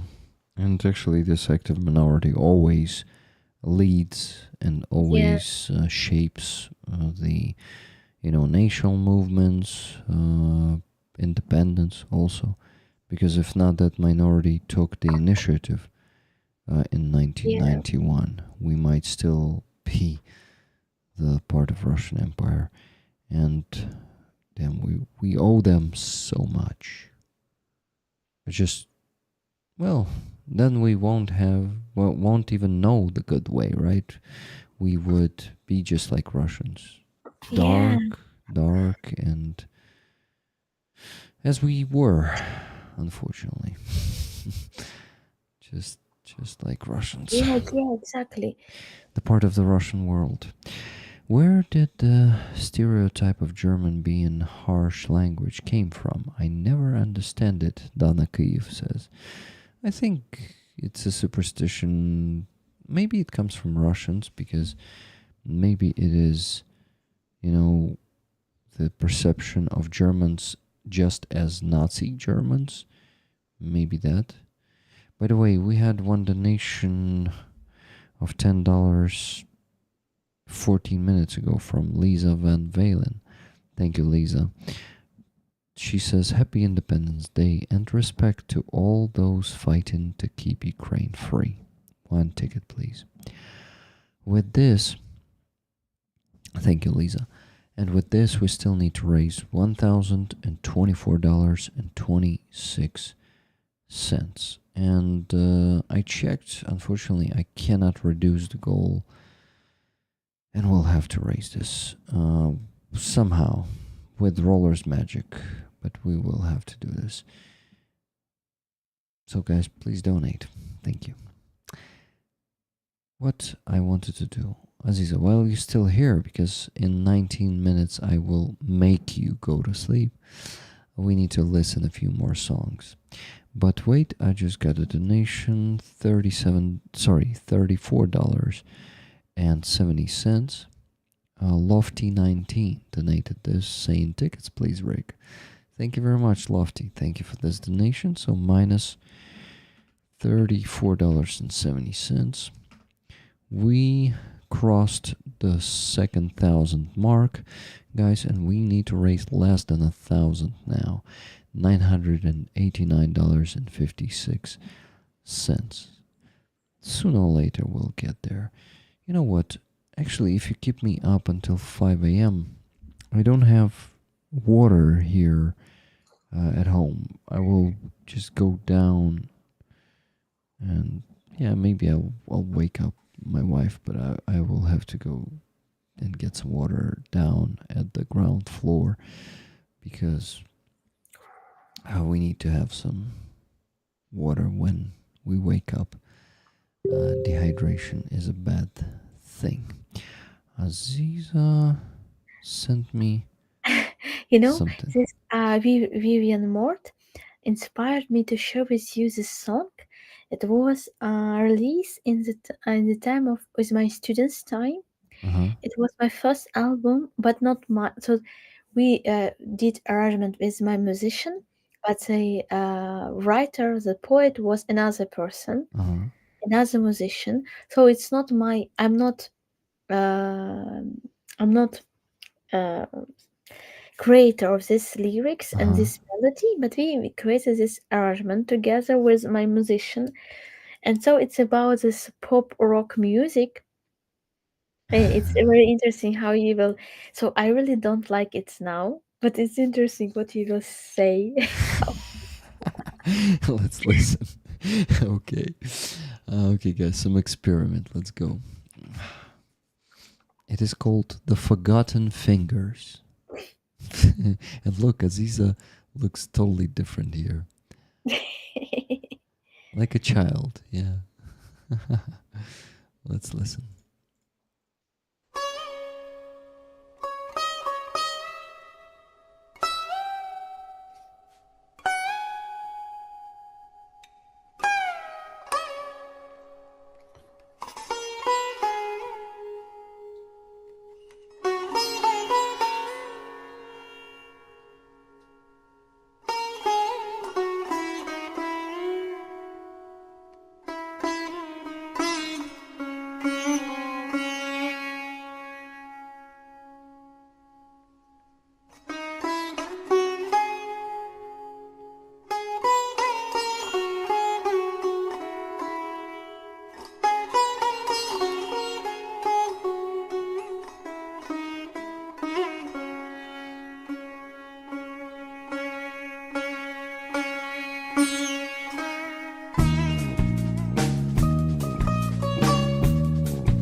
That's actually pretty interesting, and I actually like it, Aziza.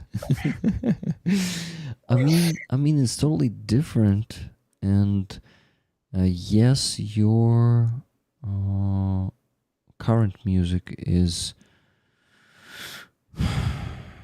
I like it more than this, and this is like it seems like your music evolved, and this sounds like the less evolved music. So something like from the past, and then it was improving, and now it's totally different. Yeah, it was a release was in the you can imagine the release was in 2011. Ooh, 14 And years ago. yeah, and 2011, and lyrics is not my lyrics, and the like melody, so it was like person Hmm. plays a song on the guitar, shows me the song, and then we keep this song. I didn't create the song in that time, and then we create this arrangement with my musician. So they we create with Owen. So we discuss how we can do it, and we created together. So it wasn't. It was a, it was creation like process of creation this song. But in general, yeah, I was like 21 years old, even 20. Hmm. Uh, yeah.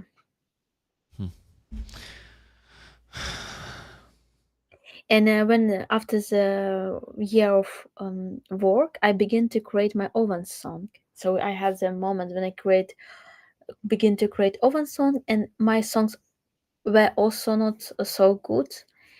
But then the producer I had the producer, she took from me the songs, in because I didn't want to work with her.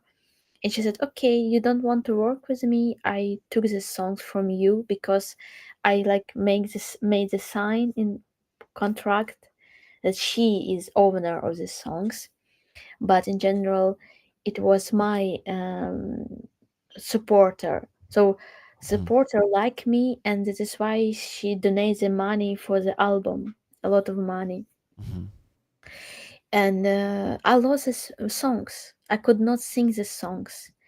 And the producer said to me, "So, Aziza, I wish you to create your own songs that nobody can take it from you." And so it was the first time that I begin to be live without nothing. And I began to step by step create my own song and to have my own ground. Hmm. Well, that seems damn. I mean, it's all part of history, and without it, you won't be you right now, and Yeah. your music won't sound like this. Um, I mean, a lot of rollers liked this, um, this song, and it's very catchy. Actually, it plays in my head right now. Забудьте пальцы на плече. It's like it just sticks, and the rhythm is pretty catchy too. So, Andrea says, "Rick, please share the link." I don't think Aziza wants me to share the link with you, or does she? Oh, you can share, no problem. It's that link of Herman. It just the Herman, my friend Yeah, Herman, subscriber, Herman Cholochnikov. and he just like all my music, and he's absolutely great person. I don't like like a little bit cringe for me. This music is cringe for me. But I'm agree that it's just part of me too, Hmm. because without this um, time, I could not. It was really great. It was like studying. I started to create music. So I work with musician, and you can imagine I really saw that I'm very adult. But Hmm. you We all do when we're Yeah, 20, 21 years you old. knew nothing. Yeah. Just I was like self-made, single and self-made writer, songwriter. Nobody. It was only my life was a teacher for me for my music. And when they, for example, when you remember the story with the great Crimean Tatar musicians that told me that my music is very bad, my new music, and he said, "You study music, so like professional in the university." I said, "No, I even have no music school. I studied inside of myself. I begin to see the music everywhere, in the space, in the colors, in the geometry, in everywhere.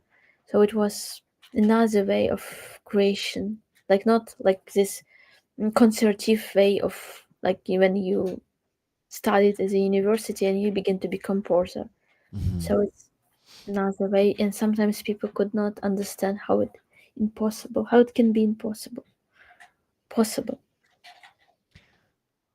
We had a few donations that I need to mention. But Aziza, I'm grateful that you shared this with us. It's really interesting. And it was really surprising to look at you when you were 20, 21 years old. These photos that are on the video, together with the song. And yeah, there are questions in the chat. You may read them while I'm going to be mentioning the nations a bit up there. And is the album on YouTube? No, it's not the album, I guess. That's just a separate song.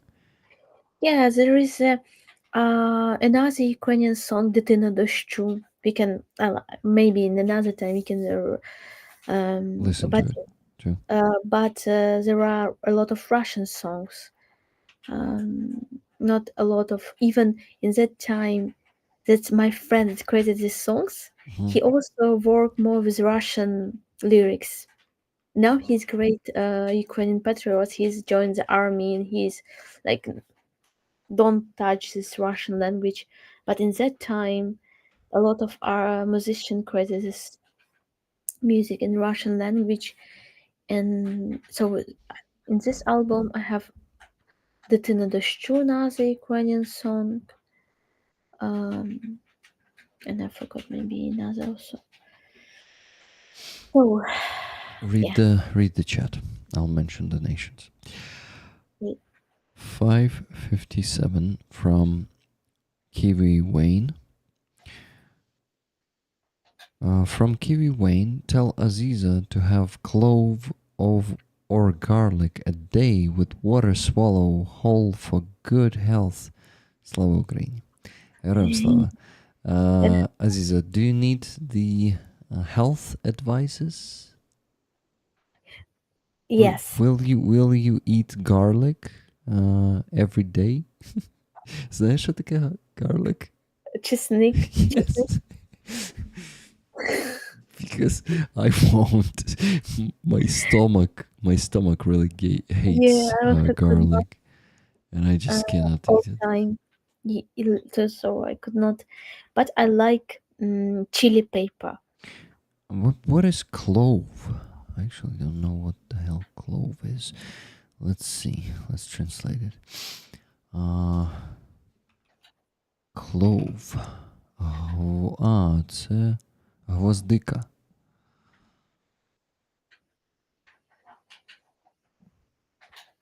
Азіза? Clove – це гвоздика. Гвоздика. Yeah, I know such recept. Recept? Та ні, це... Там типу or. Або гвоздику... ні, стоп. Тут мається на увазі зубчик. Зубок. Часнику. Because там було not or garlic, but of garlic. clove of garlic a day. Yes. Thank you, Donna. Clove of garlic. Zupchik чеснику. Donna, why aren't you sleeping? Are you resting tomorrow or what? It's 2:30 a.m. Aziza should go to bed in 3 minutes. And you, Donna, better go too. Okay. I'm actually, you see, I'm making people leave my stream. Like, shush, go to sleep.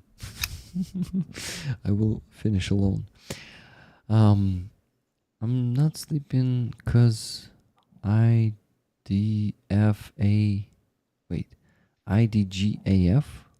What is IDGAF?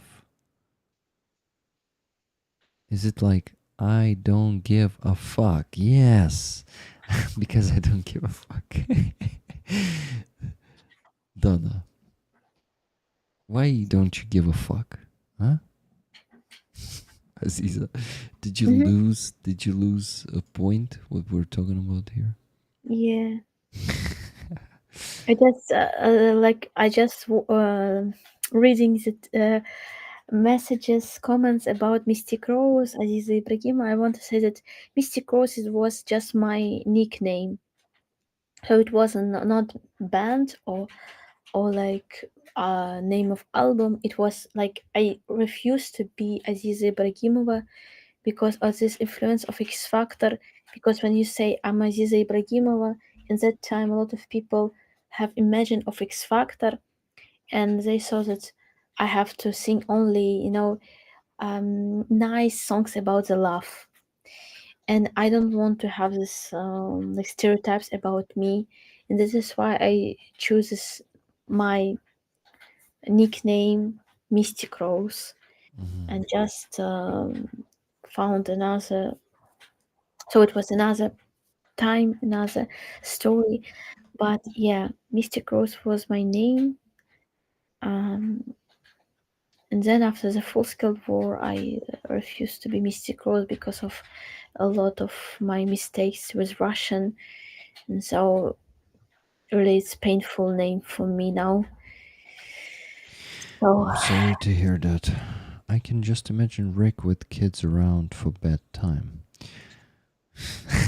Like I'm sitting here and rollers are the kids, and I'm saying, why don't you give a fuck? Go to sleep right now. Aziza, it's actually 2:30 right now. yeah.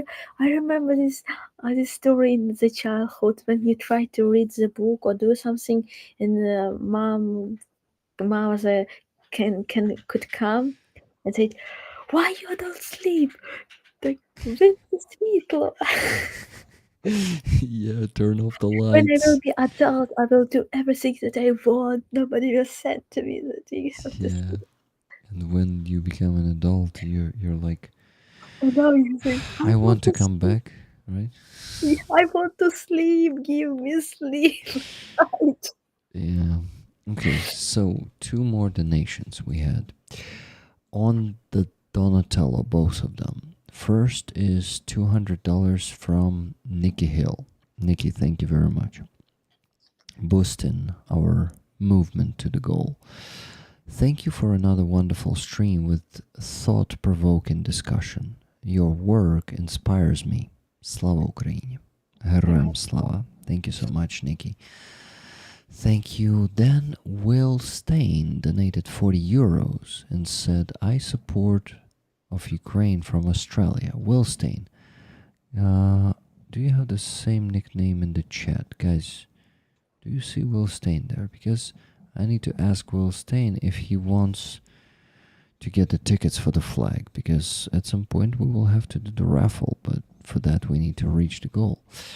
Anyway, with these donations, with the 40 euros, with $200, and with 557, we still need to raise $737.10. And I've given up once and went to sleep without reaching the goal. I don't think I'm gonna do it today. So I'm here, guys, until the end. But not Aziza, because she promised me to go to sleep.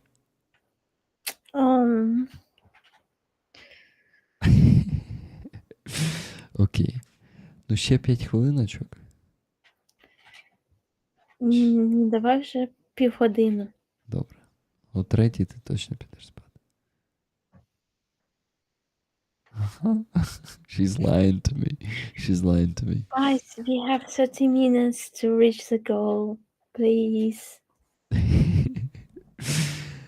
Yes, guys, please. Please. Please, please. Good morning. Good morning, Kyle. Guys, we need to reach the goal in the next 30 minutes, and it's still $737.10 to raise. Left to raise. It would be awesome to receive $200 from 9 lives. 9 lives right now, but I don't think he's here right now. But if you're there, 9 lives, please send those $200. It will help us reach the goal. Festar. Ще одна серія і спать. Dana says. Yeah. You cannot send away Aziza if she refuses. She is a free spirit, Andreas says. Well, exactly, Andreas. This is why I'm not kicking her out of the call, you know. Кажу, що я тебе не кікаю з дзвінку тому.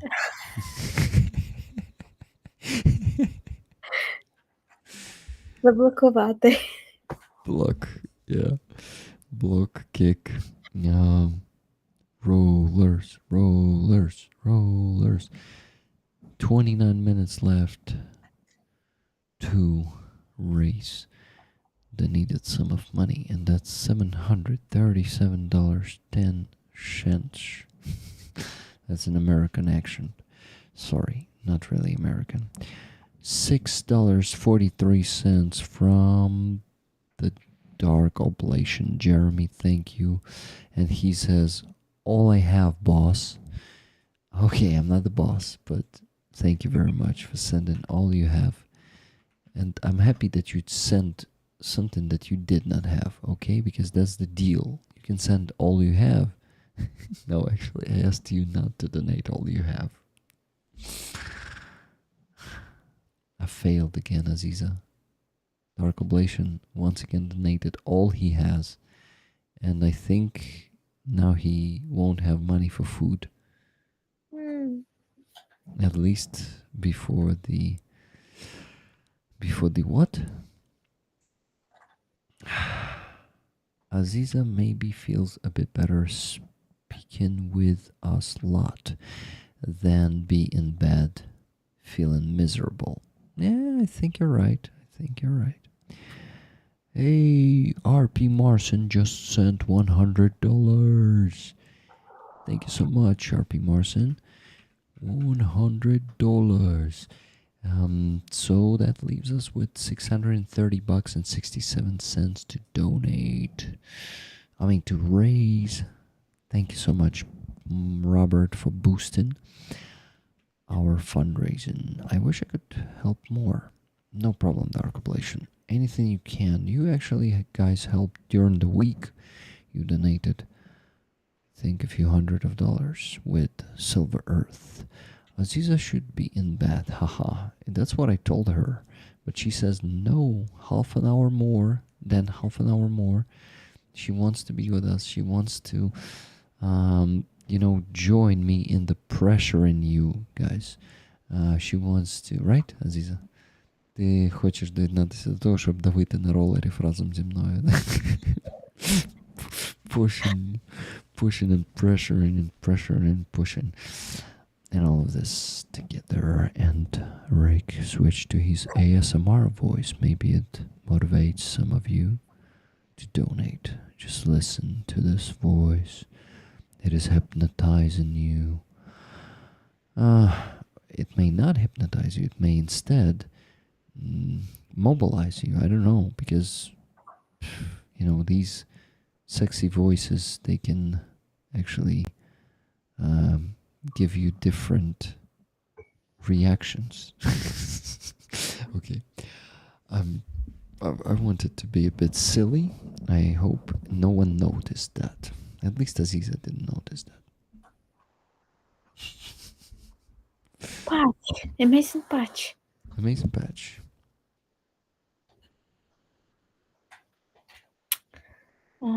So great. Amazing patch. Absolutely beautiful. Do you know who created this? Who? Sternenko. Wow. Wow, amazing patch. Yeah. I want this patch. He sometimes gets, not gets, but like, what do you call this? Put on sale, not on sale, but just like on his merchandise shop, he puts a limited number of them. So I think it was like a few hundred of them, each 555 hryvnias. Pretty expensive for a patch. So it's like $12. No, even 13 and a half dollars. But he donates a lot of money from his merchandise shop himself. So like every month, at least 100,000 hryvnias from the merch.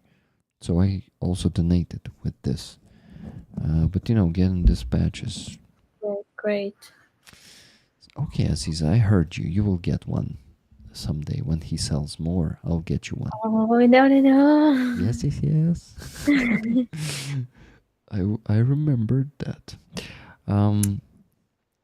What? Rollers? 23 minutes left to raise $630.67. I support that message, lol. You, Rick. Yeah, that was ugly. Sorry for that, Wizard of Ooze. Sometimes I need to be ugly. I also have the ugly part in me, okay? You know, some of my family members know that part. So I embraced that part. Everyone has such parts, Yeah. to be honest. And you actually cannot fight that much. You need to embrace some of those parts, and because you know, suppressing the part of yourself will just bring you to being not you will have some suppressed emotions, and they will just make you not mentally ill, but you may kind of, you may not be stable. Yeah. Yeah, absolutely. And that shit will just tear through the cracks. Yeah. So you better go, guys, and embrace your ugly part, okay? Just like I did. Spreadsheet, Rick, focus. Do I really need to work on the spreadsheet? We still need to raise $630. Spreadsheet can wait, he said. You know, actually, instead of spreadsheet, I need to go to the bathroom, and Aziza can handle the chat, I'm sure. Okay. Remember that moment when you, who was that on the stream? Yoni, was that? No, it was someone else. When we said, when you said, he does that to me, Rick leaves me alone with the chat as a host. Who was that, Aziza? Yes, Yoni. Yoni. Yeah. Yes, Yoni from Finland. It was a part of the joke. Just he said, I know. "Oh, he left us. He left like, oh, like we are nervous." He said, yeah, I'm nervous too. It's just, you know, it's also another reason that I'm first with a new person. Like, and we are like, it's like same thing that when you're alone in one room with another person that you see first time, and we have to speak. Okay, we have the songs, more songs from Prometheus UA that I wanted to put, the Ukrainian songs. There is one that I definitely need to put За Україну, за її волю, Ukrainian military song. A lot of you heard this one, but I guess so. Aziza, instead of you talking to the chat, please listen to the song. I will also be listening. And you'll have to work less. Okay. Current song. I'll post it in the chat, guys, but listen it here on my stream. Don't go listen it through the link, okay? Yeah, that would be ridiculous to do. Who would have done that? It would be just ridiculous, right? Okay, let's listen to this one. Launching it. Україно, о любаненько, тобі вірненько присягнем. Україно, о любаненько, тобі вірненько присягнем. Серця кров і любов, все тобі віддати боротьбі за Україну, за її волю, за честь, за славу, за народ. Серця кров і любов, все тобі віддати боротьбі за Україну, за її волю, за честь, за славу, за народ. Яремні пута ми вже пірвали і зруйнували царський трон. Яремні пута ми вже пірвали і зруйнували царський трон. З-під ярем і тюрем, де був ніг, ми йдем на вольний світ за Україну, за її волю, за честь, за славу, за народ. З-під ярем і тюрем, де був ніг, ми йдем на вольний світ за Україну, за її волю, за честь, за славу, за народ.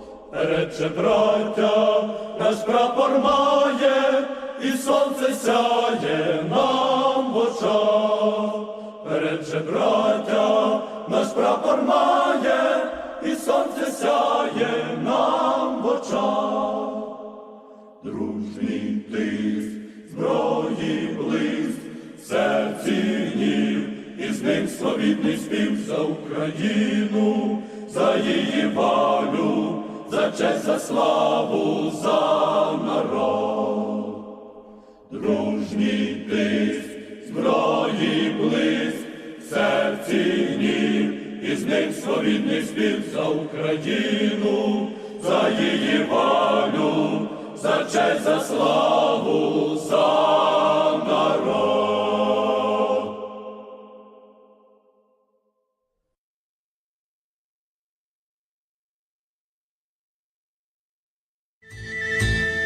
Гей, відчиняйте до свободи брам, кров'ю свячені золоті ключі, вулицями лева веде свою кохану, хлопець із лісу, місяць на плечі.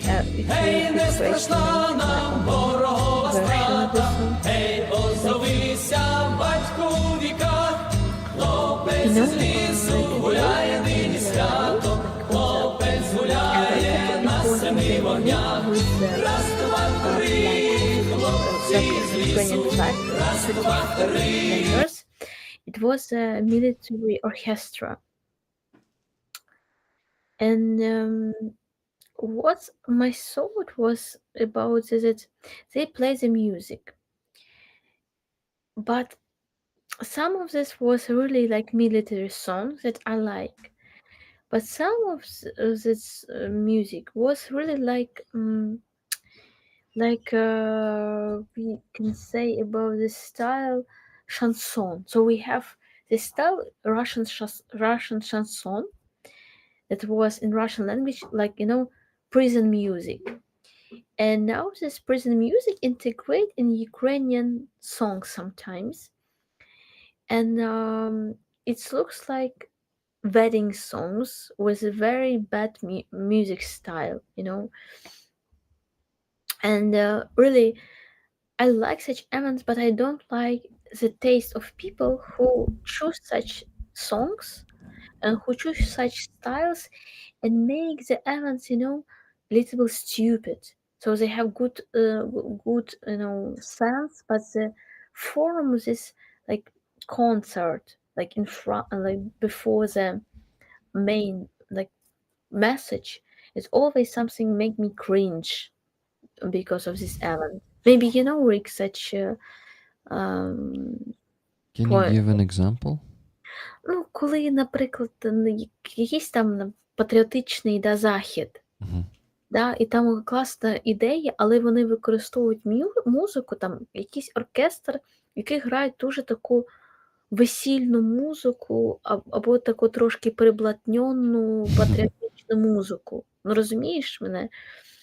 Тобто така музика без смаку, і це робить цю подію дуже якось тупо. Типу, знаєш, от люди люблять сміятися над патріотами, типу українчики тупі, які не мають смаку, а це просто от форма якась пострадянська, it's like post-Soviet form of music that make this events not modern.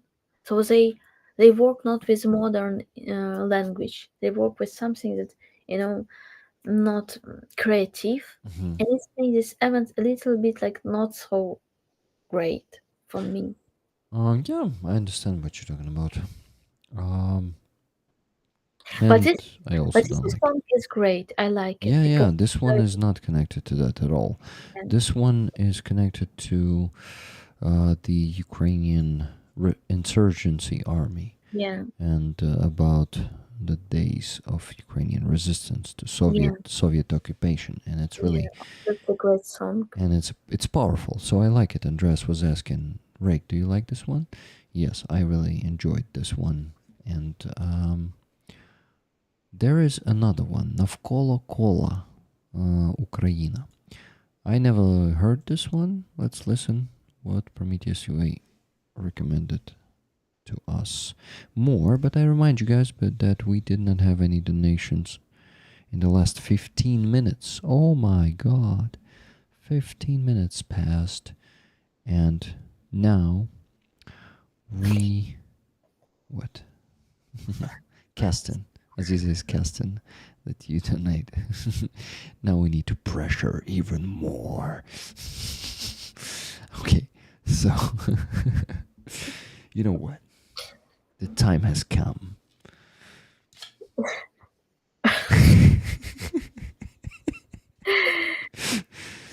So, my friends, it's like the good old days, except it doesn't work anymore. Good knife. Good knife, yeah, I really like it. Ukrainian brand Blade Brothers. Pretty. Knife time. David 47 is crying. Oh shit, that's funny, guys. You know what? Actually, I went to the bathroom. I was listening to this song and like just knocking my head to it, and I understood that even though we're struggling to reach the goal right now and it's super late, I fucking love spending time with you guys. It's such a great time. Yeah. Especially like late, when we're getting a bit silly and we're getting super tired and silly. I start talking about the sexy voice and all that. Just like I catch myself with a thought that in the future we will remember this time with a smile, as it was. We were young, for example, we will be old, very old, and we will be young, and it was so great moments together. So yeah. So yeah, indeed, we will remember these days as the good old ones. Just imagine how bad it's gonna be in the future. Like we thought it was bad when COVID No, started. no, Remember? no. It will be everything will be amazing. Just this difficult times when you have the problems and you see that it's bad life, but something special you had in this difficult time that will never be same. Yeah. I know. I just decided to kind of. And this is comfortable, good times. It's not so interesting like this. So Yes. honest and so great. I like it. Yeah. But guys, the knife threads didn't work right now for some reason. Maybe I should bring the chainsaw. Okay, it doesn't work anymore. The good old days passed, and we spent all the money of the rollers, like on donations. We kind of, yeah. No, actually, this is a real situation. A lot of rollers tell me that they expended their savings because they were spending savings on donations to Ukrainian army. Just imagine how awesome these people are, and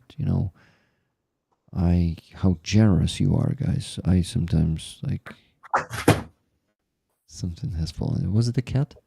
Mm-hmm. Was she fallen? No. She dropped something, right? Yeah. Was it the book? Yeah.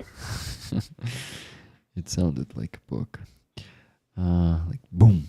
This heavy book, The chainsaw was ruined by Elon. Oh yes, Elon ruined so many things. The flamethrower, the chainsaw, the cheese hat.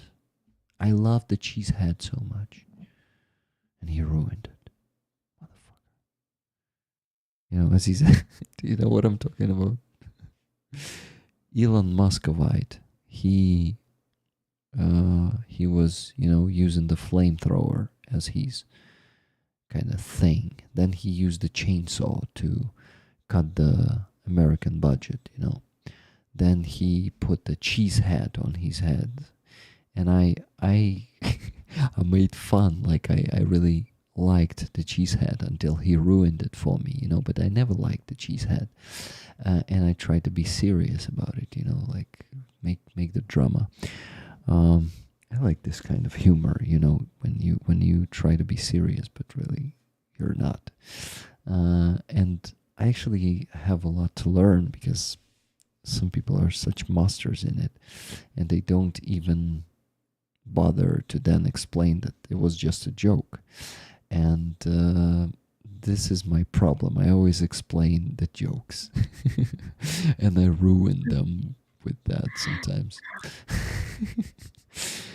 So yeah, we only have the knife, or you have a saber by any chance, Rick? No, unfortunately, no saber yet. And I had to, we had to buy, it's a present from my wife, so she had to buy the short knife, so it won't be considered a weapon. So this one is pretty small, so I actually have not a weapon certificate, actually. Mm-hmm. So, yep. But it doesn't help. The nations don't come anymore.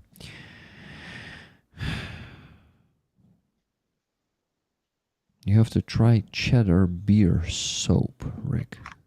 Soup. Cheddar beer soup? Oh my god, that sounds terrible. I don't have to try it, Maybe I could try it, but I don't have to. Aziza, by the way, do you know the difference between you should and you have to? You should, it's like, it's not pressing, but you have, it's absolutely 100%. Yes. You have to do. Yes, exactly. This is why I don't have to try the cheddar beer soup. Yeah. Thank you, Aziza. I have been hypnotized by Rick's hypnosis, so I must to send you a dozen cheese heads. Oh my god, I don't ask for the cheese heads. I asked for donations. Money, money, money, money, money. But not for me. Not money for me. No super chats, please, okay? No gifted memberships. They don't work anyway. Money for the Ukrainian army. Donations. Thank you, guys. Damn it. I am missing food chat. Hello, Wenzel Coxswain. You missed a lot of food chat. We chatted with Starsky. We chatted with Aziza about food. And I even already forgot that I'm starving. And now you reminded me. Thank you. It's all your fault. No, it's my fault. Because you see, if I joke like this and like press it until the very end, trying to seem serious, right? That person might be like insulted because they may not understand that it was just a joke. So sometimes I really need to explain my jokes to not insult people. Rick, focus. I'll catch up on the chat. Sorry, I'm late. You all rock and roll. Thank you, Wenzel. And not Coxswain, yeah. Coxon. Aziza. Mm-hmm. You know, only 2 minutes left, and you have to go to sleep. Because that last half an hour, the trollers should have closed the goal. They didn't do it. And 2 minutes, people, friends.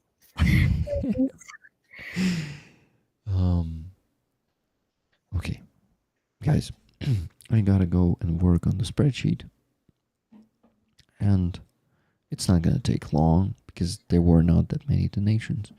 So, Aziza, the chat is yours for like 2-3 minutes maximum. Thank you. You missed smoke pork. Yeah, it was very like it was performance from Starsky. It was pork.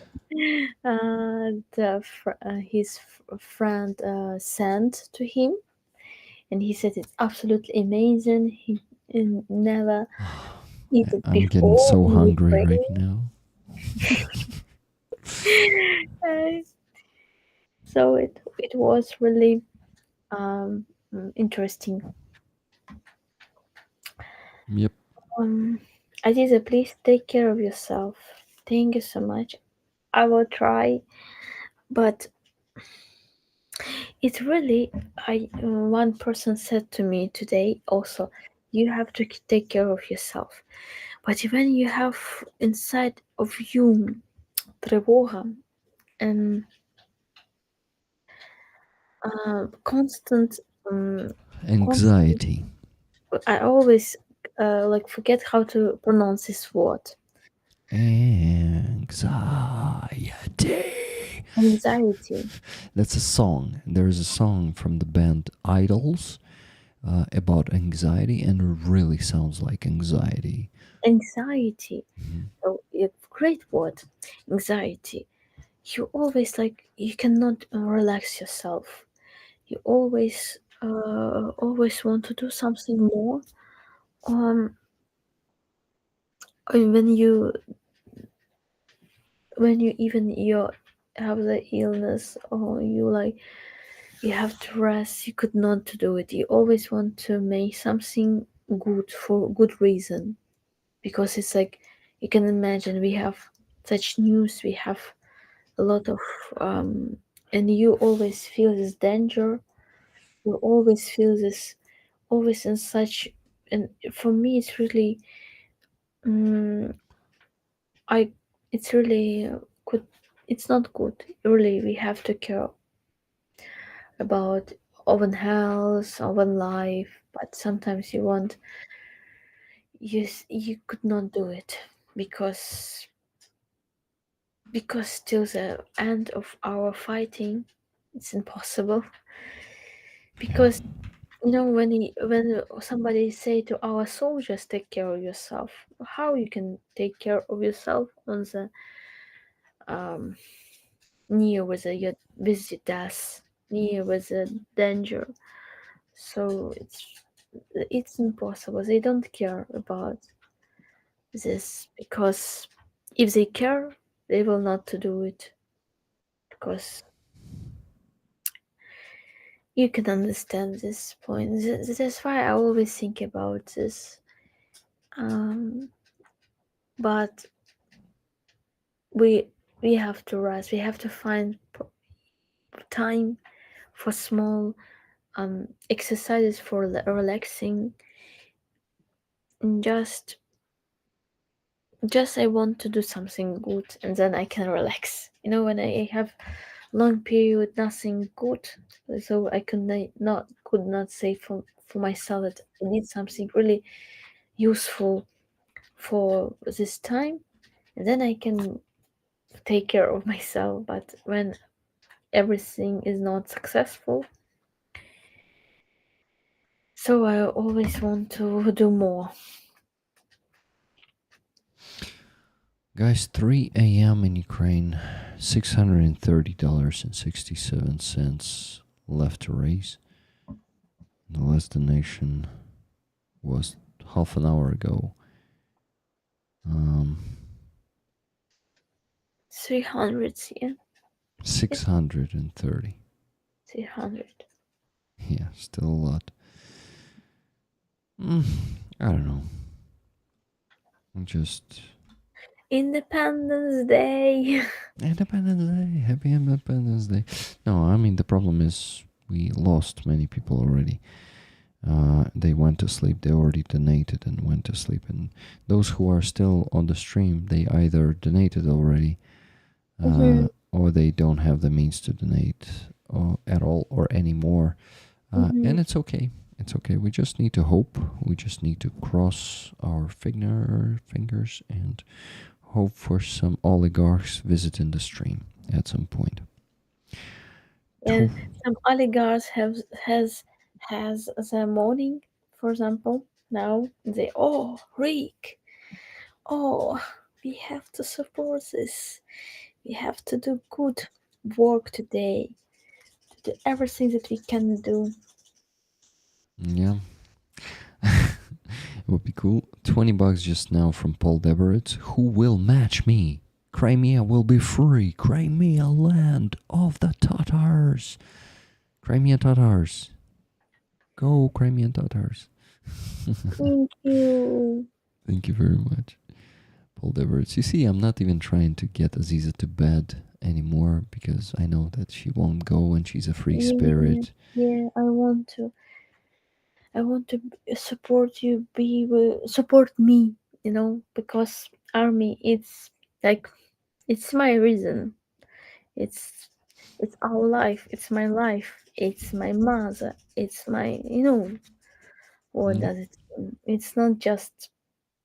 It's really life of the people. Yeah, and I think luck loves the stubborn ones and those who act. And we act. We're not just, sitting here on our butts speaking. We're also raising funds while we're sitting on our butts. Oh, Aziza might be sitting on her legs, by the way, not on her butt. Aziza, ти ж як завжди в позі лотоса сидиш. Yeah, also. Yeah. Can you show it? Like, take your camera and show it? No? It's math here.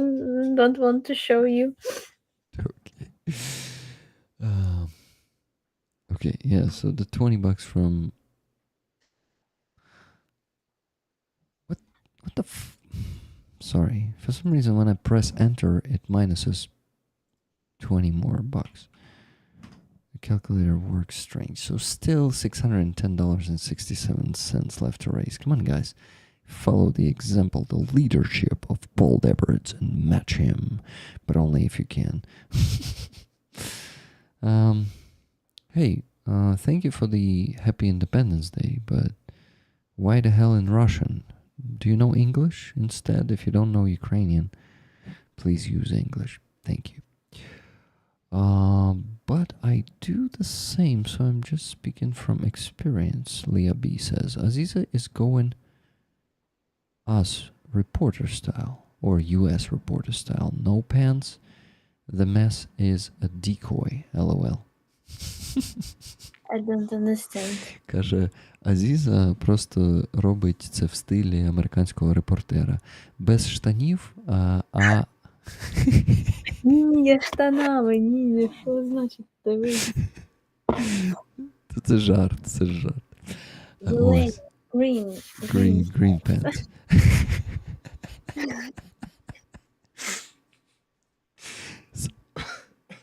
І вона ще додала, а бардак це просто прикриття.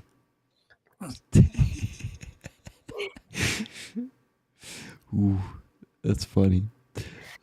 And she says, damn, then I only called out myself. How embarrassing for me.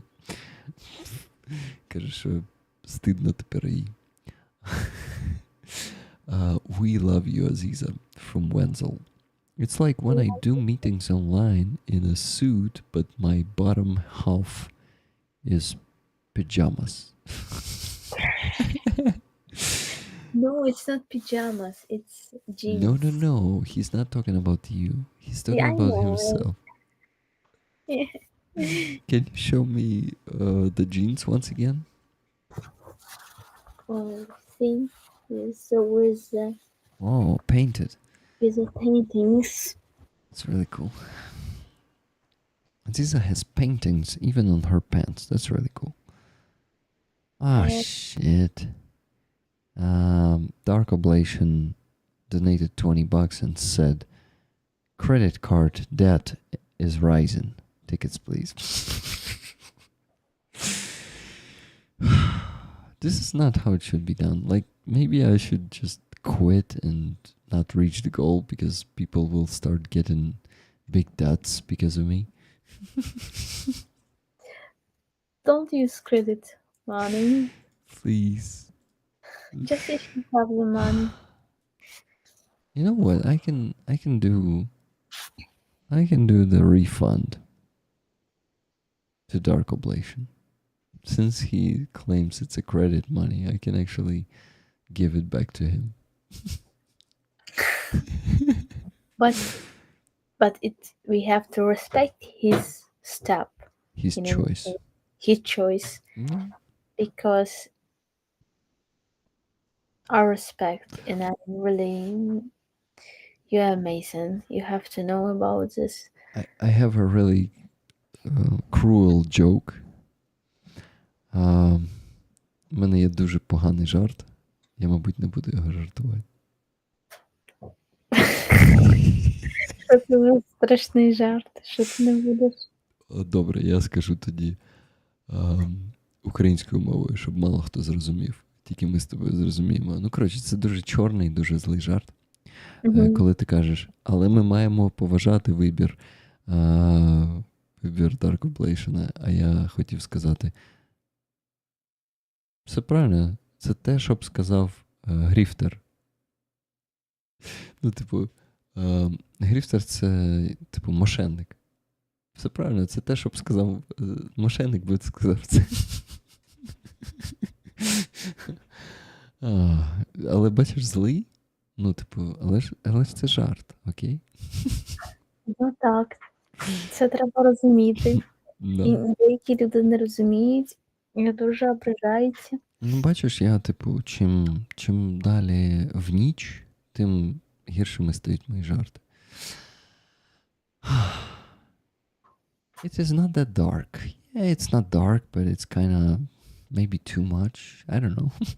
It's a good one, though, I guess. Right, Aziza? Yeah.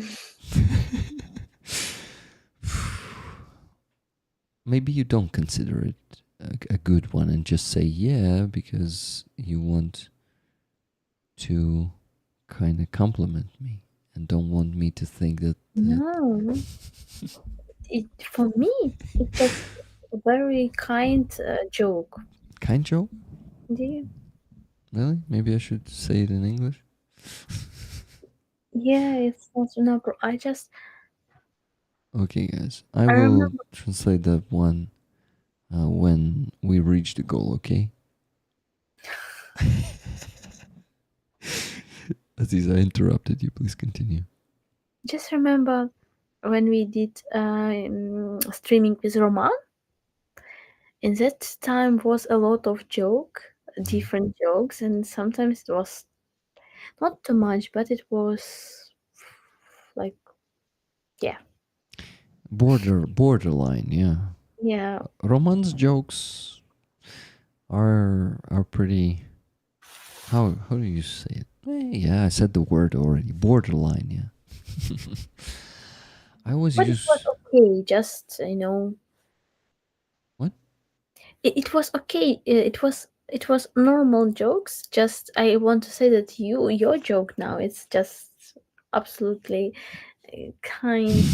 If we compare the joke that was before. Yeah, I usually don't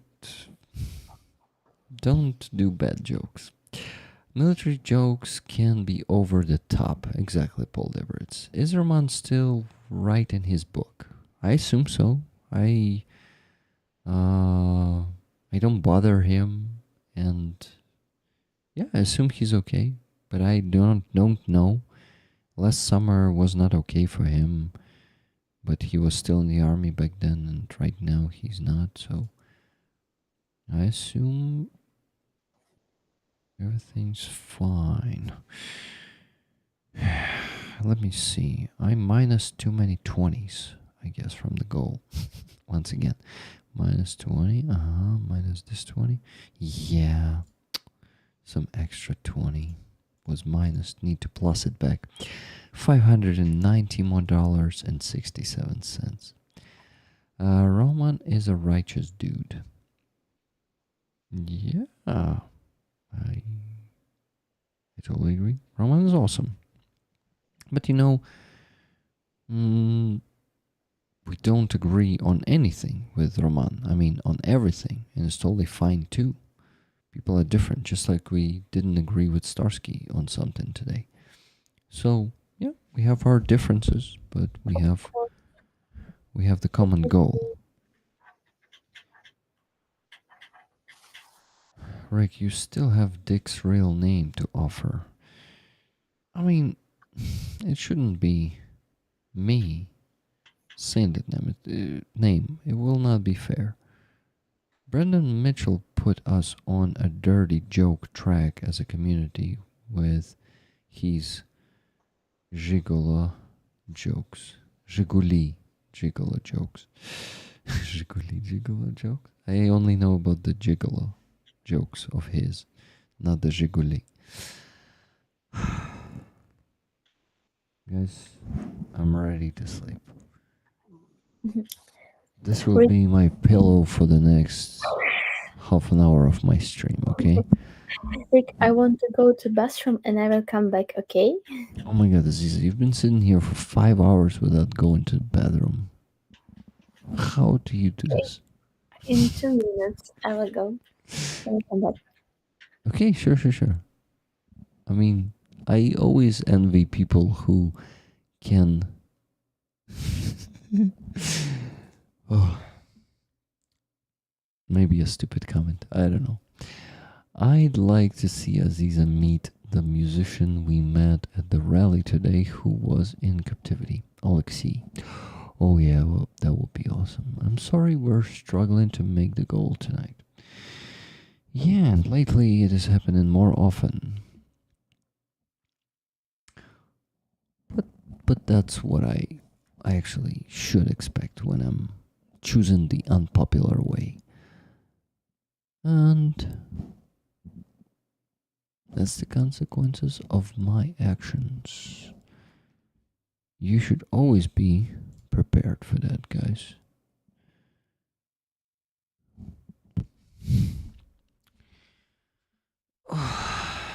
Let's listen to another song then. Навколо кола. За Україну за її волю.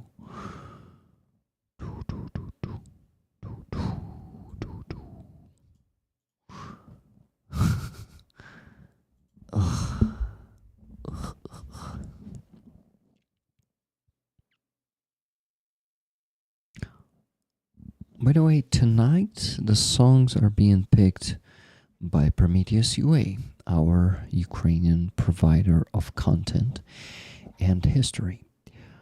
Walk like an Egyptian. I don't know how Egyptians walk.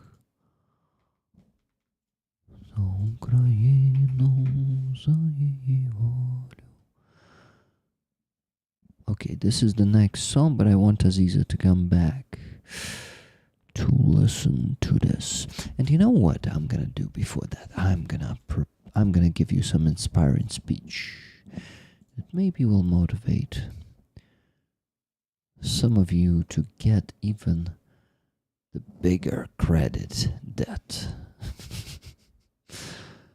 please don't. Don't. What did just happen there on my phone? Something strange in the neighborhood. Who you gonna call? Ghostbusters. You know, those bastards. Those ghostbusters. They never knew their real father. And they were actually guessing that maybe their father is some noble guy, but you know, they fought like ghosts. Real ninjas. What a bullshit I'm making up right now. I just wanted to have some fun, but it went in some ugly way.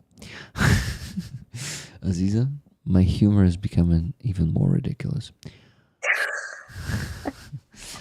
I was just playing with words. I said, who you gonna call? Ghost bastards. Not busters, but bastards. And then I said, those bastards, they never knew their father, but they always guessed that he might be some nobleman. And then I said something that completely destroyed the joke. I said, but they fought like ghosts, Killing the joke. Killing the joke.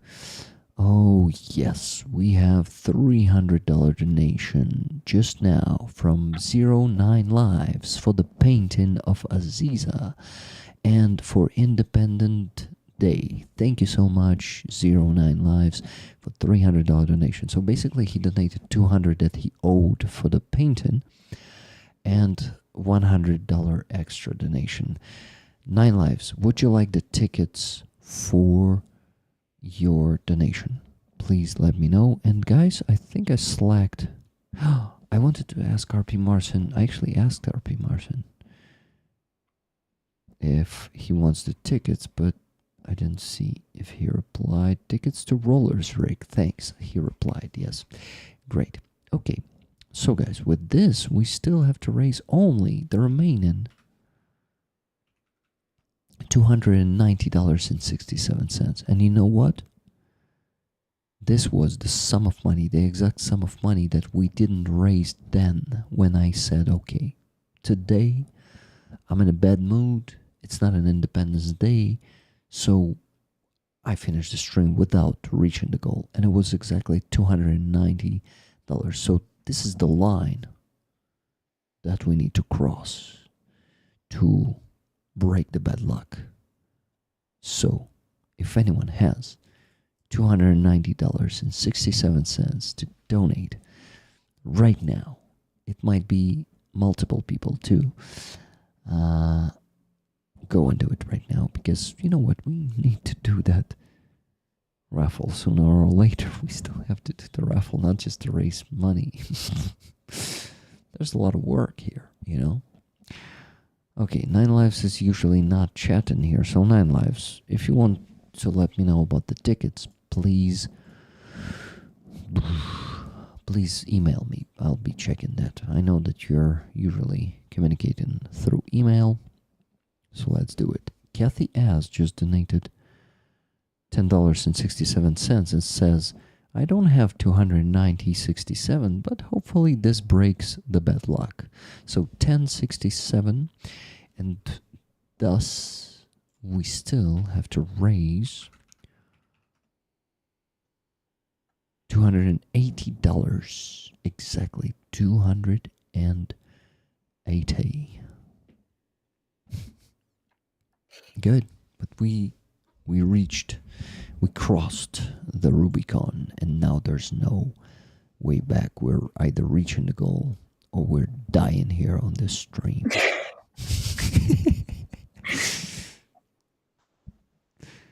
Does anyone wants tickets? Aziza on Discord is posting right now. You some photos, videos from today's That's action. amazing. Really. I should be showing it, but it's not that easy when it's a Discord. I can send it in Telegram. Yes, please do. Please send me on Telegram. Oops, that was too late. Too early, sorry. You know what? While I'm gonna work, Rick, Aziza, and Rollers, I'm waiting to open a pizza kitchen out of a shipping container. What do you think of the name being Slava Pizza? Why not? Glory to pizza, yeah.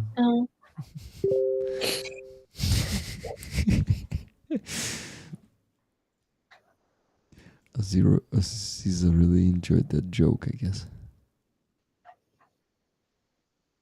Or not. Okay. Aziza, is it all, or it's gonna be more? I can send more. If you want. Forward selected to rig the Ukrainian. Yes, please. Aziza has to send more. Oof. Sorry, guys, it's the exhaustion.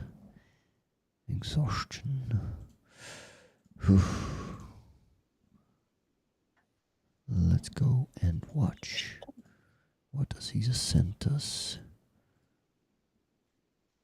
Наші воїни, наша незалежність. Free Azov. Our warriors are our independence.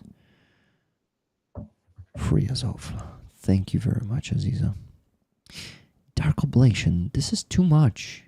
I care about you, my friend. This is not okay. He sent $280. But yeah, that's a credit card debt.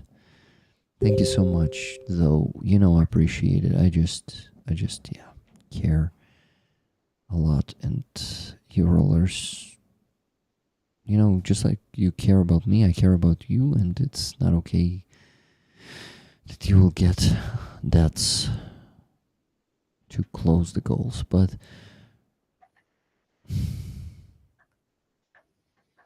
I really appreciate it. And after that, after 280, $10 donation from Cheryl, here goes. Ticket for Awesome Flag. Thank you very much, Cheryl. And $5 from Andreas Lach. No small donations. As always, Leah suggested $5 each. That's great. Thank you very much, guys. So with that, we go $15 over the goal. Thank you so much, guys. You should stop. No, come on. Paul Debers donated 20. It was like I was too late to to say That's no Paul Debers, but thank you so much. $20. This is the rest of my cash, but I get paid tomorrow, so that is all good. Okay, then I know it's your last money only for today, and tomorrow you'll get more money. Good, thank you. So 35 bucks over the goal. Good job, guys. Good job. We are a powerful force, even though it took us a bit longer today to reach the goal. A little bit. A little bit, just a tiny bit. But that's the last water in this apartment, so I will have to go fetch some water. Look at my face through the bottle. That's so funny.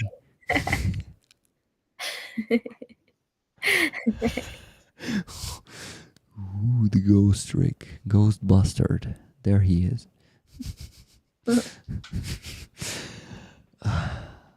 Don't mix it with bastards. Joke time. Переклад. The joke time. Okay. So Aziza said,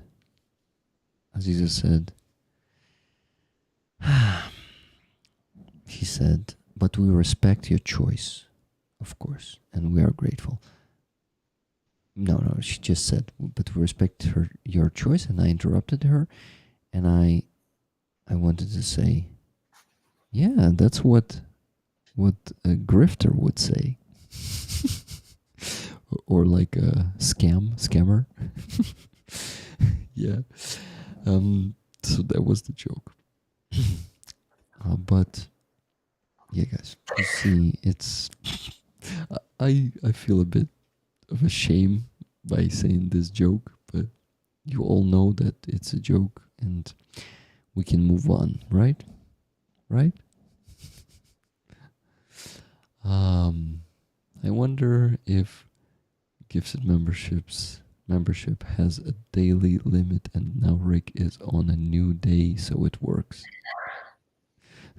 Yeah. Maybe indeed switch into the new day. It's a new day, it's a new dawn, it's a new life. And I'm feeling good. Yeah, that one.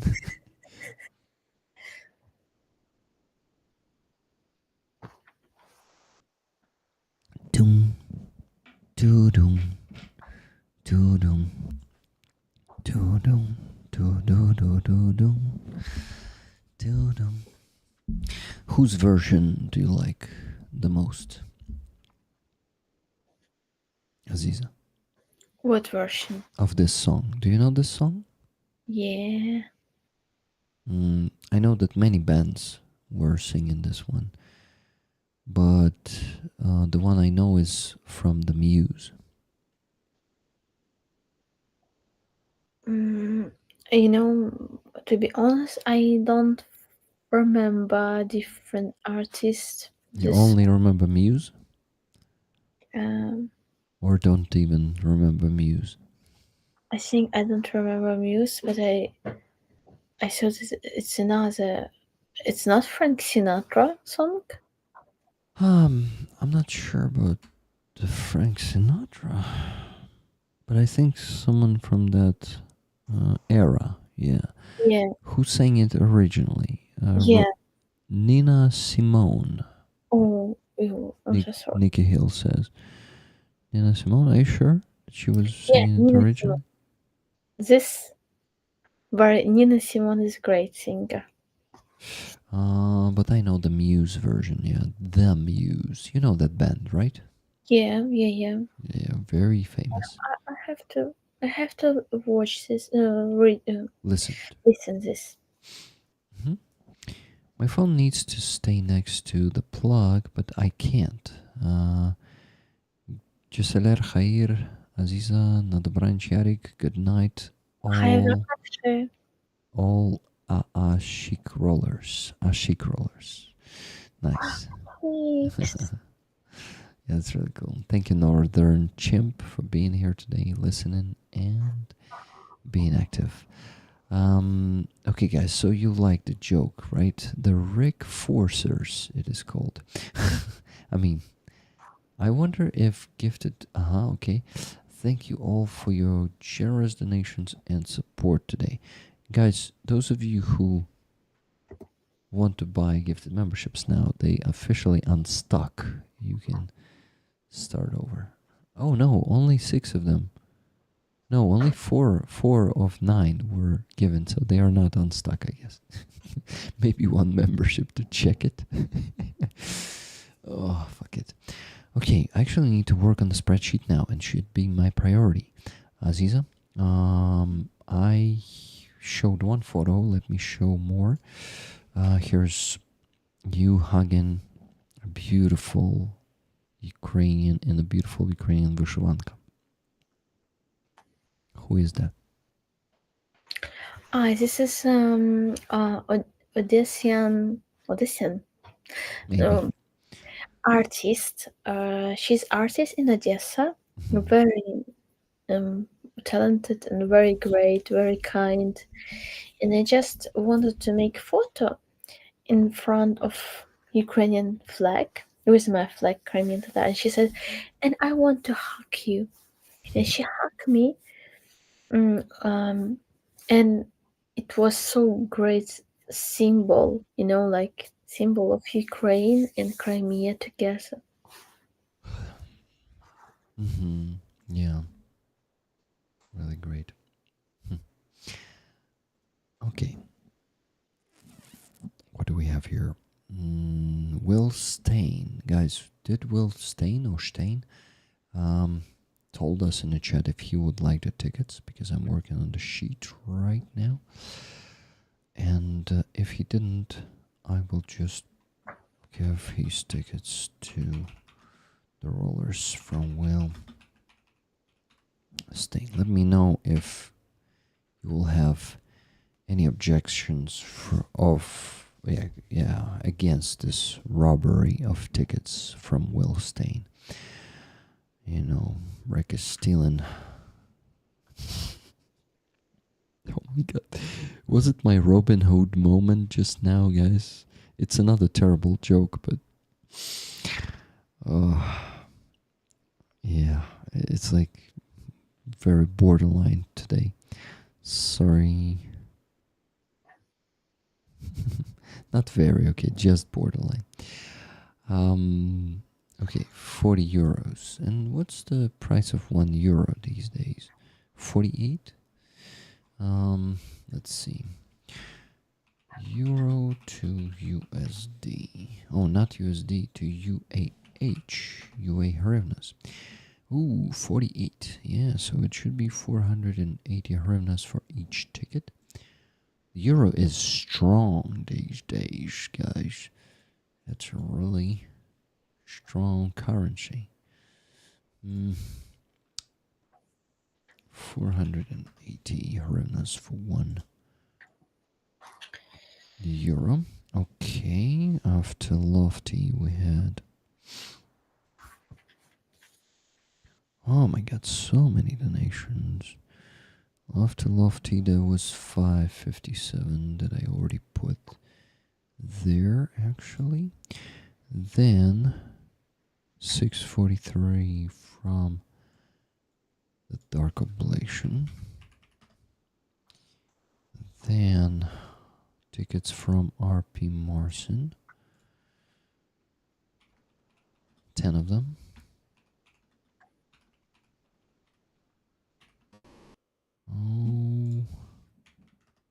Okay. Okay. Doki sounds like donkey to me a bit. Aziza, what does doki sound for you like? Doki? Yeah, okie dokie. Okie dokie? Like some name, small name. Small name? Doki? Yeah. Huh. Like Yeah. somewhere you can find big name and it's like small doki. Interesting. So Doke would be the name, and Doki is the small version. Okay. Yeah. Oh, the rest of the memberships have been given. The 5. Now they should work. Yeah. Oh God. Paul Debert's $20. 2 tickets for you. Next person. Okay, let's see if 9 Lives emailed me. No. So I think 9 Lives tickets go also to you guys. Oh my God, my back hurts. 6 hours. I've been sitting here for 6 hours, and Aziza for just, I think, 2 hours less. Right, Aziza? What? Я думаю, що я тут 6 годин і 20 хвилин сиджу, а ти десь 4 години і 20 хвилин, да? Mm-hmm. That explains why you didn't need to go to the bathroom all this time, because it was not 6 hours for you.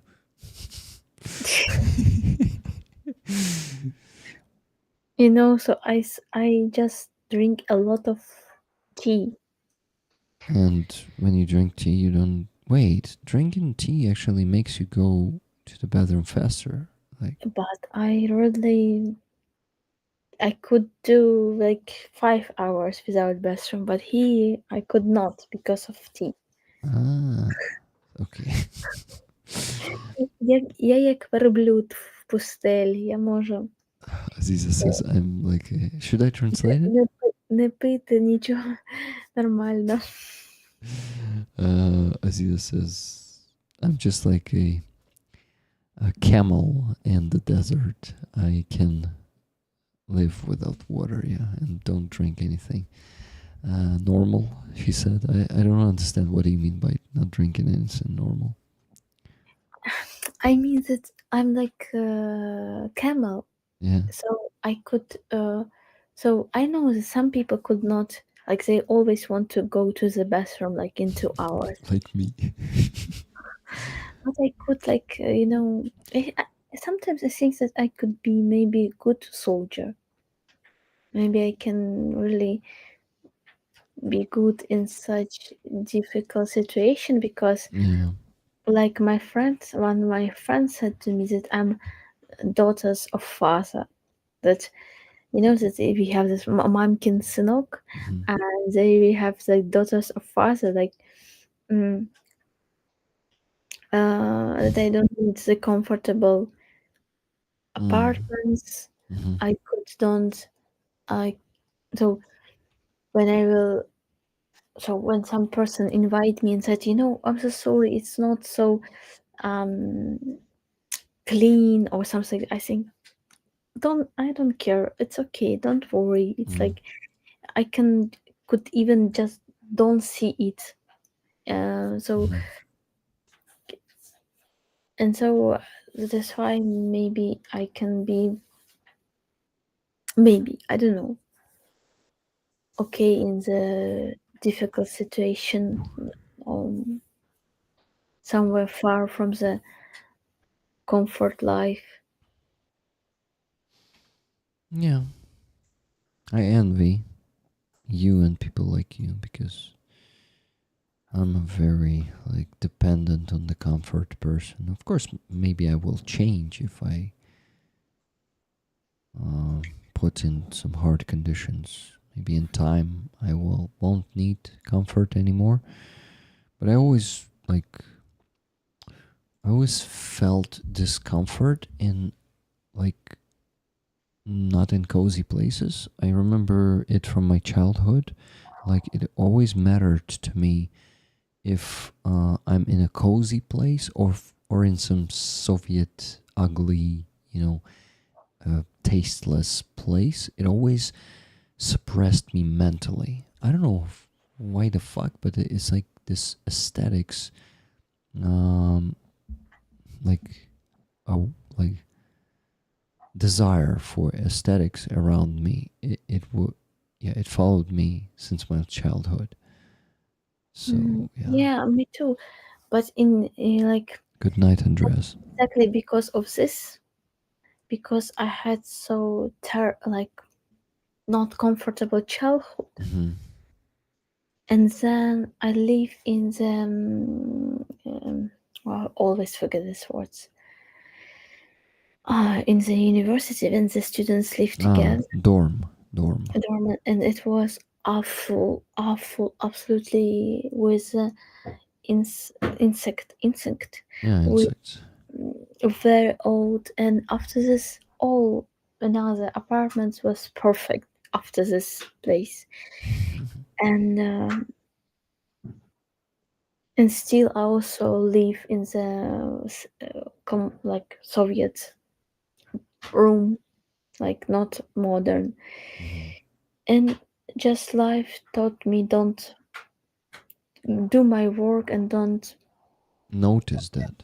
Yeah, sometimes I have no choice. Like maybe inside of me I have to do something new to change this, but I just don't see it. I see my work on of person, for example, if it's place of person of my friend, for me it's more important if this person kind and good. Yeah. We are uncomfortable, we can be in silence and feel good with yourself, or to talk very great, and I don't care about this everything around. And if in another way very comfortable and I cannot speak with person good and I have some no stress, for me it's much worse. So that's why I start to catch something important. If I could not have what we can dream about. Yeah. But I actually also lived in in childhood. We lived with my parents in a very depressive neighborhood of Makivka, and the house was really old and terrible, and we didn't even have water there. Like, we had to go get some water in some. Same here. Huh? Same here. Same. And the conditions were terrible, but I still it was hard for me to get used to it for some reason. Even that's or at least that's how I remember it from the childhood. Maybe I'm wrong. Maybe it was totally fine for me back then. But I used to tell rollers how in that dirty. Okay, our apartment was not dirty, but the house, and I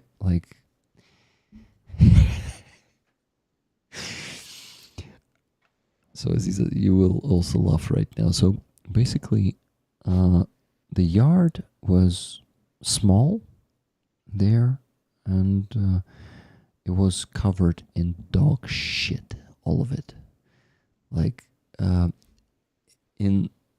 In winter, the snow was melting, and there was shit all over the place beneath the snow, and in my childhood, I was playing with shit there in the yard.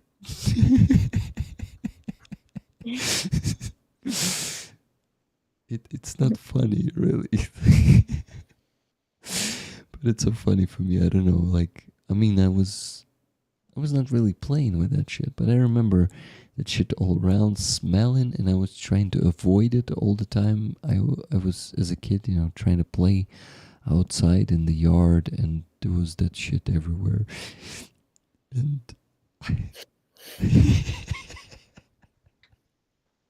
It's okay. Just Kathy S is asking, does that explain why you're a cat person, Rick?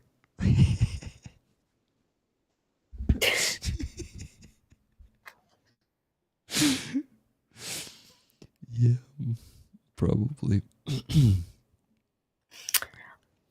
I told you the story when so I was child and my sister was child, and we went to our relatives, old grandmother, like cousin grandmother, not my grandmother but cousin grandmother, and they have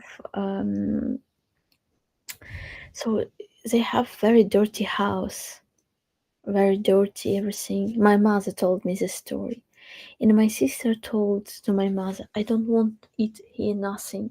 I will say we have to go from this." And she just and I was like so happy. Oh my god! Oh, this kefir! Oh wow, great! So interesting for me. It's just I don't care about this. Just a new house, another place. We as a guest, I like these changes. I remember you told us that story before, and yeah, that's so cool, and I envy you a bit, to be honest, because you see, I'm like less resistant to harsher environment, and you're more resistant. So lucky you. What can I Maybe say? not. Maybe not. I don't know. Actually, it's a survivability skill after all. Mm, Guys, I think Nikki finishes the last 4 tickets. Yeah, she's so fast. Look at this. Whoa, whoa, whoa, whoa. Gunslinger. Okay, and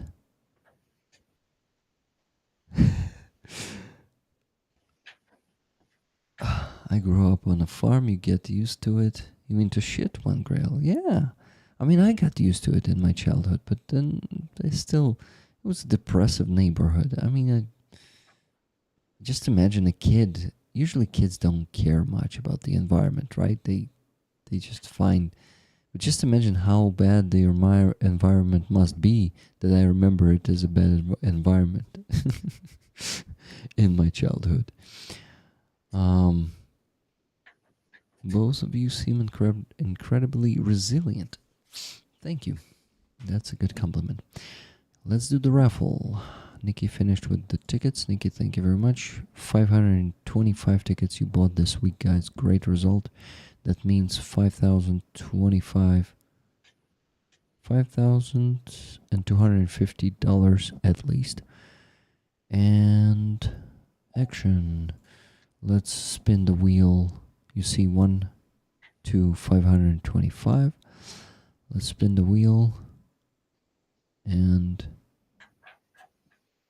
okay, not and, but in 3, 2, 1. Spinning. Good luck to everyone. And yeah, it's clicking pretty loudly. The winner is number 305.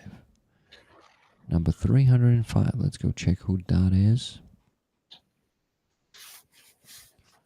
305. That's Brian. Congratulations, Brian. Brian is always sharing half of his tickets. And he is winning this time. Brian, congrats, my friend. I hope you're still watching. If you're not, congrats anyway. This beautiful flag goes to Brian R. Brian, thank you.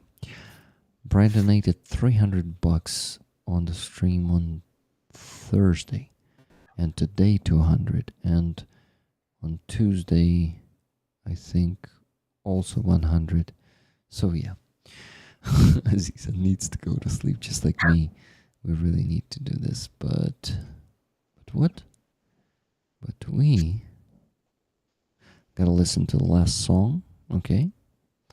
This one is gonna be the one I never heard. Навколо кола Ukraina. So Навколо кола is translated like around the circle. And the song is called Ukraine. Let's watch and listen. Listen and watch. Please enjoy. Let's go.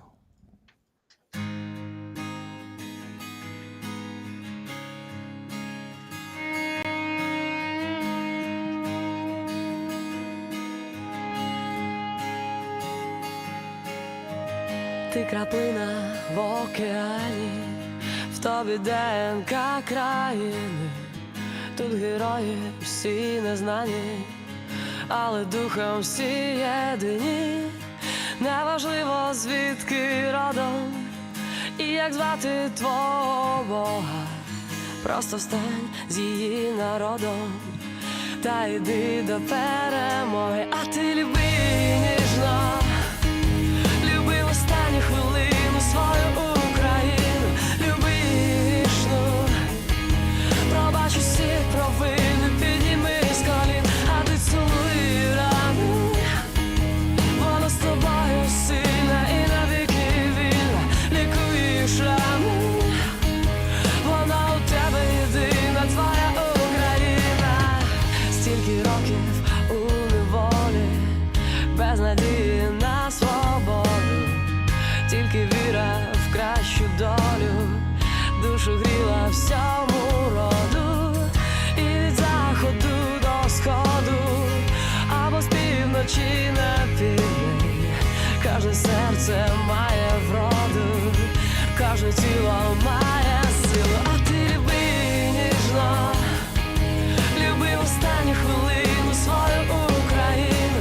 Люби вічну, пробач усі провини, підніми з колін, а ти цілуй рани.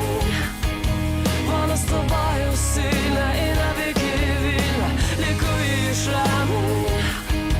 Вона у тебе єдина, твоя Україна.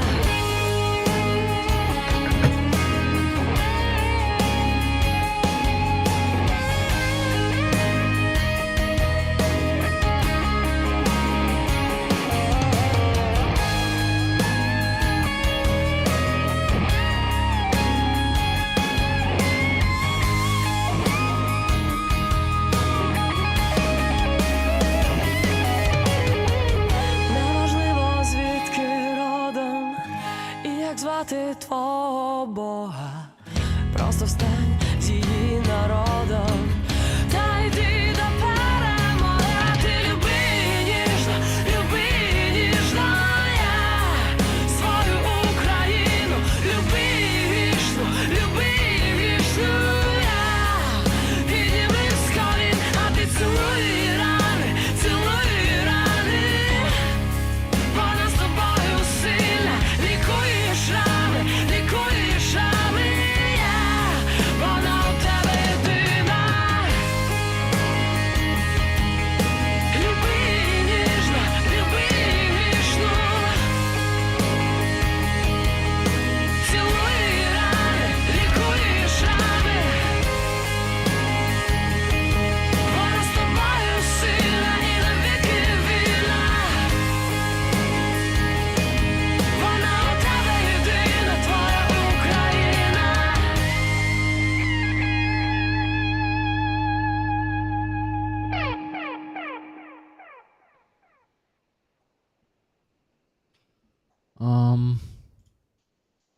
Okay. Aziza, your opinion, your impression? For me, it's also pop song. For me too. Yeah. Not like it's make like rock music, but it's pop music. Yeah. In general, with good message, to love Ukraine, Yeah. forgive them weakness, forgive the mistakes, Mhm. to love till the last moment. And But kiss her wounds? That's strange. yeah, yeah, exactly. I also think about this little bit. Yeah, Yeah, a little bit too cringe, I would say. yeah, a little bit too cringe. In general, for me, it's a little bit like what I want to be honest with you. If I will write such song, for me it would be very song from the mind. So when you Not from the soul, create right? it with inspiration, but you want, for example, you have the idea, I want to create song about Ukraine, and I have the talent. I can like compose some ideas and I can make them a song. But for me, it's worse, and when it's like real inspiration and real symbols that you create, new symbols, new not directly, just so directly words. You can Yeah. understand this. When the sense a little bit inside of the words, and the person can open it like for so yeah. But in some way, maybe somebody can be inspired by this song to be stronger. So yeah. Yeah, for example, when I think about the real like rock slash rap music that is not so direct and uses amazing metaphors, palindrome comes to mind. Do you listen to palindrome? Yeah, especially I like early palindrome, but some new songs too, but not not all songs, modern songs. But palindrome has amazing talent. Very talented writer and yeah, and also a singer too. Um, the latest, like, did you like the song Sunset? From one side, I like. From another side, I like from the last his songs is "Я боюсь," Oh yeah, I love it. because Sunset is a little bit pop song. Yeah. Not all he's trying to make pop song with pop, like melody. I like, but Yeah. for example, "Я боюсь," it's really genius, great Oh song yeah. I really love. about this time. So it's not like this вишивать, like перемога, а ти люби її ніжно. Sunset також не зовсім те, що ти кажеш, але щось там є від цього, да. Ну просто. Ні, я так не кажу про Sunset. Я маю на увазі, що Sunset там просто he used some melody, because I know how it's work. I know how, but я боюсь, this song is deep and has great lyrics. I was playing this one for rollers once, and remember did you see the music video of that one? It's really disturbing in the end when all that creepy stuff starts appearing. I also love it. And you know, Also my thoughts. I also had such thoughts, and me too. It's what we Ukrainians who yeah. are afraid and conscious, Yeah. we were unfortunately, okay, I don't know about you, but I'm not one of those heroes. I'm not serving on the front line. Me too. And I just yeah. So Я боюсь is really a great song. One of his best ones, I guess. I also, and what about the Літній час? Also close to Bayraktarshina? No, it's not like Bayraktarshina. He didn't do Bayraktarshina, but he used in some songs he uses pop melodies, like especially when he's singing. And it's makes him more popular, I think. So he did it with a reason to do it, I think. But I like more his like hip hop songs, more dark songs, more. Oh, ранній palindrome, the early palindrome Mowgli. Do you like this one? I also, yeah, it stuck in my head yesterday. Yeah, Mowgli. And Stu's song also, it's amazing song. Oh, Stu's, yeah. Не дожив, не дожнив. Ще й дожнив, не дожив. Поле жити не жав. It's so great song. I was also playing that one for rollers. I had a palindrome period in the beginning of this year. I was like playing his songs almost before every stream, in the beginning of almost every stream. So rollers actually already know a lot of palindrome songs. But yeah, a lot of genius stuff, and the early one too. But shit, I'm trying to. Did you listen to the new album where they have one of the songs is "Na Dorogach," on the roads, of Maxim Krivtsov. No, So no. he wrote that poem. I I have really recommend to listen to this one. listened here. It also sounds like an early palindrome when they also use some like screaming elements, like I like this. This his instrument, and I miss this in his instrument in the new songs when he didn't use it, and more like he's like, especially when he did this song with this singer, Salavi. Nikki, good night. I'm sorry to keep you here for so long. Shit, it's even night in America. Cheryl says, now you're wearing out the moderators, Rick. Sorry, guys. It's just, one of my favorite bands appears to be also liked by Aziza, and I didn't know this, and I'm like, oh shit, I want to discuss it right here, right now, and be an asshole to my moderators, indeed, and to Aziza, and to myself. So, Aziza, let's not discuss it anymore and do it next time. Guys, on the screen you can see the 2 donations I made just 10 minutes ago, guys. It's not that long that I kept moderators here. We just discussed that song for 10 minutes, that it's a pop song, and Aziza, completely the same opinion I had in my head. I was like, this is pop music, I don't like it, but I like the words, except for Kiss Her Wounds, that bullshit.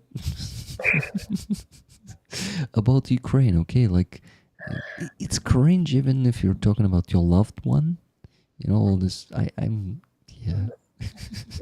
If you play with love, it's absolutely cringe. Usually, if it's metaphoric, like pain inside, like, but directly where it's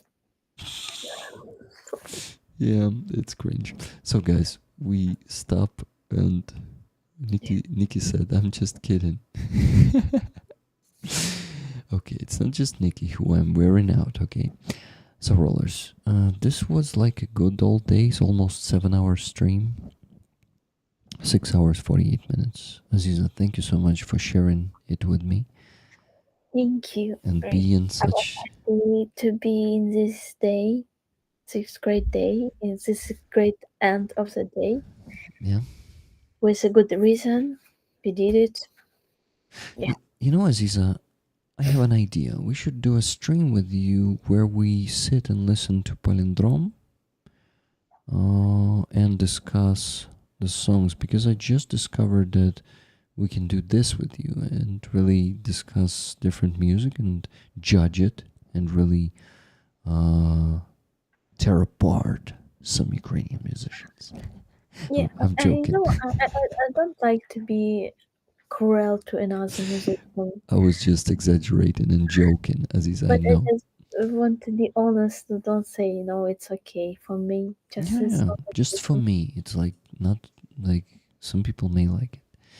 Did she sing Kiss the Wounds or what? Or Heal the Wounds? No. Цілуй її рани. She sang Dana, yeah. Kiss. She said kiss. Okay, guys. This was a fantastic stream. Even though it was a bit hard to reach the goal, we did it. So you see, the most important thing is to never give up. So what the Unsleeping were singing in that song, I will give up. It's actually about the dead guy who is a ghost already, and the ghost will give up. Ghosts are allowed to give up, okay? But people should never give up. Till we are alive, Yeah. we have to fight. You know, people, I thought, okay, maybe Russians should give up, but they're not people. So, yeah, those creatures should give up, but not people, not real people like you guys. So thank you so much for not giving up. And me and Aziza, we also didn't give you up. We didn't let you down. We never run around and desert you, and our soldiers, most importantly. So thank you so much for raising the funds today. On Tuesday, I'm gonna do the stream with Rebecca Wolf, because she's living in Ukraine for the next 3-4 months, and I decided that's my chance. I need to take it. So Tuesday, donation stream, and stream with Rebecca in the evening, and tomorrow, not such a rest day, because when I don't have enough sleep, it's just like day. So anyway, that's typical Monday. That's okay. Aziza, hugs to you, my friend. Thank you so much for all your hard work, and your painting went for 300, one of them today, and the second one for 360. You should be proud of yourself. You didn't just help me reach the 3,000, and you did it in an amazing way. You also sold 2 of your paintings in total for $660. I'm happy. Thank you so much, dear friends. Thank you. Thank you.